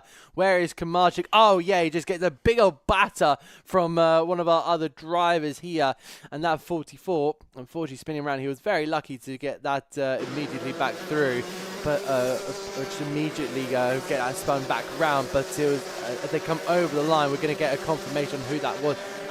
It was Kosmarczyk and Harry Bloor. So the Polish driver and the Spaniard coming to blows there, and already have a first battalion in JJ Hind. He was the driver that stopped, I believe, on the opening in the formation lap. Whoa! Oh, sliding off! Whoopsies! That's the 66, I think. I just managed to see it, or it might have been. Yes, it was. It was Samuel Cook. No, sorry, the 65. Spencer Burham got it all wrong on the brakes there. I'm afraid. I think he just hit a damp patch, spinning off from 11th place on the entry into Ashby's. Now through the chicane, plenty of curb, but they have to, because these slicks, look at them slide about on those slicks. If you imagine a wet floor with a dog on it, that's about as much as they have. They are the dog on wet flooring. That is about as much as they got grip. It's almost like being a dog on lino. I'm not sure what's with the dog analogy, but please bear with me, ladies and gentlemen. The 127 now, I think, making a move. The 177, my apologies, the Astro there by Ethan Ling up into 7th place. Making a very, very nice move there. And now we are back with the CRG. That is 65. I believe that is the driver mentioned earlier, Spencer Borham. I think he's managed to make a recovery from the earlier little digression that he had, which was quite significant. But we shall see what happens if we go through Oblivion and Crook there. There is Zaki Hussein, our leader for now. Fastest lap of the race, using there go a little bit of the curb. You have to be so careful through Oblivion and Crook because offline it is wet. And as I mentioned in one of the earlier races, with the slick tires, if you get on the grass, there's no coming back. You are definitely visiting the scenery at a lot of miles per hour. The 125 now making the move on the 127. That's James Tester versus Ralph Youngling. I think Ralph Youngling got the position. James Tester, is he going to come back at him? Yes, he is. But now back with Zaki Hussein as he comes through into the long left-hander and out of it using the curb. Trying to straight line it, all the speed, nice and late on the brakes, using the curb. And out of the boot, now we come into the chicane. Let's see how much curb he uses. Just a little bit, just to set the car up. You can see, look, understeer on entry, oversteer on exit. There is no grip on those slick tires. There really, really isn't. They're just struggling away in these damp conditions. That's what our kind of information section is saying on the Alpha Time. If you do want to keep an eye on the timing, go to live.alphatiming.co.uk/WMKC. That's going to be a maneuver. 24, Charlie Webb heading up the inside and making a maneuver there. He's got the fastest lap to go with there. So being the boost with confidence is Charlie Webb. And again, a possibility for a really good haul of points here. Heading in towards Ogiers and just challenging away at that number 50 car to Dylan Norris. Norris is just going to keep an eye on that cart ahead, but they're really going to try. Oh, that's a massive move up the inside. And Webb absolutely sent that from a different postcode. He made that move bold, strong, and it's stuck. And that is a superb move. Charlie Webb is a man on a mission. That was absolutely committed 100%, which has to be in the boot to make that move stick. I believe it's Ralph Youngling making a move, or at least he thought about making a move on the 177 of Leo. Oh, let's car off. That's is that the 177? I think. Oh, well, whoever it is, he can't. Oh, he's absolutely livid. He's incandescent because he realizes that car will be. It's the 127. My apologies. That will be going over. That's James Tester from 4th position. And yes, he will be very, very, well, he is very, very upset about it, and understandably so. For sure, it's unfortunate, especially, I don't know if that was on his own or if that was involved in another driver, but if he was on his own, that's even more horrible to think about. And this battle just continues to rave on here. Leo Castro against Ralph Jungling, but also Oliver Johnson there. So that's the battle for 4th, 5th and 6th heading into our picture. Down they go in towards Christmas Corner and just having to get into the rhythm. Of course, still remember they are slick tires and wet tires on the same piece of surface. Exactly. And our 3rd place out, Leo Castro, is on wets, which is really interesting. Let's have a look at his lap times, 52.38. So it's interesting, but Charlie Webb is, I believe, on slicks. So we are in the transition point where the slicks, I think, are faster. So we shall see whether he can use the pace he's got, or these tires should technically be going off very, very soon. Mechanical flag number 44.7 Casimir trick. Clearly some kind of problem, perhaps from that earlier contact. Not entirely sure. Just under a minute now left on the clock. There we can see the Praga chassis going through. That's number 87, Mac McFarker, going through the pictures. He's on slick tires there and making very, very good progress.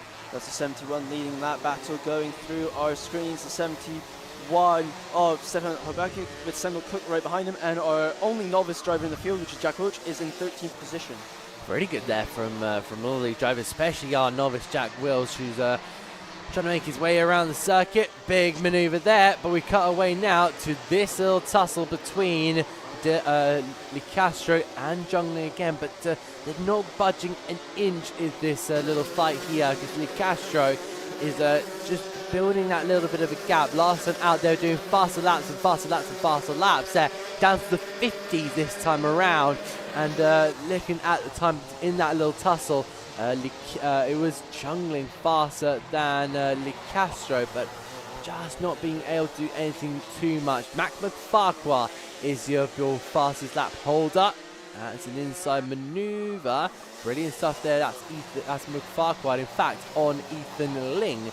So 50.8 last time out for McFarquhar, and he's now really putting the pressure here. That's a lot of pressure for the number 125 Lando Norris car of Ralph Jungling. He's got Oliver Johnson behind him for company, and a big old bump there. So he's run out of traction there. And see, that was the thing. You see, slicks, wets. Jungling's on slicks. We have the 177 car on wets, and through the chicane, the 177 car was faster, but now you see Jungling, he has the grip in the slicks, the track's dried out enough, and he was able to get back past. Now we are back with Zaki Hussein on this final lap. He's got a 5.75 gap, so he should just be able to look over his shoulder and make sure he doesn't need to defend into the boot. He can just crawl it in practically. Well, crawl it in at a moderately fast speed anyway. As he rounds the final corner, just put it into the mud, give a little bit extra work with the mechanics, and he takes the win in this race. I think Charlie Webb's going to cross this line in second. He does indeed. Third place will go to Dylan Norris, who's going to be our fifth place. Fourth place is Ralph Jungling, Oliver Johnson. Dalton Norris comes across in sixth, and Alicia falls to seventh on those wet tyres. McMurphy finishes 8th, Lewis Wild is in 9th, and Ethan Ling finishes in 10th. And I think, with the benefit of hindsight, the wet gamble didn't pay off. No. I do think we're at that point where slicks are possibly the kind of way to go forward, because the rubber is now starting to be laid down by the likes of X30 juniors, X30 seniors, and now the senior Maxes have gone out there. The senior Rotaxes have been out at this moment in time. But for sure, it's going to be interesting. Now we get to our little graphic there. Brilliant stuff there from Charlie Webb, up 18 plated with that fastest lap, and he's been given higher praise, and it just makes you wonder, what could he do in a higher position compared to normal. Also, big shout out there to Leo Licastro, who went up a good amount of places, but fell from, I believe that was 4th down to 7 in the last stage, but still 14 places are incredible for a driver of that for a driver like him. Yes, that is true. We've also got to remember that was quite a chaotic race with the slick and wet gambles. Obviously, a lot of drivers didn't really know what to put on, but I think ultimately the slicks did win out there, and I think the rest of the races should be on slicks at the very least. So we will be catching back up with the senior Rotaxes slightly later for the final. But now, ladies and gentlemen, it is time for the B final, the only B final of the day, which will be junior Rotax.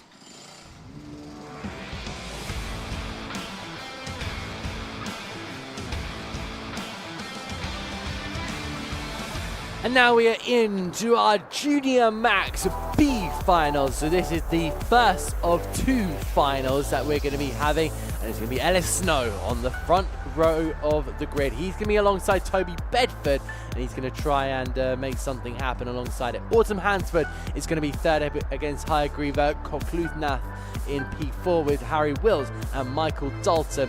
We got all in 5th and 6th. Then in the 4th row of the grid, Jack Saunders is going to be in P7 ahead of Daniel Callahan with Jensen Hinchcliffe and Oliver Meek in P9 and 10. Sava Solonchenko in P11, followed by Ben Morgan in P12 with Daniel Gurney and Toby Street in 13 and 14. The 8th row of the grid is going to be filled of Oliver Bull and Riley Bishop with Daniel Amor in P17, I believe. That does round off your grid for the Junior Rotax B final here at Whilton Mill, and immediately the cars the karts get underway, and already the track conditions are going to be the ones to keep an eye on here, because these drivers once again have been staring at the track for the last couple of minutes, and they're just going to be something to really keep an eye on for sure. So I'm sure I'm sure my co-commentator Maciej is going to be very, very intrigued seeing how they're going to be coping here. I do wonder if the slick tyres are going to be the tyres to go on. I'm not quite seeing many slicks this moment in the time. I think a lot of them are going for wets just to make sure they're not sliding off the road whatsoever. And I think they just wanted to keep it on the road. That's going to be the main. That's going to be the main aim for a lot of our drivers. Maybe it is, but the front two at the very least are on slicks. Our third place driver is also on slicks. I think everyone's actually on slicks, but we're about to find out for this slightly smaller B final. We're going to see, and we are going to go round one more time. This is of course the B final, so I believe the top 4 go through from this into the main A final, as it were. Let us have a look. So of course, if you're not within the top 4 and you don't get through, that is your weekend over. You end your racing here in this race, and of course you still get championship points if you finish outside the top 4, but being in the A final will mean that you score more points in the top 4 because of how the point system works. So we're going to now see, as the 18 is bringing us around, as Oz Snow on the front row, Toby Bedford alongside him, and I think this is going to definitely be a very close contest. Some drivers pointing around, clearly displeased with something or other. We've got 2 novices, I think we're in 4th and 5th, so it's going to be definitely interesting to see how that goes. We're getting ready, ladies and gentlemen, for this start, one of the most stressful races of the weekend, and we're about to see, are we ready? Are we going to go out? Red lights, and red lights are out, and the 93 is away, and they have taken the lead. Toby Bedford leads the way. A little bit of curb there, nicely done, and it's very, very well controlled. Everyone's very well behaved. Oh, no defending from Toby Bedford. That's brave on the first lap, but clearly feels confident that he's got the gap. But the 18 of Snow will be putting him under pressure. Whoa, slightly wide there, but we've managed to gather it back up. Now into Ashby's and out of it. Running a little bit wide there. The 75, oh, a bit wet there. Careful. Might get some mud on your tires, which will severely affect your turn-in capabilities. The front 3 have definitely spread out though, Adam. For sure, they're now starting to really find the groove, find the rhythm, and find something to hang on to, and see how the racetrack is really getting the grip there, starting to form up in towards that chicane section. But then you get this weird puddle that everyone is trying to really just avoid there. The 67 of Oliver Meek there, getting so close to the inside curbing of that last corner. That is going to be up at the mid-end here. Michael Dalton there, and now following through with the 140. That is Sava Solonchenko, one of our novices, who looks to have had a bit of a slow run here. That's going to be an unfortunate one for Sava. Yes, indeed. So we have just over 8 minutes on the clock, slightly longer, the B final, of course, and we will see what is what. There we have the 18 going through our pictures. There's the 67 Oliver Meek, and round goes the 37. That's Ben Morgan. He's going to regain the track, but really, I'm going to be honest, his chances of getting into the A final have kind of evaporated with that, but who knows, there might be some penalties. Never give up. That's what I say in motor racing. So what is our top 4? Who is within the exclusion zone, or outside the exclusion zone is probably more appropriate? We have Toby Bedford, El Snow, and then Autumn Hansford, and then Michael Dalton. Michael Dalton is in 4th. Semi-interesting thing about Michael Dalton is, I was saying the other day, talking to a friend, reading the entry list, who does Michael Dalton? He sounds like a musician, to which my friend very calmly replied, no, you're thinking of Michael Bolton. Which shows that I should not be trusted on any musical-related matters, because I know nothing. But I like to think I know a little bit about motor racing, And this race is a stressful one. We have just over 7 minutes now of the clock, so still plenty of time to go, Adam. For sure, there's still a lot of time to go. And that 67 of Oliver Mead just slowly trundling in toward that last corner. And Reid is taking his time to get to grips with the car that he has underneath him.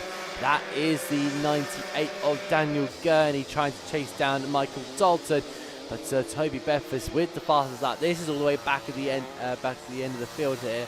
And that was a very, very tough battle. But it's really, at the moment in time, all for nothing, to be honest, because there's not many things to be getting out of that apart from a couple of points in this B final. Following that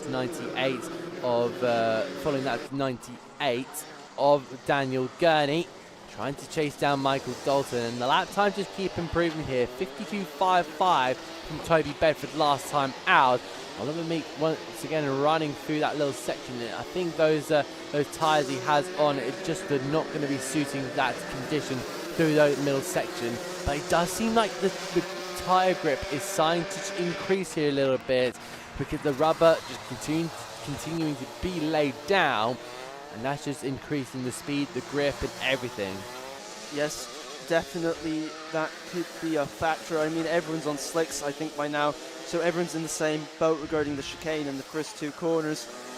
It's just a matter of finding the line that works for you and your particular setup, works to your gearing, works to your front caster levels, works to your rear width, things like that, what you feel comfortable with. But going through our screens now is the 18 of El Snow being hotly pursued by the 26 of Michael Dalton there. Whoa, very sideways, but he keeps it pointing in the right direction. Over the first corner and out of the second corner now. Starting cues, a little bit less curb, shows you the track's drying out. Down into Christmas, late braking, you can see now fully on the rubbered in line. Slightly tighter line from the 18 on the exit there, we'll see whether that affects him. Whoa. Also sideways, and it's a move into Ashby, and that was a clean move, very clean move by Michael Dalton. First lap of the race on last time round, so he is clearly having some pace there, but we shall see whether he can make any more progress. I mean, he doesn't need to make any more progress, because the aim of all of these guys in the top four should be to get within the final, not to battle out, because if you're starting from the back, whether you're starting on the last row or the penultimate row really won't make a difference. It's all about just trying to keep it nice and smooth. And that's a spinner, that's the 555 again. Whoa! Getting in front of the 26 of Michael Dalton, that's going to affect his run onto the straight. He might lose this position. No, keeps it tight, defends. The 18 looks for the cutback, but I think Dalton's got that covered. As we head down now into the hairpin at Ashby.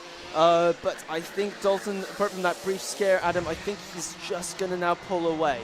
For sure, Toby Bedford is massively pulling away. Michael Dalton, on the other hand, might be able to. He's just got to try and keep consistent here with 4 minutes to go. If you are coming across from the Buckmore Park 24-hour live stream, please do give us a comment in the live chat. Please let us know if you have come over from the 24-hour. Did you enjoy it? Was it a good race? Well, I'm sure you have some even better rating to give to you, because this is frantic action. This is only 10 minutes rather than 24 hours, and you've got a big old run here. This is a battle for 3 cars on the same lap, all covered by less than a second. How about that? This is what sprint racing is like, ladies and gentlemen, when you've had a bit of endurance to, well, endure, heading in towards turn number 7 here. And what about Oshis in towards this left-hander, and really just carrying a lot of the speed. Unfortunately, looks like we had a chat. And that's a move from the 98, Daniel Gurney, past Ellis Snow. Daniel Gurney, who started 13th on the grid, and that's a car out. The marshal there recovering, that's a 75 there. DNFing, unfortunately, that's Alton Hansworth. They started on 3rd on the grid, so that is gone badly wrong. Michael Dalton setting the fast lap off the race. But yes, Daniel Gurney, he was started 13th in this B final, means that he's managed to get himself through into the A final, considering, or at least taking into account if he finishes where he is currently. but we have just 2 minutes and 20-ish left on the clock. As I say, these top 4 guys, they just need to bring it home. No need to fight for position or anything like that. Really, they won't get anything out of it, if I'm being honest. When I used to race, this was the most stressful part of the weekend. If you were in the B final, you just want to get through and get into the main race. That's all you cared about. You didn't care what position you finished in, as long as it was a position that got you through into the A final. It sounds a bit overwhelming at some points. Michael Dawson, my word, is really putting in the laps there. The tyres and the confidence in the boot. Well, I should say the tyres on that kart. The boots on the kart, you could say. You could say, oh, that's the 118. That's Jack Saunders, I think, going for a little bit of a pirouette on his journey to the flag, which is being substandard. Let's be honest, that's not the best way to get around this Whilton Mill circuit. There you can see the 18, a bit of a hop, skip and a jump, a little bit of oversteer, but he should be through. Just needs to make sure to get to the finish. The 98 going through our screens now, Daniel Gurney. Then it's the 18 of Ellis Snow. Let's see them taking plenty of curb on the inside. A couple of drivers taking that last corner curb, just hey, sliding one way then the other. Ellis Snow's driving a go-kart. He's driving a pendulum as it swings from one side of the track to the other. That's a really good description. A couple of more chats there. Benjamin Baker, imagine getting disqualified. That's not ideal whatsoever, but moving away from the disqualification. Dutch Bloke 28 says, I'm here to support my bro Sava. Not doing too well at the moment, but that's okay. Sava Solenchenko down there, unfortunately a lap down, but it's all part of the learning process. The novices never normally want to challenge up at the top. You never expect that in a novice, but they're doing their best. They're doing what they can. They're enjoying their own time here, and all they can do is just improve. And someone who could be improving bit by bit here is Ellis Snow, who we are currently looking at, just following Daniel Gurney. I don't think Gurney got the traction there. He wanted to look to the inside this Snow, but he's just not quite got it there. Dalton, another fast lap, closing in on Bedford, and we now tick down to the last 5 seconds. Snow just not quite got it there.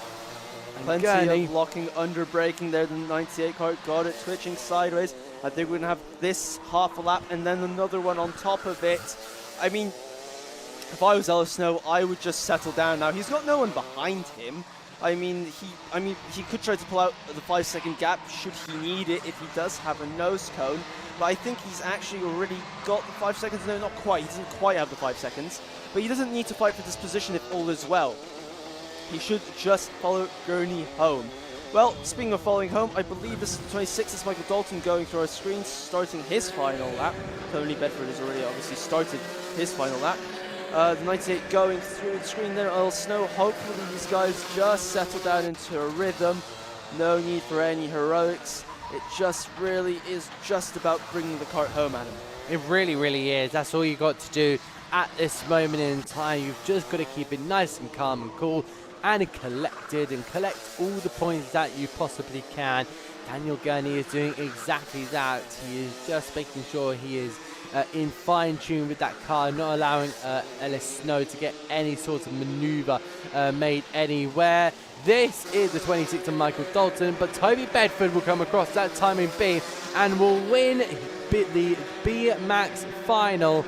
That is a superb result. Michael Dalton locks himself into that A final, as well as Dan Gurney and Ellis Snow. Great results from a lot of these drivers, and then we see the first of the drivers that will unfortunately not go through and will be heading home after this one. Oliver Meek, followed by Toby Street, and there we can see our drivers crossing over the timing line.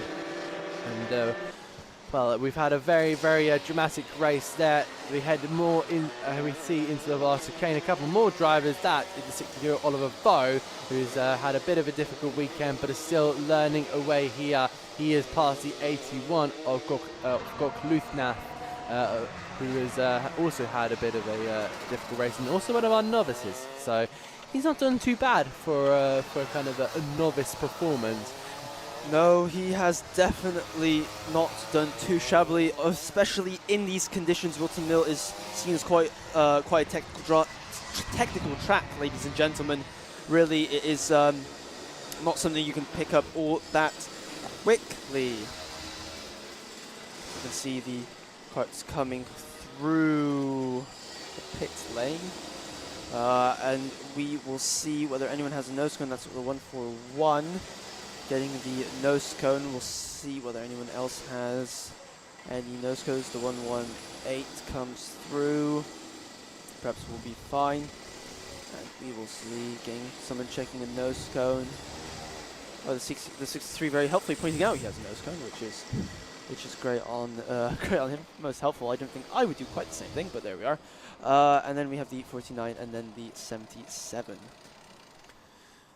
Really good stuff overall for a lot of our drivers. We have our 4 drivers locked in for our Junior Max B final, but it's now time to get to our multi-class for the last time, our IAME Waterswift and Rotax Cadets.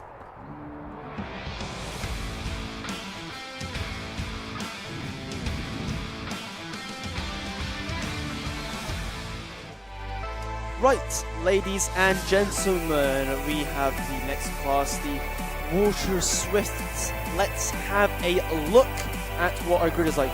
Arthur Farrow is on pole, Maximilian Eberhardt is second, then Charlie Page, Harris Barber, and then George Klimo, and then Tommy Klimo on row 3. And it's Albert Farrow, and then Darren Dimitrov on the next row, Dmitry Yuznov, and then Joseph Davis, and then it's Harvey Das and Oliver Dawson on row 6. Harry Knight and Finley Beals is on row 7, Teddy Higgs, Dewey Rich, and then James Devereux and Harry Chapman on row 9. Next up we have Aldrin Saras, Chester Forks, Henry Algart, Rex Pooley, Reggie Chamber, and then Philip Pataru rounding out row 12, and lastly Ronnie Kempson on row 13. As you can see, the drivers getting their way around the track. We shall see what is what for the, I believe the first, yes indeed, the first of our finals. Very, very exciting stuff, ladies and gentlemen. I'm sure you'll all agree, and even if you don't think so, just agree with me anyways, because that will support our self-esteem, I think, out of no end. There we can see one of the last of the Junior B Rotax being optimal. We have Ellen Racing saying, hello guys. Hello to you too. I hope you're having a fantastic day. I think we certainly are, Adam, aren't we? Hopefully you're having a fantastic day as well. As we see the Rotax cadets going around. Waterswift Restricted are thinking ready. These are the Rotax guys, I believe. Yes. We have red lights on, red lights on, red lights are out, and away we go. Down into the first corner. Is it going to be clean? Is it going to be neat? I think it is. We have the 24 leading the way. Arthur Farrow is kept his position. Very defensive line behind on the zip cart chassis from the 61 there, Maximilian Eberhardt. Last year's club champion, of course. The 24 still leading the way, though, as we head down the hill into Ashby. Nice heavy braking, and now it's the Waterswift Restricted, and away they go as well. A little bit of a helping hand there, but they're all through relatively cleanly. That's the 32, that's Henry Chapman, I think, leading the way. Up the hill, he's managed to pull out a little bit of a gap there. Or will there be a move? I think there might be a move. There definitely is a move. That's the 38. That's Chester Forks taking the lead of the race at the third corner of the track there on the opening lap. He's definitely well, a smidge of oversteer from the driver in third place, but he has very assertively taken the lead of this race and has pulled out a bit of a gap, Adam. He has, and that's going to be very, very important, just pulling out a little bit of a gap. Even if it's just a little bit in that opening lap, it is something rather than having 2 or 3 or 4 or 5 cars stuck right behind your bumper. But they head through now and on towards Ashby Corner, hard on the brakes and just continuing to follow in the... Oh, that's 2 spins. Oh, we got more spins. 4 spins, in fact, in total. We can have any more. We do. Is there maybe... I don't know if there's anything... going on too very suspiciously there. Maybe it could be slicks. Even if it, sure. I'm a bit confused. Even if it wasn't anything, I don't think there was anything. I think it was just a lot. That's the 83 out. The 83, which is somewhere on the screen. That Joe Klimo, he was in fourth, isn't in fourth any now, unfortunately. I don't think there's anything on the track or anything like that. I think there was a bit of an incident there. Oh, someone else has spun around. And everyone kind of just braked in response, just kind of concertina effect. But beautiful double pirouette. I give it 8 out of 3 with Pike for that one. But we are back with the leaders. It is 24th, Arthur Parrow leading. Then it's Max Aberhart. That tight battle there. Then we have the 32 going through our pictures. I believe this is the Waterswift battle that we have seeing on the screens now. There we have the 12, the 31, 32 running very, very wide indeed. But hopefully Harry Chapman gathers it all back up. And I think he has. He still has quite a long way to go to catch up to Chester Forks though. But yeah, we'll see. Actually, you could just see Chester Forks just exiting the screen there, Adam. You can, and Chester really just maintaining the gap. Oh, that's the 31. That's Rex Pooley, who's unfortunately gone off the track and sliding across the surface. 2 double spins. Oh, that's a bit of a bonk. And unfortunately, they're going to have to drop all the way to the back. I think there might be a bit of nose damage as well. So that's not going to help either way. Chester Forks was all clear of that, but that has definitely shaped up the 2 and 3 positions in the Waterswift restricted class. There we can see the 31 going through our picture. That's Rex Pooley. Then it's the 13 behind him, Ronnie Kempson, trying to catch up. I believe he's on the whoa! That's not the optimum line there, but don't worry. He's still running. Never say die. Gathered it all back up, and he's pointing in the right direction, so we can forgive him for that little mistake. But there we go. There we can see the Whilton Mill plate holder going through. That's Alessandro Sorlas again going through our pictures. 31 there, Rex Pooley. Very commanding in that position that he is in currently. Let's see. Oh, is this a battle? Is this going to be a change? That's a 12. That's Henry Algar.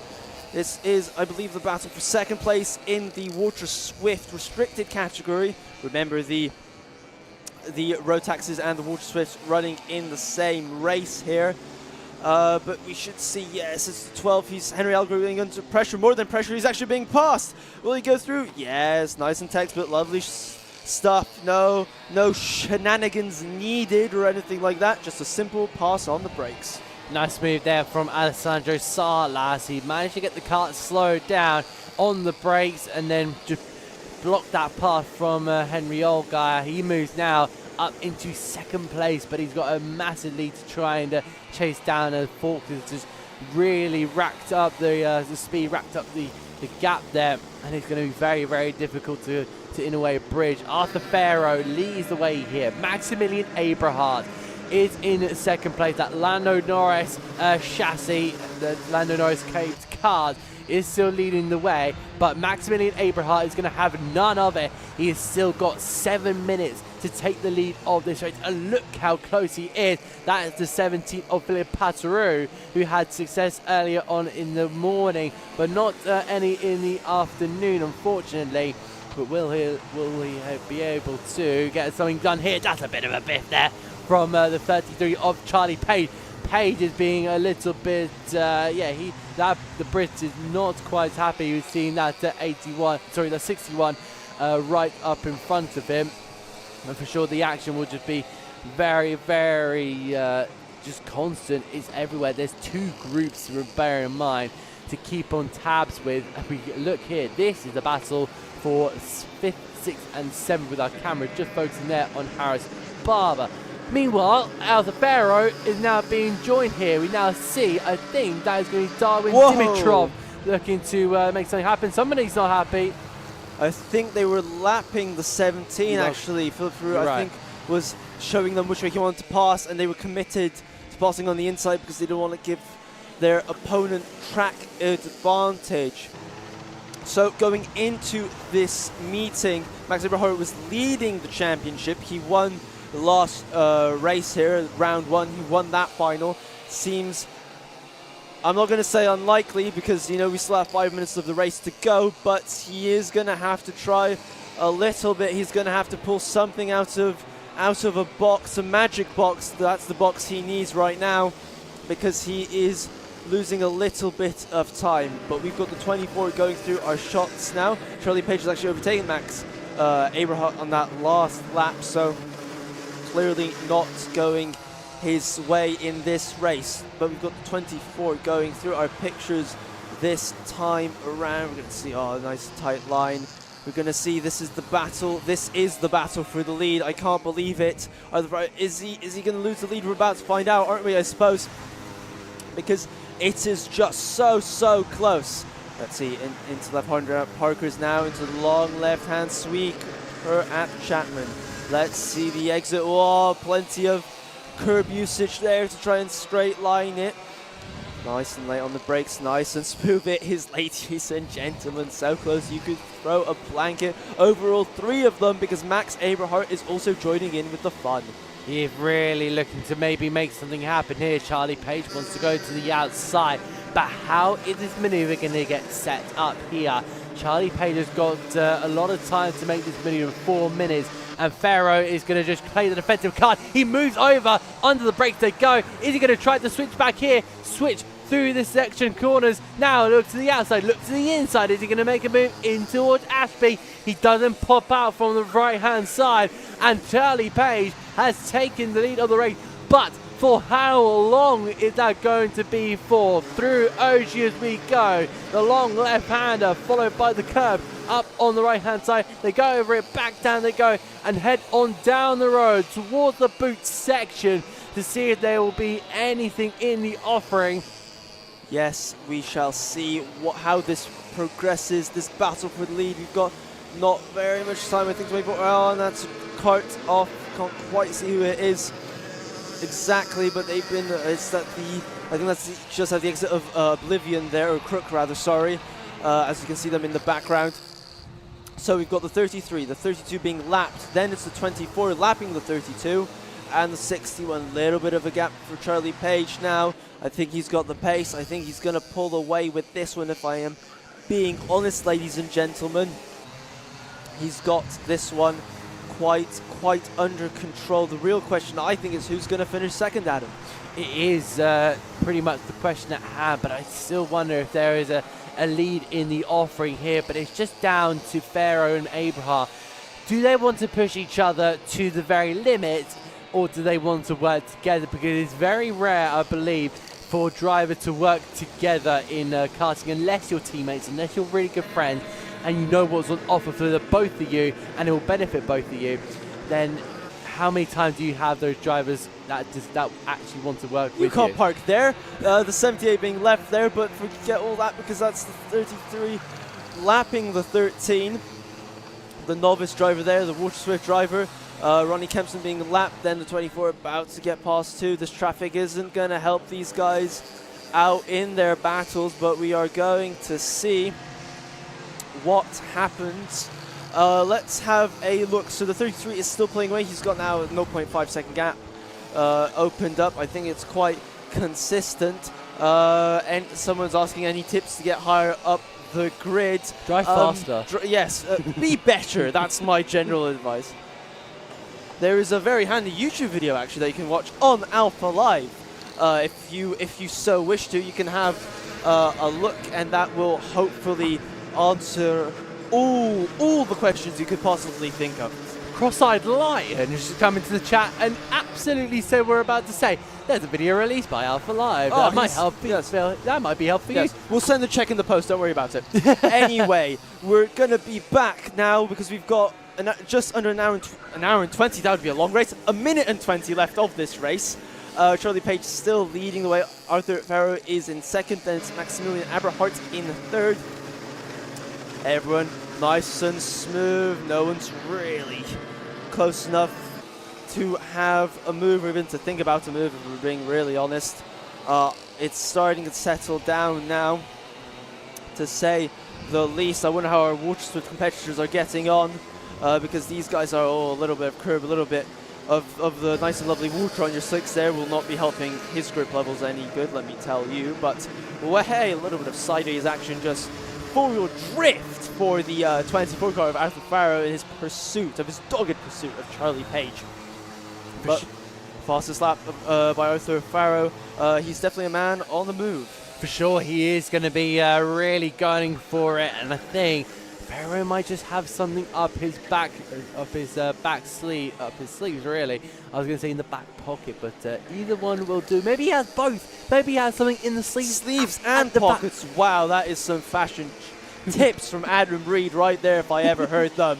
Anyway, we now have ticked down to 0, so we're going to have, I think, this lap, this half a lap anyway, and then another lap to finish off this first main final of the day. And it seems like everyone has pretty much spread themselves out there. Well, having said that, I think the battle for the lead is hotting up. We have 0.2 of a second. Final lap, ladies and gentlemen. Can Arthur Farrow do anything on this last lap? Can Charlie Page keep the lead? Well, we're about to find out in literally a couple of corners. Down into Ashby's, nice and break. No one's defending yet. Charlie Page isn't defending. He might be defending now. The switchback. Oh, there isn't enough space for the 24. He backs out. Charlie Page slightly tighter line. Arthur Farrow is looking for the inside line. Can he see it? Looking back, checking where he is. Making sure he doesn't need to defend when he doesn't have to. Whoa! 24 gets sideways trying to carry the speed in. I think that's going to cost him. And I think, or has Charlie Page done enough to the line? No, he hasn't. Oh, just at the last moment, and he takes it on the line. Arthur Farrow wins literally by the skin of his teeth, Adam. What a hundredth of a second, and I think Charlie Page threw up a hand there in frustration. It just shows how passionate these kids are. They may be young and they may be hungry, and they definitely are fierce. That is what losing a race means to them. If you go back and have a look at a replay, I've got a little bit of a stream, so I'm not entirely sure if we're going to get a replay on our main camera feed, but that hand of frustration from Charlie Page was emotion at its not best, but not its finest, but its most recognizable, I'd say. You really could tell the frustration from Charlie Page, and he was not happy. Here we go. Let's have a look at this. In towards the left-hander. He had a look up the... no, seriously. So he makes a mistake there. He has a bit of oversteer. He corrects it, and he's probably thought it's over. But now let's have a look. The 38 takes the curb, runs slightly wider. Look, he's oversteering. He's correcting. The 24 has a much clearer run to the line, and that's when he can put the power down. But now you can see the 24 delighted. The 33 is absolutely beside himself, throws his fist in the air. He is clearly absolutely devastated to lose it after doing such a great job throughout the entirety of the race. Oh, that was a brilliant replay, so big credits to our producer for that replay. That is one I was really looking for. But a really good race. I did say in that middle stage of the race that there is still that lead up for grabs here. For sure, that was a brilliant race, and only 0.08 of a second separate. That's probably the closest real life event that I've commentated over. That's probably the closest real life finish that I've commentated over on. But that is genuinely superb effort from all of our IAME Waterswift karts and our Rotax cadets. We're now about to move on to more IAME Waterswift. It's now the Inters time.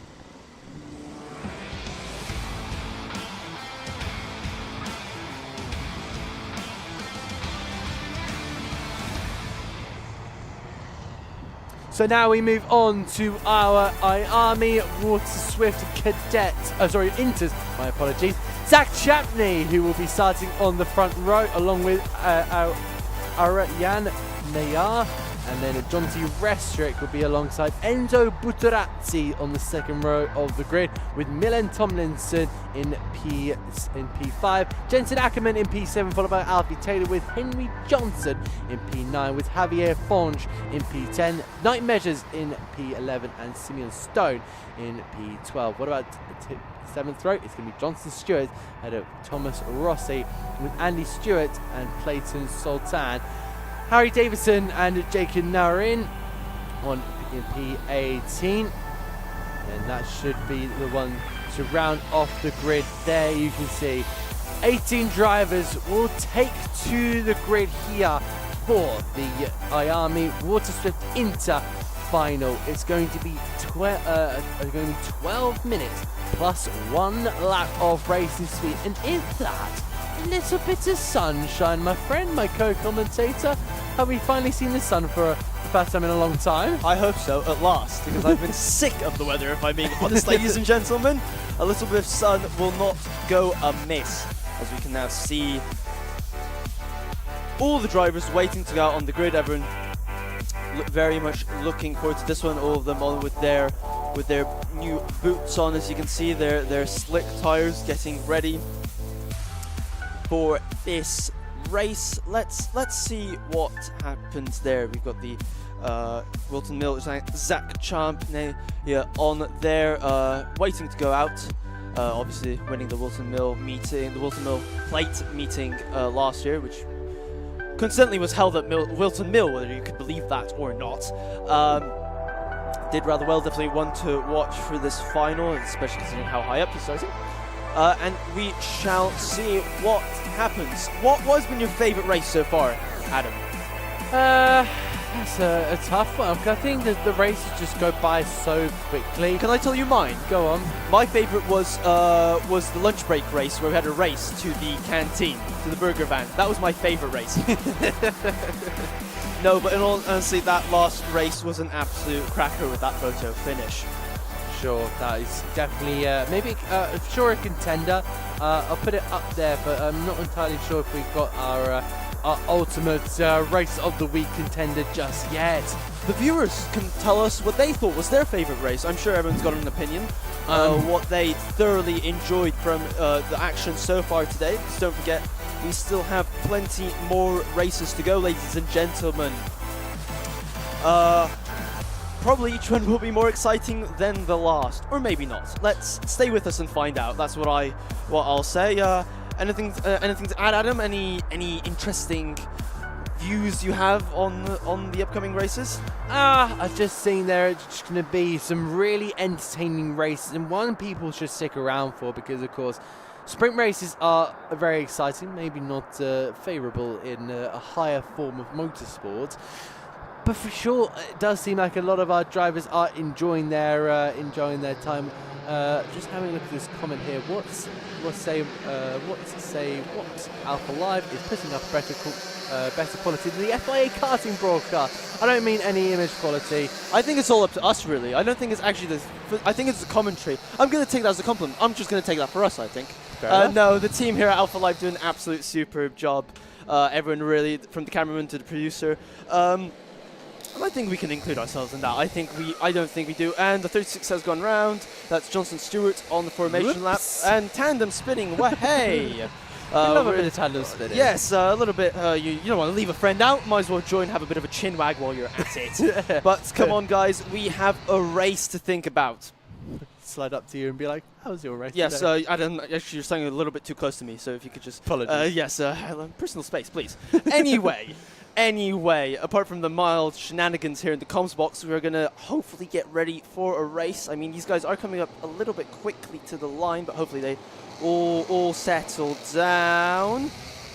Let's see now. Red lights on, and red lights are out, and away we go into the first corner. Oblivion Crook, the WM plate leads the way as we head now up to Christmas. You know, all the usual oversteering, understeering antics in the midfield, but here we go. WM plate, then it's the 44, then it's the 20, then it's the 67. Line astern, the only gap is between the 67 and the 20, but still very, very close to that job. Whoa, oh, there was a little bit, and round we go. That's the 68 there, that was Henry Johnson. Having a little bit of a play in the grass there. 24 is wide, and 24 has been passed, I think. I think that might have been Johnson Stewart, I'm not 100% sure. But WM plate is leading the way. Zach Champney is leading the race after starting from pole position, May. I remind you, ladies and gentlemen, over the curves, it's still so soaking wet there. And you can see, Zach Champney's made a bit of a mistake. He didn't have a very good chicane, which just bunched these guys right up at him. It really, really has, and that is really going to throw a spanner in the works for Champney. He's going to have to start looking behind it rather than forward, and he doesn't want to be having to look forward because of another driver. Whoa! Big spinner off in the background there, but that doesn't matter at this moment in time. Someone's just losing places. Well, it probably matters to him, let's be honest. It does, but I just wanted to keep on board with the action. Now he turned to that 23. That is Javier Fonge, who has unfortunately fallen off the circuit and having to drag that car either back onto the road and get going again, or drag it into a safer place. That is Jensen Ackerman, who is just keeping that fourth place spot for now, but he's got Max Mason all over the rear here, who's looking to maybe make a dart this way or that way.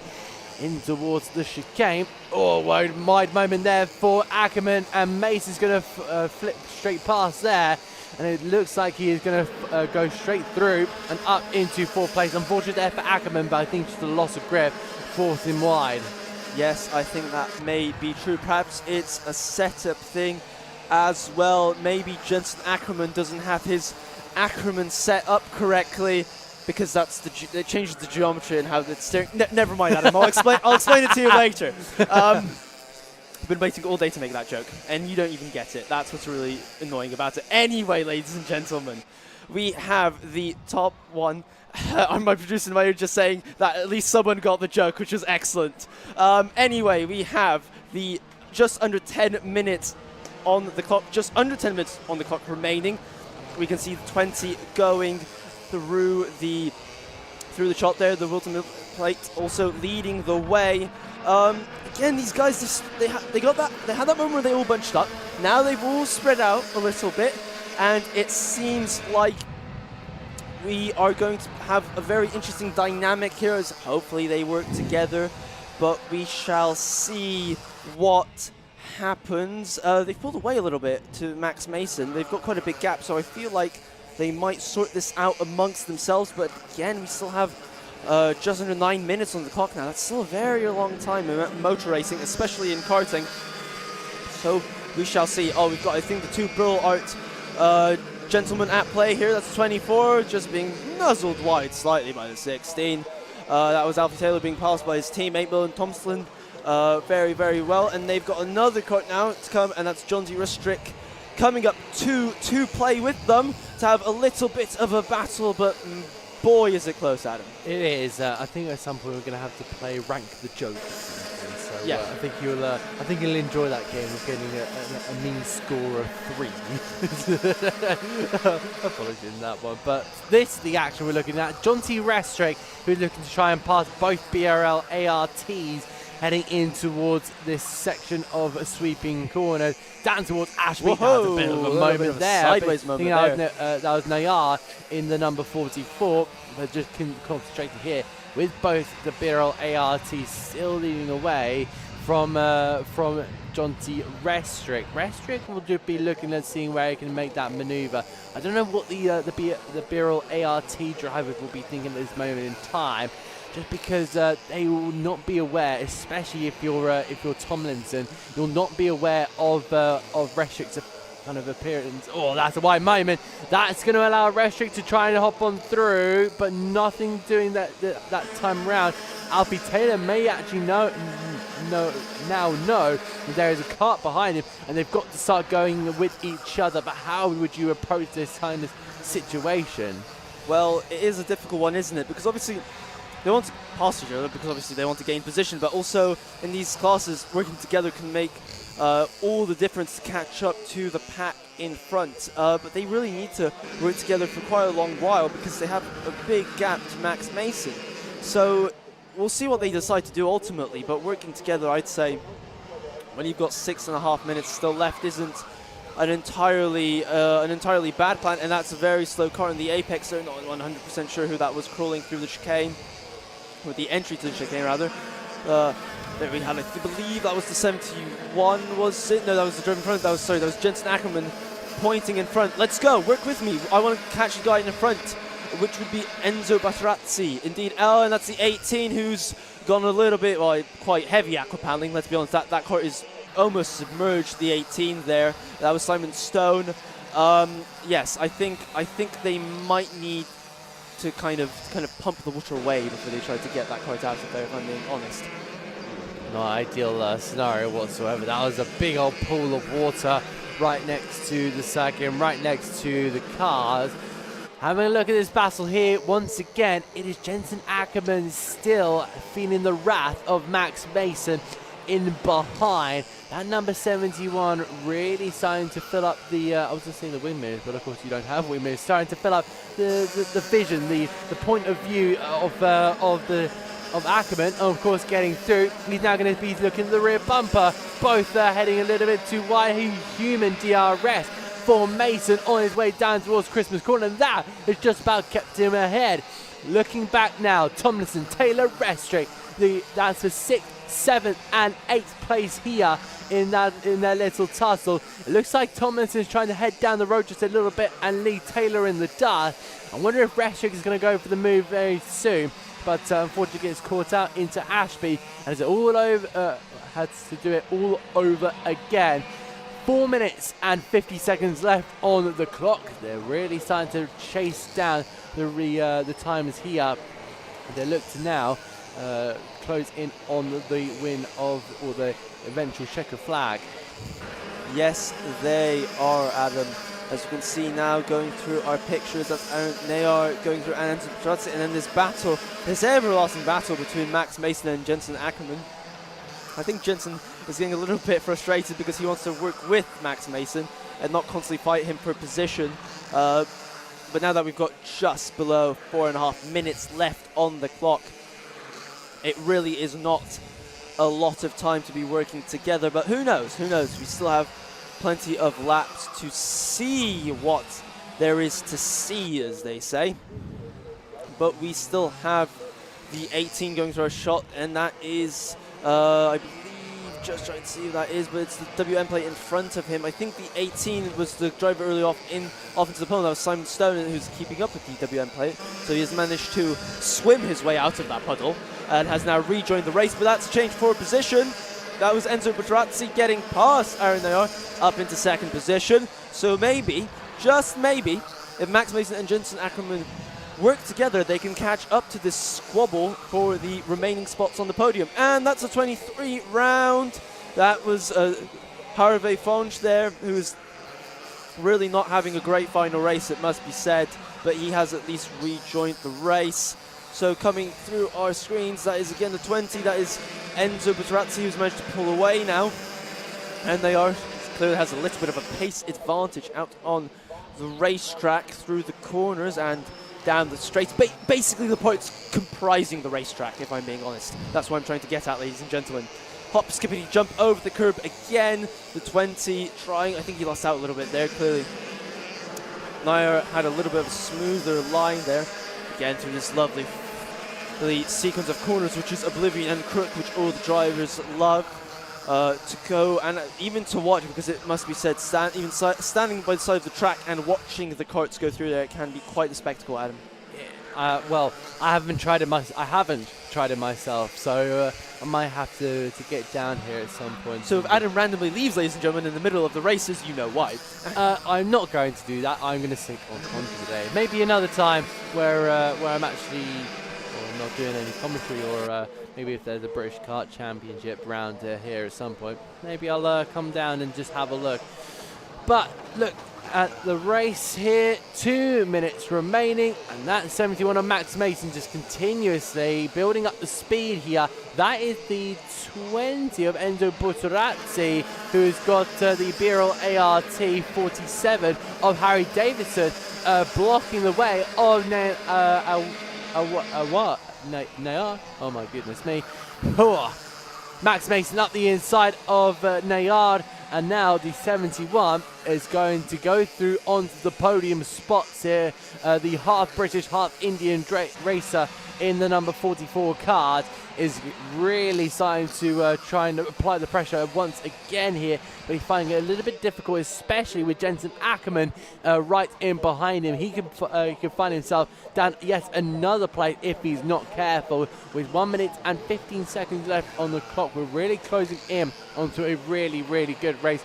Petrozzi does have a 4-second gap here to Zach Champney, so our O-Play winner, I believe, has really had a time to really had a really good time so far, just going around this circuit and really enjoying himself, of course, in that P1 spot in this final. But Petrozzi will just be holding down second place and trying to pin down those points and build up from when he came into this meeting in 17th.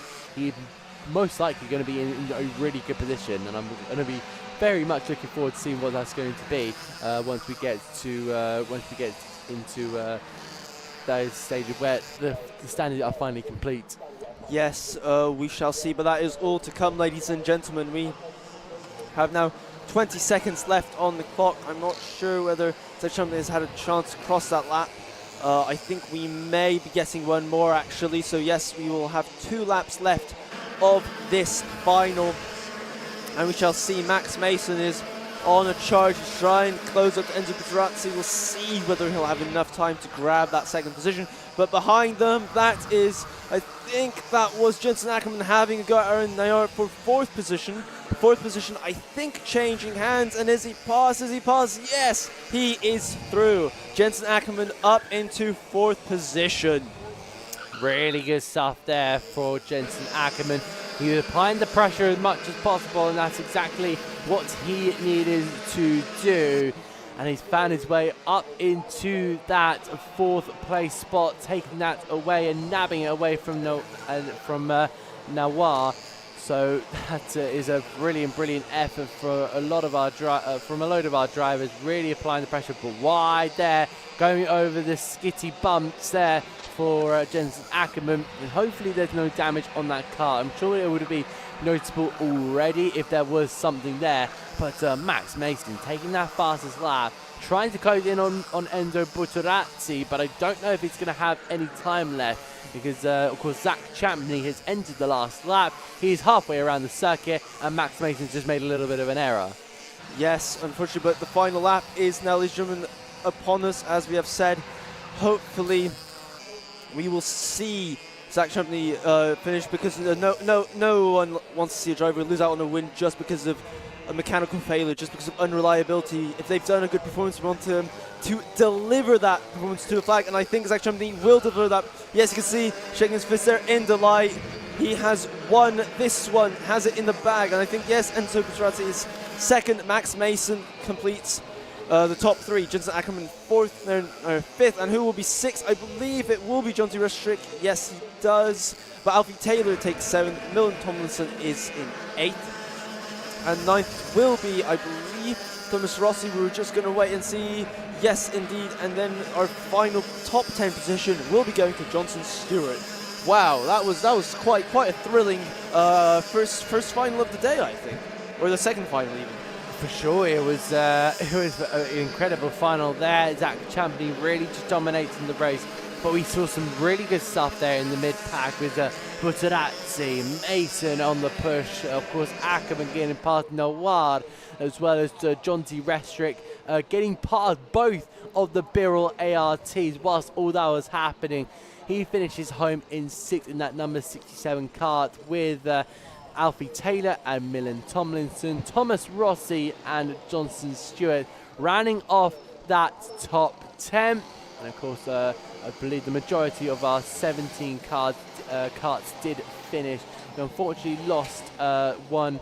Actually, no, technically we didn't, because Javier Fonge, who did have that moment earlier in the race, he finished, albeit 2 laps down, and his lap times weren't ideal as we thought. Yes, indeed. Let's see if anyone is. Oh, the 24, I think, might be foul to a nose cone check. Even the drivers themselves can't believe it. Yes, but a great race.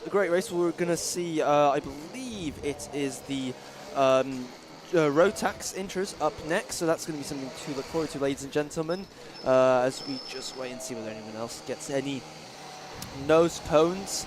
I think everyone's good on that front, or at least those are at the present moment in time. And ladies and gentlemen, I think we now can be ready to transition to our next race, which will be the Rotax Inter Cadets.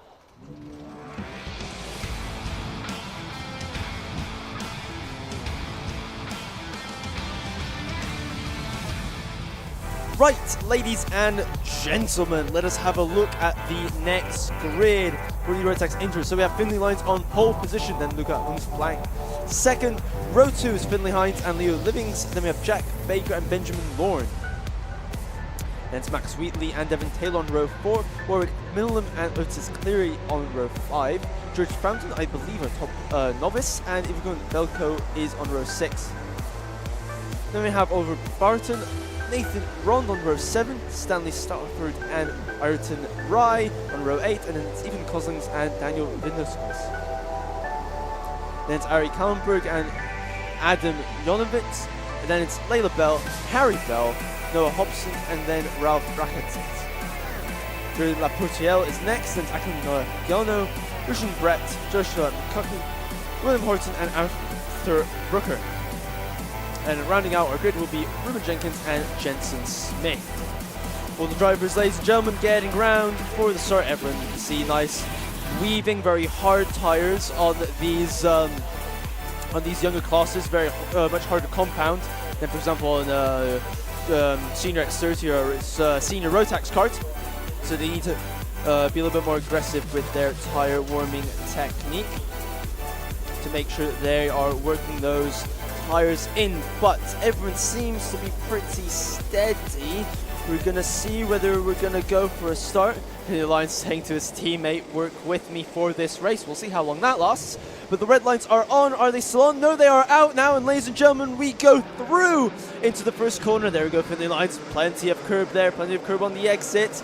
Everyone's jostling for position there, but no one's come unstuck yet. As we head up now towards Christmas, the heavy braking zone, Finley line still leads. Look at that, everyone tight, wide, some people defending, some people trying to attack round the outside. 33, Layla Bell going through our shot there. Then we have everyone trying to, not a lot of defending going on, a lot of people taking position. Everyone's just trying to kind of keep station for the present moment. No one's really close enough for attack, but Finley lines very much leads the way, and I would say, Adam, that was one of our calmer opening race starts. For sure, there wasn't much contact whatsoever. They managed to stay within each other's vicinity without making much contact. But here we go through the chicane.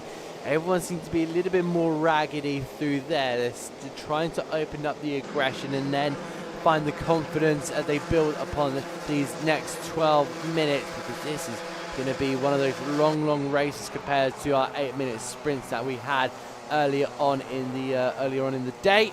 Oh, a couple of maneuvers being made there, and I think that's Ilya Velishko in P4 as well, as far as our time is saying. But oh, bit of a biff there, and then the aggression now starts to open up. The 172 there of Ilya Veliko. Now it's under attack from Leo Livings. So Livings is having a look up the inside there, but I don't think the move did come off here. Looking back to the front of the field here, there at the 57 as they come over the timing line. We will now get a refresh of our timing screens, and you can see there Holmes Balak is taking second place there. Jack Baker's up to fourth over Ilya Veliko, and of course you see the move being made all the way down the field, losing position, up the position, and a couple of maneuvers have been made. Just having a look at our timing screen, just continuing to update here. Otis Cleary, down in 26, has gone up 5 places in the last lap. I believe. Whoa! That's another spin for the 35, or a first spin for the 35. That was Worklam, who was in 7th place. That will affect him definitely. Very popular spinning destination for sure for our drivers there. And this is a move. Is it going to be a move? Well, it's close. It's ever so close. It's closer than close because there's a little bit of pushing and shoving, but I think that was a position gained for on the 71 there. 71 was passed, so Ilya Velko got a position on Jack Baker, but yes, tough stuff. Really tough there. Ilya Veliko really forceful in their move. I believe they were looking to go into the boot there with a lot of aggression, and it did pay off getting past Jack Baker. A contact warning there for Arya Kallenberg from Race Controls. They're not happy with the amount of contact that 150 cars have been making. A couple of slides there. Whoa, that's a very sideways kart. Of course, they really have to play around with the balance of the kart now and just smoothing up the steering kind of commands that they're making in the wheel, because this is going to be very, very important to try not to start throwing these karts about too much, otherwise you're going to lose a lot of speed. Leo Livings now finding he's up the rear end here. Jack Baker, one of our drivers, unfortunately gone off there and unfortunately going into retirement. I won't see the checkered flag, unfortunately. Heading in towards Christmas, and it looks like Livings still on the back of Baker, but I think this move is coming very soon, Magic. Yes, I think it will be very, very soon indeed. I was just thinking, what might it be about that corner at Ashby? What I think it might be actually is, I think the track dips away slightly at the edge of the track, and I think it still has some moisture in it. So they're putting the rear wheels in it, and that's just catching them out and just making the car have a half spin. I think that might be it.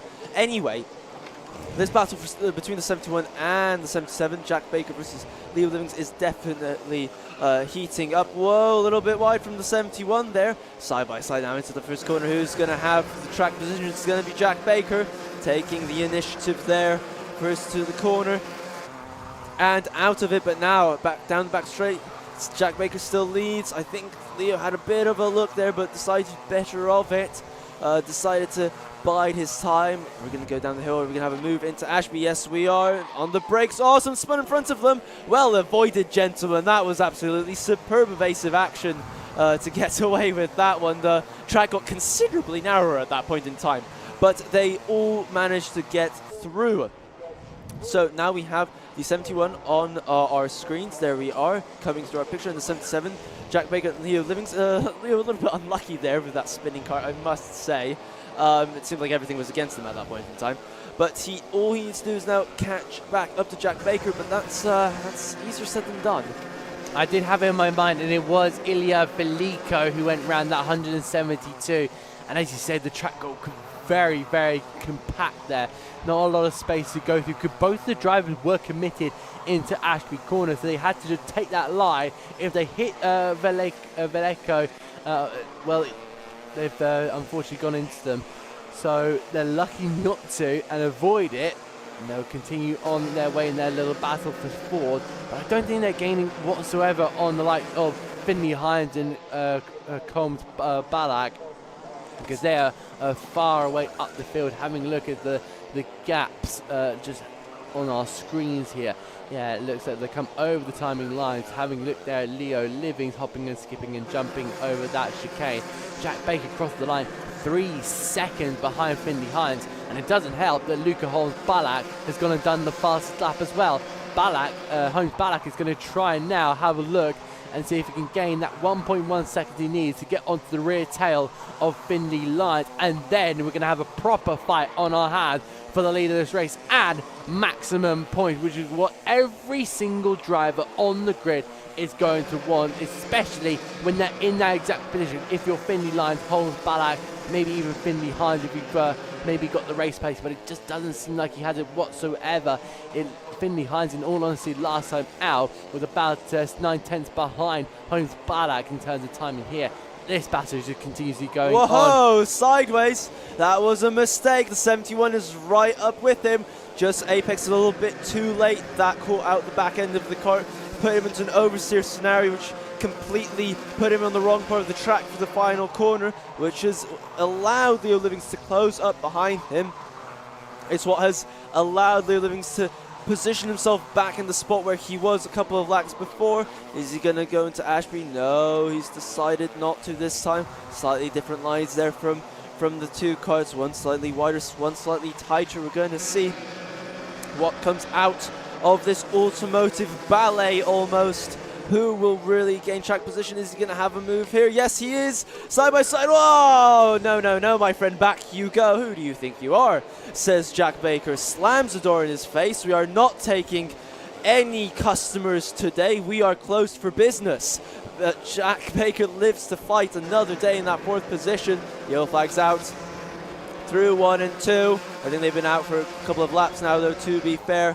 Jack Baker is still leading the way. Slightly more defensive line there, just half a cart, which is enough to question whether Leo should be going for the move. But this is very, very close stuff now as we head into Parker's. Lovely side shot there as they come out of it. Let us see what Leo Livings can kind of come up him, what he can scheme his way. Are we gonna have another look? Are we? No. He learned from the last lap. Oh, he's gonna have a move. Oh, sells him the dummy almost. He's gonna get the move. Yes, completes in the second part of the chicane. Learned from the last lap. Very, very intelligent driving from Leo Livings. Didn't press on Jack Baker the same move he tried the lap before, because he knew that Jack Baker was gonna slam the door in his face. So he decided to pull something new out of the bag. Really good stuff there, but I think they're still going at it Finley Hines had a really, sorry, that was the Livings, my apologies. Yeah, really good stuff there. To just throw the car in and pray that it would stick there. Jack Baker fighting the car into Ashby Hairpin, and he's really just having to keep that to himself. Just make sure he's keeping in tune here. This is the 31 and the 62 here, heading over the timing line. That is Arthur Brooker and Ralph Rakitis in P26 and 27 as Luca Holmes-Balak is going to set the fast lap once again. He's actually closed the gap right down. 0.1 of a second as well. I don't think the battle. This is actually my error. Holmes-Balak has gone down the inside, and here comes Finley Line. He's going to come back in towards Aspie, then leaning on each other, and in towards Wilkins. Finley Line says, no. You've got 2 minutes trying to overtake me, and I'm going to be the biggest wall in Whilton Mill. Forget the Great Wall of China. Finley Line is the Great Wall of Whilton Mill. That's one way of looking at it. The Synergy team guys will be jumping off the barriers and onto the track in a minute to try and break up this scrap between them, because for someone's, I think, stopped on the apex there. And they are now side by side, ladies and gentlemen. Things are heating up between our front 2 contenders. No, not going to try around the outside. Clever move there. There was a 21 stuck there. He will be going no further. This battle's heating up. Oh, a little bit of contact, ladies and gentlemen. How close do you like it? Holmes-Balak wasn't trying to find a way past Finley Lines, he was trying to find a way through him. But now it is, ladies and gentlemen, ever so close. The battle for the race win. 2 days of qualifying, of practice, the heats this morning, it's all come down to this minute, and it's a move. And it's a late move, but it's a clean move, has to be said for that. And he is past Finley Lines. Glances back, checks to see where he is, and Finley Lines going to have a move. Oh, he is through. Careful, guys. You're in the same team. There's going to be some awkward spots. Little bit of back markers, but I think they're going to pass them. If these two take themselves out, there will be some frosty discussions in the team owning afterwards. Let me tell you, I've been in that position. It is not pretty. The 62 there being lapped, and we're going to go 3 wide. Whoa, over the curb. Finley Lines is trying to push him back, try and push his teammate and his friend in brackets to stay in second. Whoa, we are taking some Rick Holmes-Balak round the outside. Oh, he waves at the person he's lapped. He clearly got in his wake. I think this is going to be it, ladies and gentlemen. Those back markers have really strewn apart these our front 2 competitors. Look, he's waving his arms out, he's gesticulating, and another thing he says. He is absolutely beside himself with those back markers that got in his way. Because I think it really has cost him, Adam. It really has. Heading on to that last lap, and I think that Holmes-Balak will be so frustrated. He wanted to go to victory. He wanted to change the tide. He wanted to get that change. But Finley Lines, we know how good he is around here, and he made those aggressive maneuvers when he knew. I wonder if he had an eye for those back markers in the early stages and knew that when he would come upon them, that he would have to be the first in line. It's always very difficult being first in that back marker group, because you never know, you could be the one being held up and your opponent going right around the outside while you're just parked on the apex. But that's not the case. Finley Lines has managed to escape those back markers, those pesky back markers, and now gets to glide his way home to victory. Finley Lines takes the flag ahead of Luca Holmes-Balak. Brilliant stuff overall from a lot of our drivers here. Finley Hines will take home a P3 spot, just ahead of Max Wheatley, and Leo Livings finishing ahead of Jack Baker in that battle overall. David Taylor will follow by Benjamin Lorne, and then Nathan Ron and Stanley Stafford round out the top 10. The karters continue to come over the timing line, gather up their points, and dust off for the day, because that is the Rotax Mini Inters done and dusted. Here's a replay. Let's have a replay. So let's see. We've got Finley Lines in front, having there. We've got the back marker. He comes back across. He's kind of there. Tries and go around the outside. I think there was a little bit of contact. I think that's what caused it. Just, you can see gesticulating. What are you playing at? He says, I am displeased with your driving. And, well, I think it's cost him. I think that's what caused him to snatch defeat from the jaws of victory, because he put in all that hard work. But Finley Lyons can't be taken away from his drive. He has done very, very well. I think, actually, there, Luke Holmesbach, I think, just wants to get out of that pit lane as quickly as possible. He is a very unhappy young racing driver. Yeah, I think somebody else is a bit unhappy because they were going to go for a high five and we got a little hair swish. How rude. They did that to me once. So I haven't forgiven them. Whoever you are, you know who you are. But overall, we've had a really interesting race from our Rotax Inters. We've really gone through the emotions with a lot of these drivers, and so has both Finley Lyons and Luca Holm-Balak really getting involved in each other's business. But they get to put that aside and focus on their next adventure, whether that be another kart club elsewhere, or whether that be the next round of the Whilton Mill Kart Club, or it might be the British Championship. But that is us done and dusted for our Rotax Inter this time for the X30 Juniors.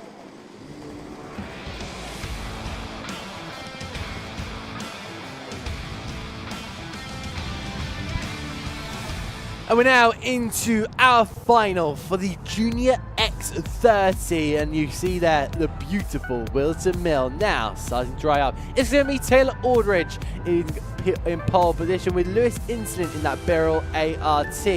What can he do off the start here? Macaulay Guy ahead of George Quartermine, ahead of Rocco Shenton, who will start 5th in this grid, with Harry Walsh in 6th. 7th for George Edgar with Aaron Richardson in P8. Sam Branson on the 5th row in P9 alongside Monty Branthwaite. Can he improve that 10th place position with Harrison Leeds and Jack Moore, who will be signing down in 12th for the final. Max Ewell, who will be starting in 13th, with Sebastian Dew and Mayan Patel starting in 15th. Alexander de Beneditas with Jensen Pure, who had his earlier issues this morning, and then Morgan Moore, who will be starting 18th, the Irishman, hoping to improve from that 18th place. Sasha Backley in P19, followed by Cameron Edmond with Alex Dodd in P21. Then it's going to be Max Cooper in 22nd, Dylan Masters in 23rd, and then Charlie Myers in 24th. Then we move on to 25th place for Charlie Blensingsock with Henry Ryan and Joshua Byrne, followed by Noah Goodfellow, Isabel Banks, Finley Allen in P30th, and around off the grid, Harry Khalil, Ethan Higgins and Jamie Faggin. The karts are already out on the circuit. They have been let loose onto this drying circuit, and just having a look at some of the surfaces around here, Maciej, it's going to be a little bit interesting to see how these drivers approach the circuit. Of course, there's still a couple of not wet but damp patches out there, and I just wonder where you put your tyres. Are they still going to have the same effect of where you're going to or how the kart's going to react? Yes, I mean, it's still effective because not everywhere is dry, especially in the chicane. You can see how hard they're working those tyres, really trying to put some good heat into them as we get ready for the start. I think we might go around again. You can see just in the chicane there how wet it is. I think we are going to go around again, yes. Allow the drivers to get slightly bunched up more for the start, to allow them to have a nice fair shot at the start. But yes, I think the majority of the places are now dry. It's only that chicane I think that's tricky, and perhaps a bit of the crook are still damp, especially offline. But everywhere should be okay. There's that damp pot. Damp patch. Can you see it, ladies and gentlemen? Just on the right hand of your screen as you enter Ashby, there's just this little puddle. You can see it glistening in the sunshine, and I think that's what's been catching up some of the younger classes, at least, where it's still damp, and they're just catching that under braking and it's flicking sideways. Maybe not enough for a spin, but definitely enough to miss the apex, and that's all you need to do to lose position in such competitive racing. But we are getting ready now for the start. Let us see, as the driver's still warming up the tires, even though they've had essentially 2 formation laps. But we're going to get ready. Lewis is on the right. We have on the right. Do we have a start? Yes, we do have a start, and away they go. Here comes the cavalry, ladies and gentlemen. And I think it's Taylor Urch leading the way, and someone's round. That's a 16. It's a Fusion car. It's not who it is. It's Aaron Richardson. But that is there, and this is now and the 79, they're getting battle and ever so close as we head down the hill into Ashby. Whoa, plenty of defensive, but not defensive enough. Lewis Island there diving down the inside to gain the place back. Someone was off in the background, but the battle continues through Parker and out of it. Now out of the long left, which is Chapman, as we break for the, whoa, guys, someone's gonna have to give way. Oh, and we're through, are we? Yes, we are indeed. And I think it was the 79 who capitalized on all of that. Oh, plenty of bumping and boring. The 56 is out on the wet grass. No traction on those slicks, on the slippery stuff. Come on, guys, you want to keep to the black stuff. That's where the grip is. And the 20 now really putting the pressure. Oh, the 56 is actually right on the almost the entry to Christmas, which is not really ideal. Come on, guys, yellow flags. Don't want to be passing. That's a big no-no in racing. We all know that. But yeah, it's definitely action-packed. It's definitely kicking off. We have a couple of movers, couple of shakers, but McCauley guy is down 4th spots. That's definitely a loser. Someone's round in Ashby, but never mind all that, because 98 has just made a move on the 85. That is Sebastian Dew versus Monty Brown. Wait for that particular position. Well, I believe. Well, let us see. Driver's still struggling with that wet chicane. Clearly, the different lines people are taking is causing them some real problems at it. It really, really is. They're still trying to work something out here. That's the 67 of Dylan Martins, just trying to get out of the way, causing a little bit of a disruption. But he's trying his best to get out of the way. But it's not easy, especially on a narrow circuit. It's a bit easier on a big circuit like your Brands Hatches, your Donington Parks, your Snettertons, your Silverstones, but on a karting circuit it's a little less simplified. Through they go in toward the left-hander, through Oshie as they head, and these drivers are just continuing to get into the rhythm. They go, helping and jumping and skipping over the chicane here. And I believe we are the 17 of George Edgar, who's going for the podium positions.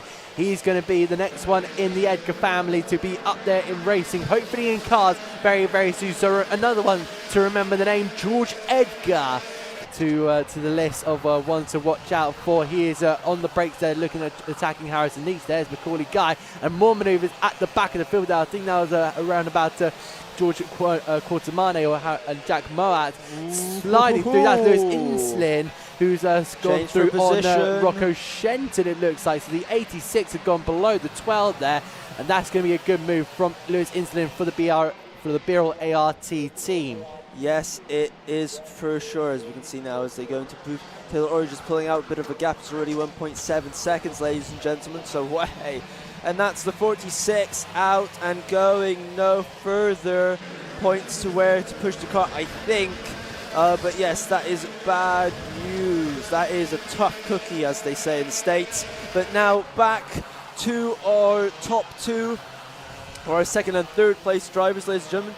17 there, that's George Edgar going through our screens. A little bit isolated at the present moment in time. Doesn't really have anyone in front of him or behind him, but someone's made a mistake. Let's see, 86, Rocco Shenton's run wide. He has run wide. He has run wide. I think he was actually trying to make a move on Lewis Island to regain the position, but he ended up grass tracking, taking the scenic route as it was, which isn't the fastest way around Wilton.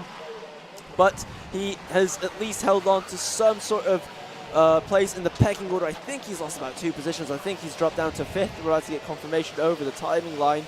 Well, it's a 17 in front of him. No, sorry, it's 4th. So he has lost 2 positions in all of that commotion.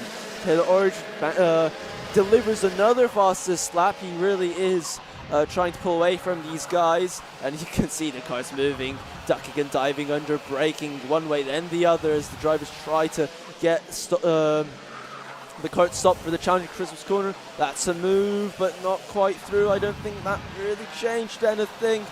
So that's the 17 as George Edgar and Macaulay Guy behind him, trying desperately to get past, trying to try this and that and all the other possible combinations and options available here at Whilton Mill Circuit. Excellent coffee and drinks are served as well. As they try to make a pass, there we have the 12 going through our shots. Adam, but I think it is gonna really be Taylor Orridge's race to lose. It really, really is. He's got a big old lead there to Lewis Inslin, and Inslin will be feeling a little bit of pressure there from Harrison Leach in behind. So I wonder if these two are going to be just batting it out like madness. A couple of comments there. Good luck to Aaron Richardson and Jack Mower we've got in the chat there. So giving their support to our wonderful drivers out on the circuit. But looking back to the action, Lewis Inslin still keeping that car defensive and putting it in the middle of the road. That's all he can do for the moment, unless he goes for fastest laps and goes after Taylor Aldridge, who is a very, very quick driver we've seen in the past. But it just doesn't look like he's got it. That's the 64 trying to maneuver his way. And Lewis Inslin does. In fact, I think he heard me. He's gone for the fastest lap, albeit he is a tenth faster than Taylor Aldridge. It's not a lot, but he is closing down nonetheless. Yes, it may be a tenth faster, but I don't think a tenth is going to be enough unless it's some kind of extra magical tenth and he's managed to bend space-time. But this is no time to be talking about quantum mechanics because there's a motor race on our hands. And that was a move, I believe, the 64 is being lapped, which is why there's a little bit of commotion, a little bit of sideways action there from the 64, the 65, and 79 going through our shots. That was the 56, my apologies, ladies and gentlemen. The 56 there going a little bit sideways. We have just over 5 minutes on the clock. Don't recommend going off to make a cup of tea because this is where it's starting to get exciting, ladies and gentlemen. The 79 getting plenty of oversteer as they head through Christmas. But let us see. Oh, there are multiple cars off. 1, 2, 3. Oh, and that's quite a lot of damage to the side pod of the 58. That was clearly more of a serious incident. Definitely, I think the 38 might restart. I don't think the other one will be going any further. I noticed one of them was Mayan Patel. Mayan Patel has had a really good run in the last couple of events. He had his first ever final win at Shennington in 2024 over the last coming weeks. But I think he's managed to get himself going. Yellow flags, back it down, boy. No, you can't have an extra tyre. Put that back. That's not yours. That's the 54, I believe. Just having a look down here, or it might be the 56 of Ethan Higgins. No, it's not Ethan Higgins, my apologies. It's Macaulay Guy and Sam Branston. So Sam Branston, who's been really caught up in the wars in the last couple of races all throughout today. He's not had the best of weekends. I think he's gonna go home devastated, and we'll have to relax. We have a replay. Let us see what happened. Let's draw. Oh, it's this. This is just a replay of the driver, I think, just throwing the tire back and the overtaking under yellow, which, let's be honest, was marginally more important. But regardless, it is still a big no-no, as we know in racing. As we can see now, the driver's going through the screen. 79 there. The yellow flag's still out. That car is in a... Hopefully will get moved. As you can see, the wreckage that remains of whatever that was, past tense. But that's a move. Someone's gone wide. Slight mistake there again on that damp patch that I was talking about for the race in Ashby. But yes, it is definitely... Oh, someone's round. Someone's round coming through increments. I'm not 100% sure who that is. But yes, it is definitely heating up there. But now, back with Lewis Inslin, and he is in second. He's got a little bit of a gap behind him, but it's definitely... Oh, so it's Harrison Leach just one way, then the other. He'll take the group sideways if he has to. He is definitely being committed, that's for sure, and highly entertaining, if I may say so, Adam. More supporters coming in. Good luck, Rocco Shenton, who's currently sitting in P4 there. And then, of course, we've got Blenkinsop in 21st. A lot of supporters. Thank you for all your messages here. Got on Charlie Myers, who is currently in the mid-pack as well, getting a little bit of support. But for sure, these drivers are really going at it the best they possibly can. 2 minutes left to go. 2.5 minutes, may I say. Taylor Aldridge is just backing off the pace here because Lewis Inslin is very much on the attack. Of course, Inslin, who we're looking at it with at the moment, is really trying to just wrestle that car around. You just see there the two of Aldridge in front there, but I don't think he's going to have the time to be able to capture and pass him. In fact, oh my goodness me, Taylor Aldridge and Lewis Inslin have done similar lap times. 48.13, 48.13 last time around, but that was Taylor Aldridge's best lap. So that is going to be something. And out, that's a 43. That's one of our novice drivers. I believe that was Henry Ryan going for a bit of spin there. I think that damp patch is really catching drivers out. So we have a minute and a half just over remaining on the clock. There's Island going through our screens. There he is. Nice and close to the curb, over that curb, hey, over the same curb. Still a little bit damp, which is why they're using that that second curb in the last corner through the chicane. I think that was Taylor Orridge going through our shot, and there's Lewis Island.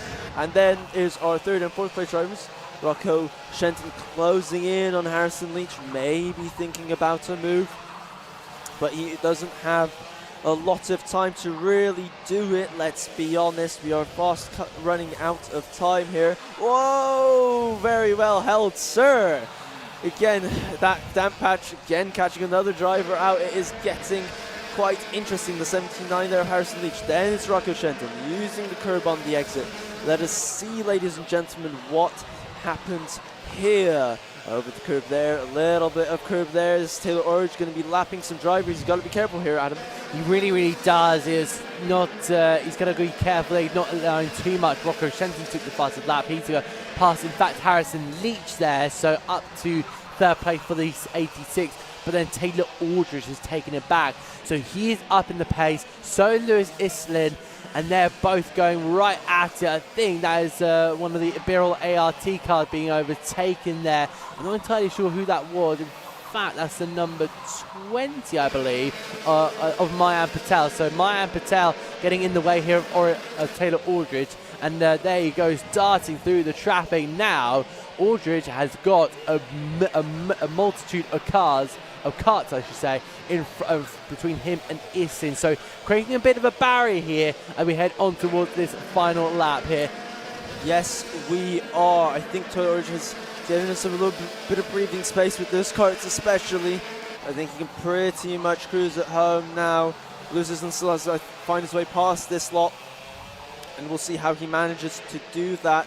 Yellow flag still as the carts litter the Whilton Mill circuit as like ornaments on a Christmas tree, but that doesn't really concern Taylor Orridge at the present moment in time because he just needs to bring it home nice and smooth. Still using the curb on the exit though, as every racing driver must. Now into the boot, just nice, calm and collected. Little bit of curb there. Using the curb still, and the other one as well, but Taylor Orridge I think is going to have this one in the bag. Indeed he is. Puts his hands up in celebration. Taylor Orridge have done a very, very professional and smooth job to take the win. Lewis Islin has come in second. Rocco Shenton with the fastest lap in third. Then it was Harrison Leach. Then George Edgar Haim fifth. Sixth, Jack Mova. Seventh was Sebastian Du. Then George Courtemain in eighth. Alex Dodds and Harry Walsh rounded out the top 10, and even though the front two guys really had it their own way, there was no shortage of action in that one, Adam. For sure, that the Junior X30s are always one to really keep an eye throughout a Whilton Mill Kart Club weekend. They're so entertaining with a lot of young drivers still trying to make their name well known. And that is a performance and a half for the likes of Taylor Aldridge and Lewis Islin. Rocco Shenton has been an absolute master of this circuit as well. You have to really give him credit. Started last when these karts first headed out for Heat 1. And he's ended the final in third place with a podium to behold. That is unbelievable. That is really something to really take into consideration. Really good stuff. Really good results from other drivers like Harrison Leach, George Edgar, Jack Mower, who's getting more support in the chat. I see you with your creating your little Jack Mower fan club. I can see in the. I'm sure that is being created online at this moment in time. It's not really a fan club if it's just one person though. Or were there more people? I'm sure that he's been getting a multitude of support messages. There was the number of people was greater than one, I'm sure. Anyway, that was then. This is now, because now is going to be the senior X30s.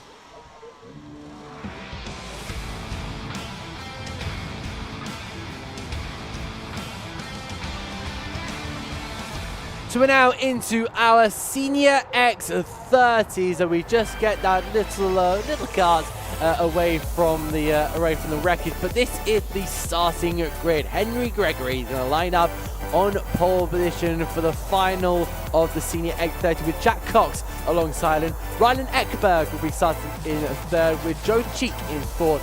Morgan Hill will be in P5 with Micah Taylor in P6. Then it's going to be for the fourth row of the grid, Isaac Marsh alongside Ollie Stilt with Alistair Cresswell in P9 and Harry Torpy in P10.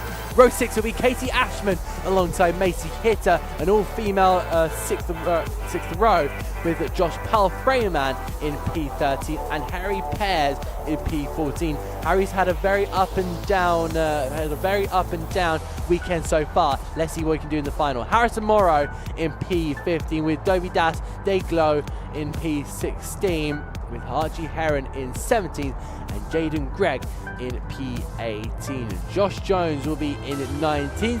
Darren Lewis in P20th in that number 11 kart with Ollie Keenan in P21 and Oliver Harris in 22nd.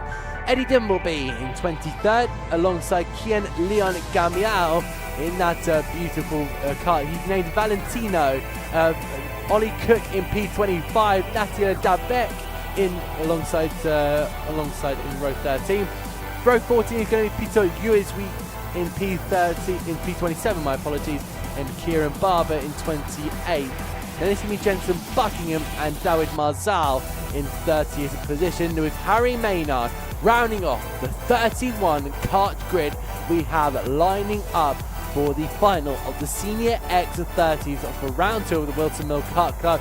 So it's just 3 more races to go here at Whilton Mill to round off our second round of the championship here at the incredible Whilton Mill International Kart Circuit. There you can see the drivers now in the zone here and waiting to head out on the track.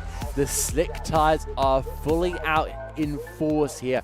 There was no other choice but to go on those slick tyres, and I know it was been a conversation that we've been having for the last couple of races, but it's now a definite that the slick tyres are there. If you're on the wet tyre, well, you're making the severe wrong choice. And it's going to be that 77 of Henry Gregory leading the way. How must he be feeling, Maciej? Well, you know, it's the final. You've got, if the stress is going to come in, it's going to come in now, especially. But if he feels confident, if he feels he's chosen the setup well, maybe he has no such qualms about the upcoming race. The thing I was thinking about is, these drivers have raced for a very long time because these are Senior X30s. Most of the drivers on the field are quite experienced. Personally, I think there should be one grid spot reserved for just a random person we've plucked out of the paddock, and they should be competing for reference in a kart. And I feel like that would allow the ladies and gentlemen of home a bigger understanding of how difficult it is to drive. Because, you know, these guys are whizzing around, but, you know, Helen, who works, you know, in the burger van, she's not even come out of the pits before she's crashed. That would have made an excellent reference point for these guys out there, in my opinion. But maybe I'm in the minority. I will accept that if I am. But my radical solutions to make motorsport in general more exciting, I think soon the drivers are going to be getting out on track. Everyone obviously on the slicks. There we go. Engines have been started. Hopefully all the engines have been started as they head out on track. Let us see where we are. Well, we're on the formation lap, ladies and gentlemen. That's where we are. But let us see how we line up in terms of everyone should hopefully get out of the off the grid with no problems at all, because that's what we want to see. Someone is round, cold tires, hopefully nothing damaged apart from their pride, and hopefully they'll find their grid spot in quick succession. There we go, everyone weaving their tires, getting the temperature that they need for a first lap charge, for a first lap quest for higher positions. Everyone, there we go, making sure. Let's see, quite a couple of people running radiator flaps, radiator tape to increase engine temperatures early on. Some of those tabs can be removed during the race. The Rotaxes, I know in particular, have a little flap that you adjust, that you open up. But then, of course, that flap isn't enough. They put some tape on it sometimes to help it heat up a little bit more, a little bit faster. But enough about tape. It is time to start looking at this start as everyone slows down now to a crawl, the real anticlimax before the start. But let us see it. The 19 on the right, the 77 on the left. Jack Cox, Henry Gregory. Let us see who will be here on the start. Let us see. The lights are on, lights are out, ladies and gentlemen. And away we go. And that is the 77 of Henry Gregory. A superb start. He's gone slightly wide, but nonetheless a great start. Plenty of bumping and boring there as we go up the hill into Christmas. Lots of different, whoa, a little bit of contact. Hello, the 70 being pushed slightly wide. That was Joe Cheek. Someone make, oh, for the lead. Oh, with a little bit of contact. It's okay. Regroup, ladies and gentlemen. I think they got away with that. I think that was Ryan Ekberg making a move on Henry Gregory. Not sure whether there were any resulting. Yes, he has taken the lead, but he's lost another position because who is that, ladies and gentlemen? Why, it's a 29 of Morgan Hill, and he is also now pressuring these three. Are really now starting to have a bit of a dogfight. Oh, 29, a little bit of understeer. That's going to hurt his exit. You can see that the 273 has pulled away. Ryan Ekberg is now leading this race. He is leading this final. It is the most important race to lead, ladies and gentlemen. For sure. Because there are the most points on to win. Who's that? That's the 48 going through there. But apart from that, Adam, I would say that was all. Forget about all of that. I was going to ask your own opinion, but there was a move by Henry Gregory for second. Slots himself back up. Ladies and gentlemen, he is not taking third place. He doesn't really want second, let's be honest. He wants to get back on terms with Ryan Ekberg for that top spot. Well, my opinion is this is going to be an amazing race. Ryan Ekberg taking that P1 spot. Henry Gregory looked like he had it into the first couple of corners, but now he's fallen all the way down to third. Morgan Hill is now looking to put on the pressure. Of course, he's now put it up into second. So Henry Gregory now has it all to do here. Currently sits third in the championship overall, but of course no Kieran Garrity, no Fred Green, no, I believe Alyssa Cresswell is, I'm not entirely sure where he is at this moment in time. Doesn't look like he's on our time. He is. My apologies. He did 8th. Yes, but let's forget about the people who aren't in this race, and let's think about the people who are in this race. One person in this race is Ryan Ekberg, because he is leading.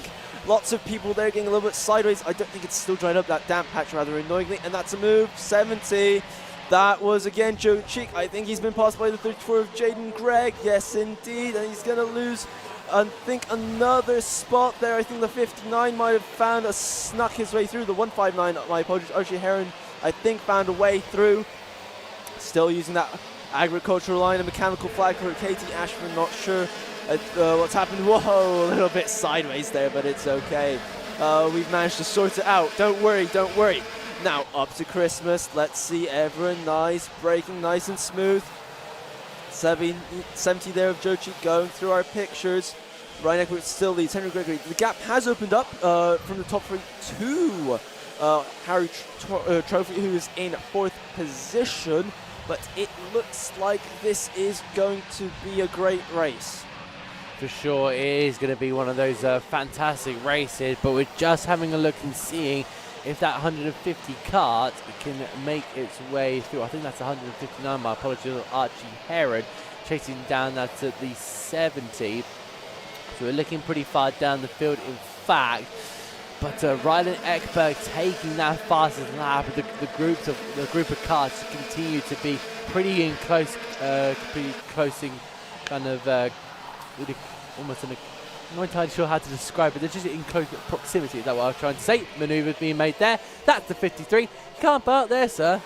No, well, unfortunately, that was, I believe, the mechanical flag for the driver. I think that was Katie Ashman pulling into the pits. She obviously had that mechanical flag, so her race is run. But we have just under 8 minutes now left on the clock, on the good old timer clock. Whoa, over the curb, gets it sideways, flicks it back, flicks it the other way to sort it out. These drivers are really showing some great kart control here today. As we can see, Henry Gregory setting the fastest lap of the race. That gap is 1 second and still 7.5 minutes to go. So definitely the battle for the lead is not all over.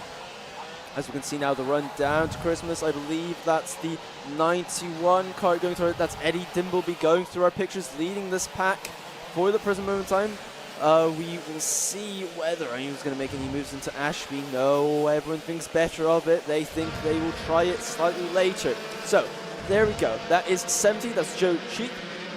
Then in front of him is RJ Heron. That is the battle for 10th on your screens, ladies and gentlemen. It's quite close, it's quite brisk even. After all, these are quite fast carts, are they not? This is like a 70-mile-per-hour game of chess, I like to think. But the only problem is that the pieces are changing every time you look away. So we have the 159 leading this battle for 10th. Then it's Joe Cheek. And then, ladies and gentlemen, is Isaac Marsh in the 40 cart. But currently that's 91. You see that's Adida Mumi, followed by the 78, then the 99, then the 84. Again, very close. But no one is making a move, or were they making a move? Because Joe Cheek is getting ever so closer to that back bumper with the 159. But the 40 is getting closer yet. Is it a move into the boot? He shuts the door. Whoa! A bit of a curve, bit of mid-air antics there. An aerial overtake is not the best way to pass around Whilton Mill, ladies and gentlemen. And I think, and I suspect, Isaac Marsh just found that out the hard way. He really did. It was a very difficult kind of maneuver to make, and he had to just go hopping and jumping and skipping over the curb. We've seen that one too many times already. Cutting to Christmas corner, and already a couple moves being made there as they head their way through Inkermans and on towards Ashby Hairpin. That is very cheeky on the defensive there. Did you make that joke, or did you not? I've been waiting all day to make the joke that Joe Cheek was being cheeky. Whoa! That's tagged. Isaac Marsh. 27 was getting involved there. That was Harry Pierce who was getting there, but there goes the 40. Oh, a little bit more of an argy-bargy, but I think the 78 has just managed to find a way through the 40 there, being dropped down the field. Isaac Marsh, all that hard work, and unfortunately he has been thrown like a disused basketball down the field. It is hotting up today in Senior X30, ladies and gentlemen. For sure it is. Move there being made. That'd be a bit of double. It's a triple whammy there for the 40 of Isaac Marsh. And I just wonder if there's something broken on that number 40, because that did not get the turning or the exit that was required from Marsh. I think he's just struggling out there, losing tenths and tenths. He did a 51.9 last time, so almost a 52-second lap time. I'll keep an eye on that as we continue to go on with 4 minutes and 30 seconds left to go. That is the number 18 crossing over the time, and that is Alistair Cresswell, who's hoping to get as many points as possible. He chases down Jack Cox, and Ollie Stilp up there in P6 as well, doing an incredible job there. Jaden Gregg just passing through, and Peter and Isaac Marsh, in fact, has stopped, in fact. So he is unfortunately pulled up in the pit lane. I suspect there was a cart out there which had its exhaust hanging off. You could hear it was slightly louder. I'm starting to wonder whether Isaac Marsh had some damage from those incidents, which dislodged his exhaust, which means that he lost a little bit of compression, which meant really no power. Not to mention, of course, not being within the noise regulations, because these carts sound dreadful when the exhaust comes off, let me tell you.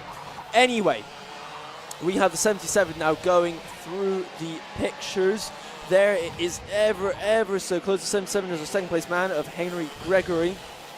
But Morgan Hill is right behind him, and he has set the fastest lap of the race, the 29 kart. The Jack Dex Racing Machine is getting ever so closer to the 77, but we shall see what we shall see as he gets closer through the boot section. Just over 3 minutes left on the clock, ladies and gentlemen, which means that time is running out for these drivers. Just trying to make sure it's as neat as possible. It is getting quite a bit dry, but not quite dry enough through that chicane section as we head now up to Christmas. And you can see braking nice and late, really lots of the late breakers stuff here. Just try and keep it smooth, fast way round, down into Ashby, yellow flag out. It's a promotion car, I think, off in the background. But we are back with the battle for second. So, 77 29. Gregory, Hill. Hill, Gregory. Say in whatever order you want to say it in, but the fact remains that Gregory is the person in front of Hill, and because it is the battle for second. So, they come into the boot and out of it into the chicane, the relatively new chicane, because it's not new, as Adam mentioned earlier, and now out of it, but it is really, it could be anyone's position here.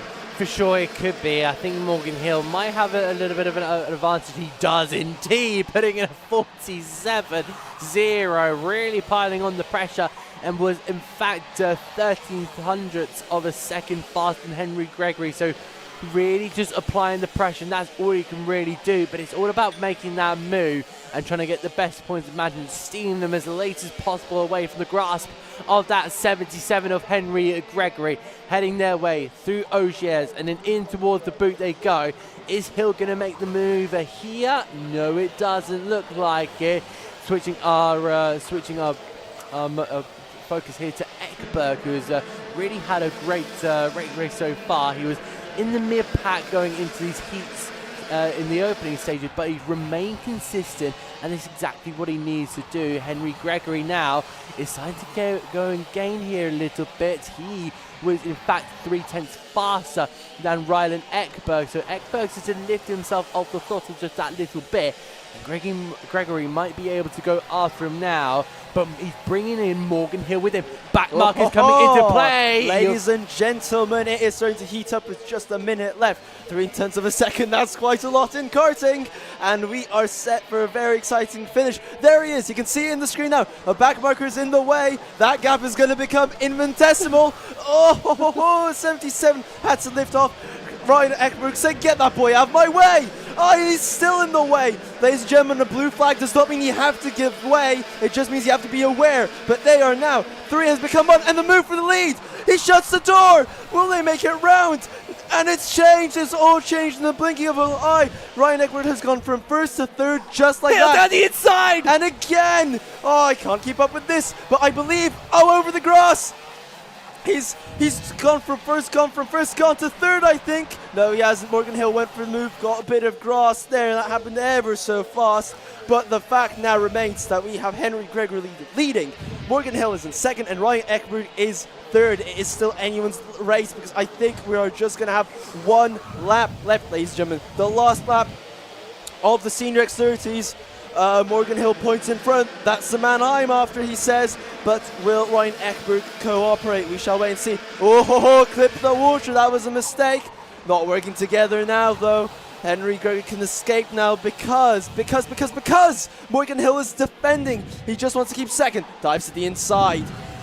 Ryan Ekberg looks for the cutback. Will he get it? Oh, a bit of a rub, bit of a nuzzle. Rubs him like a stray cat in a street. Oh, a bit more contact. Will give way. Oh, just slams the door in his face. Morgan Hill keeps that position, looks behind himself, can see he's got a bit of a gap. Boot section now over the curb, should be a gap big enough to hold him off. But Henry Gregory, that remarkable 2 laps for men finish, will take the win, and he is pretty pleased with that. And I think Ryan Ekberg is going to be pretty dissatisfied with how that finished. Is that a contender for race of the week, my friend? I think it might be, but forget all that because there's still some argy-bargy in the midfield. Oh, last corner action. That was the 159 there, just snatching a position at the very end. But it was definitely excitement all the way up and down the field, especially towards the end, folks.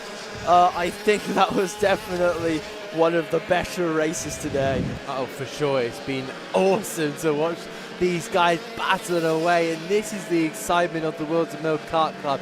There is always exciting action, no matter in what event you come to, unless it's a 24-hour event, which is you have to wait a whole 23 hours before you get that exciting final hour. But every time we get an incredible sprint, yeah, we get an incredible race like this, and there's this one race that stands out from the rest. And so far, it's going to be this one. You know what, actually? Where is my pen? I'm going to mark that one down and do like a little bit of a scribble. Whilst Adam does his administrative work, let me say that Henry Gregory, I think, will go down on record about having the least excitable celebration for winning the race. The the nose cone checker was more excited about winning the race. But hey, some racing drivers, they just expect to win. So if that's your expectation, I guess you don't get too excited about it. But that was the X30s, the senior X30s. Coming up next will be the junior Max A final.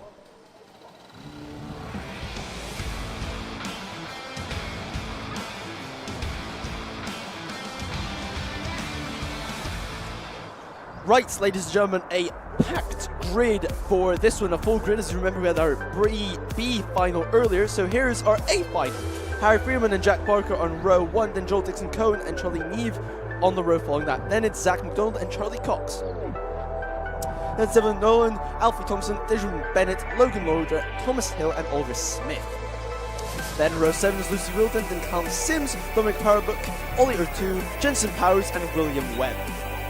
Then we've got Miles Roby, Finley Jones, Luke Mann, Kevin Kamunta, Matthew So, and Ethan Hatch. And then Dexter Collins, Charlie Wolfit, Blake Sutton, Benjamin Baker, Harry Russell, and Matheus Yabko. Toby Bedford and Michael Dalton come next, and then on the last row is Daniel Gurney and Ellis Snow. So again, the junior road tax is a very packed grid, so I'm sure we will see some proper action there. You can see the drivers patiently waiting on the grid, waiting for the green flag for them to be able to fire those junior Rotax engines up and head out onto the grid, hopefully making a little bit of noise, which is what some of us enjoy about motor racing. Or if you're from the E-Fine, that's perfectly acceptable as well. Racing cars can just tire squeal, you know. I appreciate all motorsport. Apart from NASCAR, I just don't understand it. Apologies to our United States friends. Feel free to try and explain it to me. But as our producer, I think, said I'm not his friend. Someone clearly a fan of NASCAR. But whatever your opinion on that may be, we still have a junior Max A final to talk about. So the drivers, as you can see, again, tire weaving, getting some temperatures into those D2 mojos. Different compound, of course, to the senior Rotaxes, which are on the D5 compound. D5 is a slightly softer tire.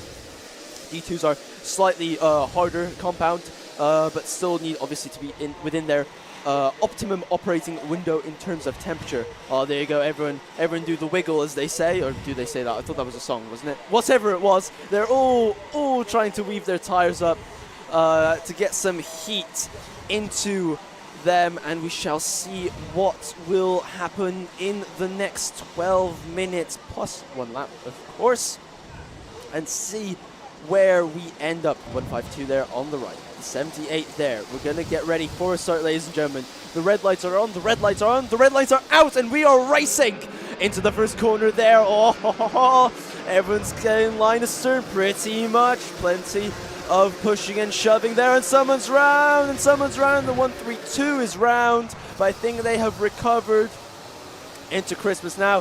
Some people trying the outside line to carry the speed and gain position. Some people achieving that, some people not. Whoa! That was, I believe, for second position. A real dive under brakes on the opening lap. Someone's off on the grass. Someone is exploring the greenery, but it is very frantic action, to say the least. Look at all that. 1, 2, 3, 4. Look at all that color. It looks like a lovely collage by some artist that you've never heard of. Anyway, we have the drivers there over the curb on the right, over the curb on the left. The 60 just going through our shot. That was Charlie Neve going through our shot. Then it's Charlie Cox after him. That's the battle for 6th and 7th. But again, some nice clean action there. No incidents to speak of. Yeah, nothing to really shout about. A couple of more comments of support. Dominic Parabok has got a support message from Gacha Lover, and then cross-eyed line. Good luck to Charlie Wolfit, who is doing some more support in there. So keep them coming, please. Please keep those support messages coming through. It really does mean a lot to our drivers and us to show off who are some of the popular drivers. Right, back with the action. This is the 112 Charlie Cox. He's just building up the confidence on those slick tyres, heading through that damp section of the circuit. Probably the only damp section still on this circuit. They power their way on through. And is that Zach McDonald? It is Zach McDonald. Have a look at Joel Dixon Cohen, and it looks like it's going to be very, very difficult there. That is the 66, I believe. And they head their way through. That's 112 there. Charlie Cox, Charlie Neve, and Cox having a battle. So the two Charlies, that's a bit rough and tumble in towards Ashby Corner. But the drivers are in their fast-flowing state here, and really just keeping the pressure up, keeping the momentum up, really keeping the rhythm of these karts here. And once you go offline and damage that rhythm, then you're really going to start fumbling through the field. Zach McDonald really keeping himself concentrated, a well-known kart driver since he jumped in on the scene onto the F1 Kids. He's been doing absolutely fantastic on that one. Alfie Thompson nabs the fastest lap there in P8s. He just makes his way up towards Christmas Corner. More manoeuvres. Oh, that's the inside to the outside, so maybe a bit of a dummy if he did that a little bit more from William Webb. If he did that a little bit more exuberant, we would be able to call that a dummy move. But yeah, a lot of drivers having a look so far. They're not yet wanting to make that move. I think they're just setting that up at this moment in time, which is ideal for now. Hopping and skipping and jumping their way. Jack Baker is having a look now at the rear of Harry Freeman. And I wonder how Freeman will be dealing with this situation. He's just got to keep himself in the rhythm and just keep those eyes forward. Don't be looking back. Don't be looking back too much, or you could find yourself dropping like a stone. Yes, indeed. The only way forwards is by looking forwards. So Harry Freeman leads this race. Jack Baker is behind him second. Alfie Thompson, who is in seventh, has set the fastest lap of the race. So we'll see whether... Oh, that was a mistake. Oh, that was a catastrophic mistake from Harry Freeman. Our pole man, I think he just... Well, our front runner anyways. I think... Oh, and now he's in the grass. Oh, he's going to struggle to get that out of there. He's done. I think he's getting out of the cart. I'm not sure if he's going to try to push it out or pull it out. But I think he just caught a wet patch going into Chapman, and that's clearly resulted in his race unraveling rather quickly. But that does mean we have a new race leader in Jack Baker, and Zach McDonald set the third fastest lap of the race. Replay. Let's have a look if we can see. So we're coming through the left-hander. Now we're coming up to Chapman. Let's see whether he clips. He's clipped the grass. He's clipped the grass. Let's put him out wide. There's no grip out there because it's not the racing line. There's still mud and muck over it, and a little bit damp. So yes, it was just driver error, unfortunately. Yeah, it was a simple error that it just means he was pushing that little bit too much. He was trying to open up all the exits, all the entries, and unfortunately that tad bit of tyre just took a little bit of grass with him, and that's where he went sliding off. Zach McDonald is all over the back here of Joel Dixon Cohen, both setting the fastest, both setting a 48.81 last time around, so very, very similar points here. What can McDonald do? Can he send it up the inside of Ashby? But I don't think he's one of those drivers. He's just not quite there so far. Still needs to build the confidence, still needs to build the temperature in the tyres, I believe, but he's still resting that kart around. I think he just needs to keep it nice and smooth. At some point you hear the tyres chirping away, and now just be dealing some damage into the life of all of these tyres. But it's all about keeping it smooth. They go. Zach McDonald is just not being able to do much about it. We know Joel Dixon Cohen is a very, very quick driver, and of course Joel is very, very been on his game today, and you really need to do a lot to really deny him at this moment in time. It looks like Zach was really benefiting with the height, and of course being in that toe. So that little bit of toe will be very, very big in their battle as well. But Jack Baker is really keeping that gap solidified. That's definitely a factor. As we now see the 87 going, that's Alfie Thompson in front of this pack of karts trying to take that 5th place off him. There we can see that's a Strawberry Kart 60 going through a shot. I think that's Charlie Nib. I think it was actually Alfie Thompson gaining 4th position. They're ever so slow through that chicane because it's still damp. That's the 167 now plunging through that beautiful section of corners that Joe Cohen and Zach McDonald, I think, having a move into Christmas. I think he's got that position sewn up. I think he's up into second, ladies and gentlemen. Let us see. Yes, he is up into second position, the number 80. A very, very clean move. Textbook move, really. But that man is Joel Dixon Cohen is not going away. He's going to stay with him. Stay with that strawberry cart livery cart, if that makes any sense, ladies and gentlemen. At home, please write in. But they are coming through the chicane now. Over the curb on the left, over the curb on the right. Jack Baker sets the fast lap of the race, trying to assert his leading position. But now we can see them coming through Oblivion and Crook, that lovely sequence of corners, which is absolutely excellent for the drivers. And out through Christmas, the 87 in front of this pack, that is Alfie Thompson. And maybe Alfie Thompson has the pace to close in on the gap. He had a 48.4 in the last lap. Joel Dixon Cohen had a 49.06, so perhaps he might be able to work himself into this battle for a podium, or actually second. We shall see slightly later on. But here we have the 899 going through our pictures now. The 899 is William Webb, trying to keep behind him Logan Loader, I think, on the 33 in the Precision Racing Machine. But that is that done, and now we've got the 39 again in the 38. But it is quite tense stuff, you have to admit.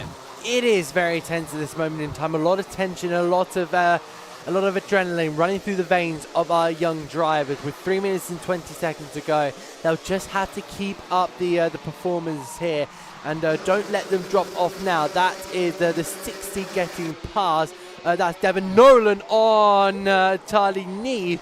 Neve wanted to try and get back through, so added a little bit of a dart to the left-hand side with his teammate, but that's where you got to be that extra bit cautious. You cannot be throwing away points for your team, and it really just gives you an idea on how cautious you have to be when you get into car racing. Do not take out your teammates, especially when there's a team championship on the line. And this is something that karting teaches you, which is also, this is really, really cool, and drivers can adapt to how they race with their teammates compared to their direct opponents within separate teams. Yes, that is true. The only thing, of course, is that I think, though known, I think he's actually got standard Tony Kart stickers. I think he's actually a privateer. So there's going to be no love lost between these two. And you've also got to remember that the majority of the time the drivers are being paid to be within the team. So really, they're teammates in name only. So we have just over 2 minutes left on the clock. Jack Baker, Zach McDonald, Joel Dixon Cohen are still your top three. Here we can see a lovely view of Ashby there as the action unfolds. It's this pack again. This is the fifth place battle, which is heating up this 3-car battle now, because I think, and it's a move in Ashby. Whoa, that was late, ladies and gentlemen. He really did pick up a last-minute ticket for that one. And now he's trying to defend because Charlie Cox is grabbing the initiative, but he's defended that corner very, very well. But yes, good move by Charlie Neef to get up into that 5th position. He needed to make that move to be able to get away from Charlie Cox, has joined the pack now. But now you've got the 80 going through your screen as well, trying to keep behind Joel Dixon Cohen. That's Zach McDonald, who got past earlier on. And there's Alfie Thompson, who is setting a very, very quick lap. He was actually a little bit slow in the last lap compared to our front two antagonists, but forget about lap times because there is a battle. Is it side by side? Whoa! Ladies and gentlemen, please let's bring some of the manners back, because I think that is a change for position, because Joel Dixon Cohen has got back. Zach McDonald. Yellow flag's out, boys. You know what that means. Zach McDonald nuzzling up as close as you can get. You can feel him, you can see him, you can taste him. He's so close. But the 167 is holding him back very, very well. Just got 40 seconds left on the timer here. I think we're going to have about 2 laps to go, and it is heating up, ladies and gentlemen. The pressure cooker has been turned up to max and then placed on the stove. But there we can see the 38 getting out of the way. Alfie Thompson's now joining this battle. He did have a bit of oversteer there, but I think he's gathered it back up. But it is getting so close. For sure, it is getting pretty close there. Alfie Thompson really wants to have a go here in that number 87 car. He's got Zach McDonald to try and overtake first, but I wonder how Zach will make this happen here, because he's still behind Dixon Cohen as Jack Baker is about to head on towards that last lap of this race. McDonald really starting to feel the pressure. Hit the look up the inside there from Alfie Thompson, trying to deny Zach McDonald by pushing him onto the rumble strips, and through goes the 87. And I'm sure McDonald will be absolutely furious under the helmet there. You'll see red, and hopefully won't cause any too over-the-top moves there. Charlie Neve is also in the back there. He's looking to try and keep his position from Charlie Cox, who was having a fabulous battle with earlier, and then Devon Nolan there in P7. Currently cutting our cameras back here to the 152 of Jack Baker, who has absolutely commanded this race. He has left after the first lap, said bye-bye, I'm heading off, I'm heading through this final chicane, and I'm heading on towards victory. Jack Baker takes the checker flag and takes the win here in our Junior Max A final, and that is one to remember. A brilliant haul of points for Jack Baker and Joel Dixon Cohen, who finishes home in P2. Alfie Thompson will take the last podium place with that after 16 laps of the Whilton Mill Kart circuit. Zach McDonald taking home a brilliant 4th place, albeit he will be a little bit frustrated. You know that in that position he will have that little bit of frustration under the helmet. Charlie Neve can take home the fastest lap of the race right at the very end, a 47.8, and with the only driver in that 47, then it's going to be Charlie Cox, Devon Nolan, Thomas Hill, Dejan Bennett, and William Webb rounding off the top 10. There is Jack Baker, who seems pretty calm despite a Max A final. A lot of these drivers, it's almost like second nature to them. Yes, it is the showing of a great racing driver, someone who can stay cool under pressure. I think there Zach McDonald's a little bit put out about losing that podium spot in the dying moments of the race. I think that was a very memorable final from today. Definitely very exceedingly exciting, one might even say. Anyway, let's have a look at the nose cones, see whether anyone will fall foul to the horrible time penalties associated with that horrible pain that comes with the nose cone penalty. I think everyone so far is okay. Everyone's, well, apart from the 33, because that looks very low to the ground. Yeah, so he's fine, actually. That's factory, ladies and gentlemen. That's just how low they've mounted it.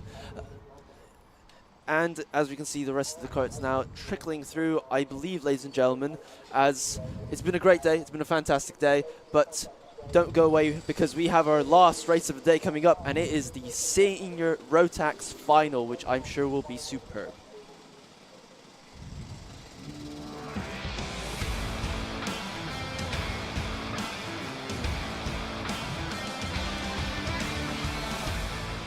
Well, we've had it all today here at Whilton Mill, and we're now at our final race of the day. Could we have saved the best to last? It is the Senior Rotax Final. Zaki Hussein will be on pole position with Ralph Jungling in P2, Charlie Webb in P3, and Leo Licastro in P4. Dalton Norris will start in P5 with Oliver Johnson there in P6. Ethan Ling will start in 7th ahead of William Young, and then Mac McFarquhar will be in P9 on row 5. He'll be sharing that row with Dylan Norris. Then it's going to be Samuel Cook in P11 with Lewis Wild in P12 in that 89 card. Finley Hayes will start in P13 with Jack Welsh in P14, and then the Polish driver, Stefan Kamarczyk, who had his issues in Heats 2. Will he be able to come back from 15th with Harry Bloor, Adriel Nangois, and then Ryan Hedge in P18. We then move down into P19 with Daniel Archer, who lines up on row 10. He is alongside Matt Davey with Stephanie Kobika, and then JJ Hine with Molly Griffiths in 23rd and Azza Pinder in P24. The final three drivers will be Spencer Burham in 25th with Ross Tyler in 26th, and on the 14th row will be the lonely James Tester on the 27th cart on this grid. The senior Rotax final is upon us. The last race of the day is upon us, and if you are currently here at Whilton Mill Kart, I've just realised today actually that you can hear us through the tannoys in the circuit. Thank you so much for being here. It's been an absolute pleasure to be bringing you all the action here from the Whilton Mill Kart Club once again, and you will be hearing my voice many a times here. Maybe not next month in May, but for sure for the rest of the season from June onwards. Shall we get the final race underway? We shall. Adam's self-promotion aside, we are ready for the last race of the day. Senior Rotax is starting. Let's see, the red lights are on. Are they on? The red lights are out, and away we go. Zach Hussein leads 24. I think it's going to try and get the cutback. Charlie Webb is going to try and challenge for the lead of this race, the last race, the final race, and he's through into Christmas. He has gained that position. Down goes Zach Hussein. Up goes Charlie Webb, our new race leader from the second place on the grid, I believe. Everyone trying to keep it nice and calm, taking a defensive line. That was a move, I believe, from Ralph Jungling there on Ethan Ling. Yes, it was. The 87. Oh, actually, Mark Markford, I apologize, being demoted there.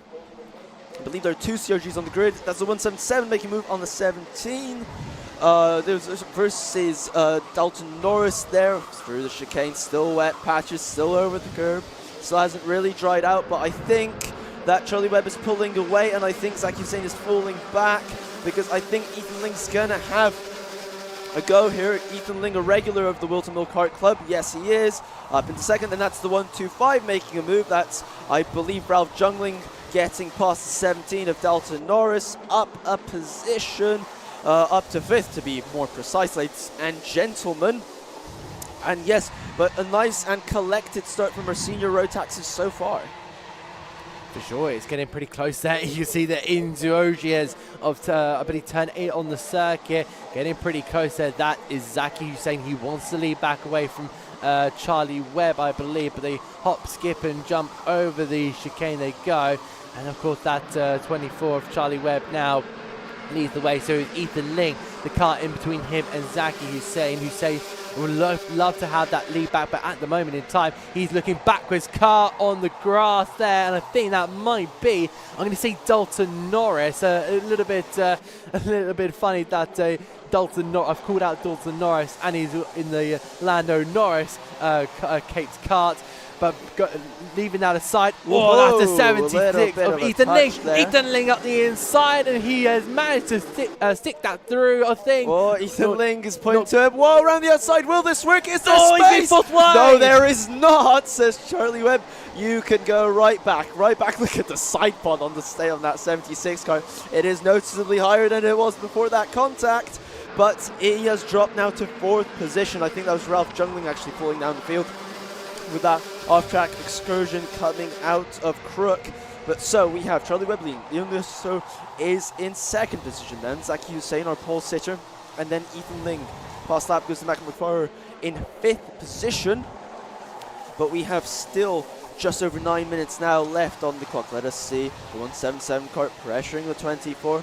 Charlie Webb looks behind himself, assesses the situation, sees whether he needs to defend. He looks behind himself again. I think he's not entirely confident in the speed of his car. Oh, slightly different lines there from our 3 top drivers in this race. Bit of understeer from Charlie Webb. He's missed that apex. Oh, and they've all slowed themselves up.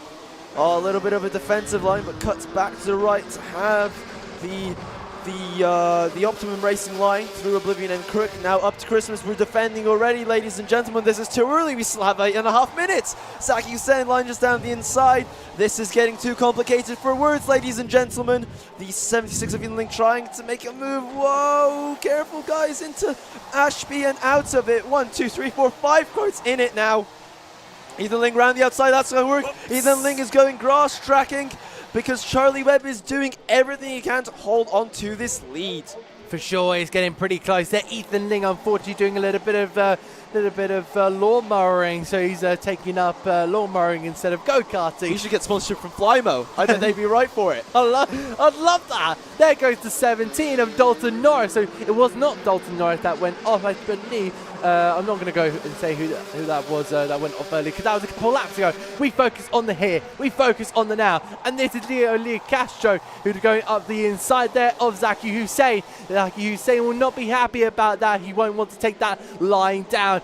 Who's looking at a move now? Mac McFarquhar has now moved himself up into fourth. He's been slowly moving his way up the field like a silent killer. He's really moved his way up some really good positions. Just having a look on our timing screens, he has moved up, I believe, a total of 3 places since that start, and that's all started from lap 2. He had a clean lap 1 and now finds himself right in the midst of this. He's under pressure here from Dalton Norris, and Norris will have to look and see if he can get the exit, but I don't think he did, in fact. And that is your lead of the race. You just saw the picture there. Slide there from Norris, and he's going to allow Ethan Ling to try and pile through. Round the outside, and I think that's Leo Castro having a look at Charlie Webb, but Webb was parked perfectly on that apex. 1, 2, 3, 4, 5, 6, 7, 8 cars all in the battle there. Sorry, I think that was 7 with William Young there. Cut a little bit too quickly, but this is the main quartet of cars of Leo Castro now. It's feeling so the pressure. close though, isn't it? It is just, he's defending, he knows he's got a marauding back behind him, Charlie Webb. Oh, but defending is no way to win this race with 6.5 minutes to go. This is going to end in tears. In fact, he's run wide. The 177 has passed. That mistake from Charlie Webb has cost him, and I don't think he's going to have the pace now to get that back. Oh, Ethan Ling over the curb, trying to do the brave thing, the impossible thing, passing into oblivion. But let us see what's going. James Tester, fast lap of the race apparently, but it's because they're all slowing themselves up. So Leon is leading this race right now. Zaki Hussein was very, very lucky not to lose any places there. He went wide of that last corner, and Mac McFarquhar, the silent killer, is right up his rear rotor. Up the inside goes Ethan Ling. He's saying, I've had enough of this. I want to go through. And almost Dalton Norris, I think it was getting in on the action. But McFarquhar there really feeling the pressure on that one, and just had to concede it and go with it. Oh, that's sideways through the chicane, and that's going to be Charlie Webb.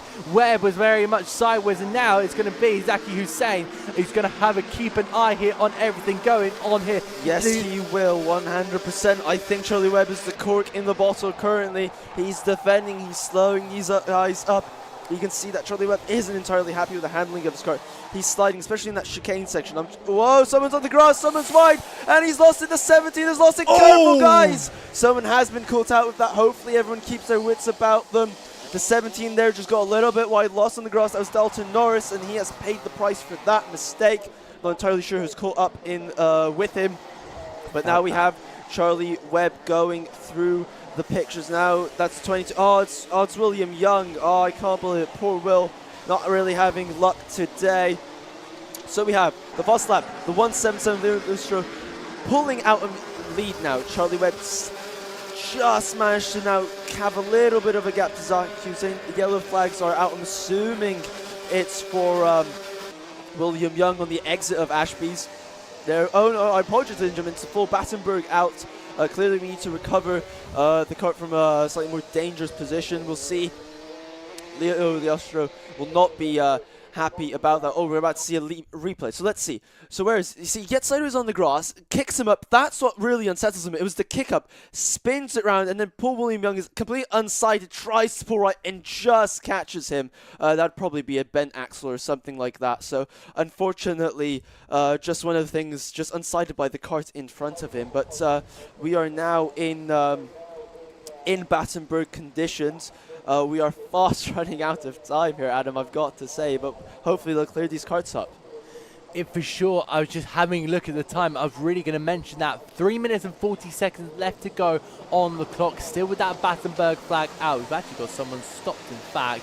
but it does look like we're about to going once again, and we are or not. We don't have a green flag yet, so I've been signalled to yes, go. I apologize. It's because what you see the drivers do, that's the 13 out. I'm not sure if he's oiled up, if he's got some damage. But you see what the drivers know is they don't entirely know when the green flag's going to come up. So they start to accelerate, and then they normally lift off and come back on the brakes when they realize it's not green yet. It's all about the psychology and trying to get a jump on the competitors behind you, especially with 3 minutes left on the clock, so you're not really get a chance to make up any positions that you lose on the start. Everyone trying to weave the tires, as we can see, quite aggressively. Keep those temps in, ladies and gentlemen. Keep those temps in, because we are going to need our tires in the optimum operating window, that is for sure. Will Charlie Webb try to regain the lead? We'll see. He might only have one shot at this. We can already see that Leo is a little bit faster than Charlie. He's got that edge, be it on racing line or kart setup, or most likely a combination of the two. And we're going to see, look at them weaving their tires. This is the bit where it gets very, very tense, because we've got so little time. I feel like David Attenborough talking about some endangered species, because this is endangered, because Leo's lead might be endangered with how this is going. We've got just over 2 minutes 15. Are we going? We're definitely going. Are we going? We're going to find out. 2 minutes 10 remaining. Oh, a little bit of contact. Oh, we are green. Leo's got a problem. Oh, it's no. tied. I can't believe it. Just when it was going, it's all gone wrong, and Zach Hussein somehow through the chaos has emerged leading.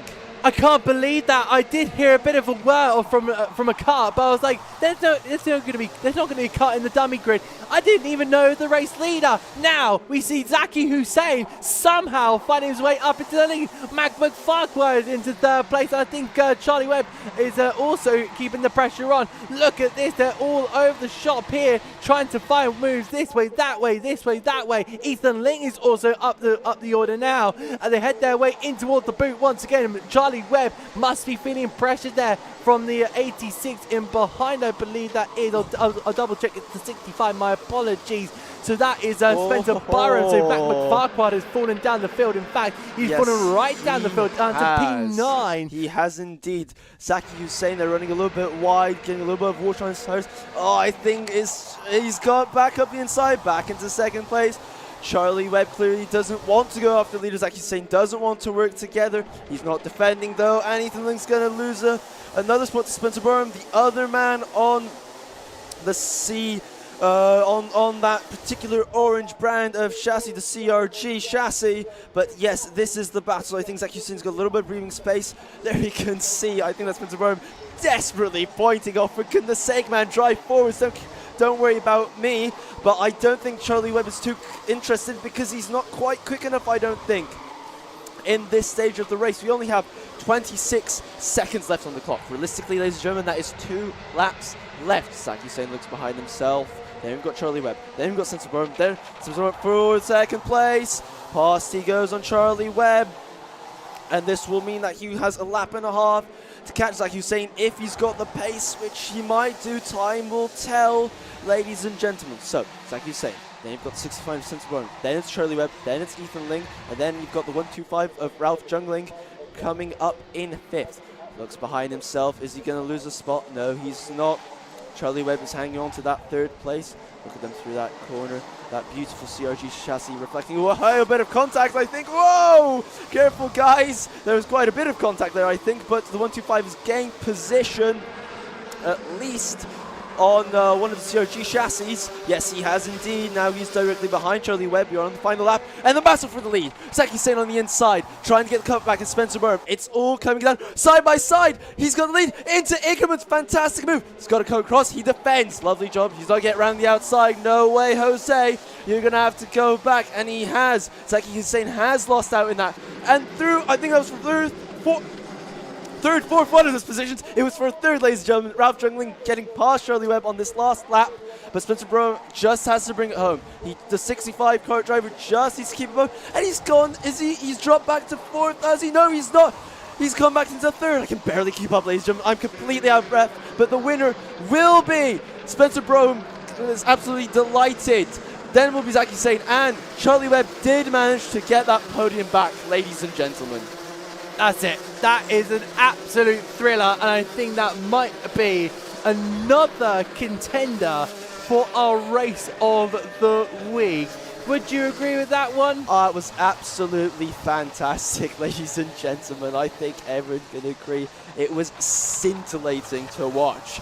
I definitely was absolutely...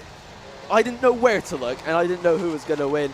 But it was that Battenberg really spiced things up towards the end, and Charlie Webb did everything in his power to keep that podium on the cards, which he delivered. Everyone peeling off into the pits. Now we'll see whether any nose cones will be visible from that tremendously exciting race. Let us see. I think, well, I can tell you one car which has a little bit of bodywork damage, and that is, is that the 140, 146? Harry Yes, Bloor. Harry Bloor has a little bit of damage, and I think he has a nose cone to boot, does he? Yes, I think he does. Yes, you can see some drivers looking rather dejected. I think by the looks of things, most of the drivers looking dejected, but I think 24 of Charlie Webb is, I think he really thought the win might be on the cards there. The 177 as well, not looking particularly dealer, even though he had the fast lap of the race, he did fall down to 9th. But I think everyone, let's have a look if anyone else has any nose cones, but it was terribly exciting, ladies and gentlemen. I think, Adam, you will agree. It was a very tight race. I think everyone was up there. Everybody had a shot. It was just all about the timing, of course. When Spencer Burham and Zaki Hussein went into combat, everyone just had to be there, and they just weren't able to do it at the time. 71 there. That is Stephanie Hoabika. Unfortunately, with a penalty in that one. I think I spotted another one with a penalty as well.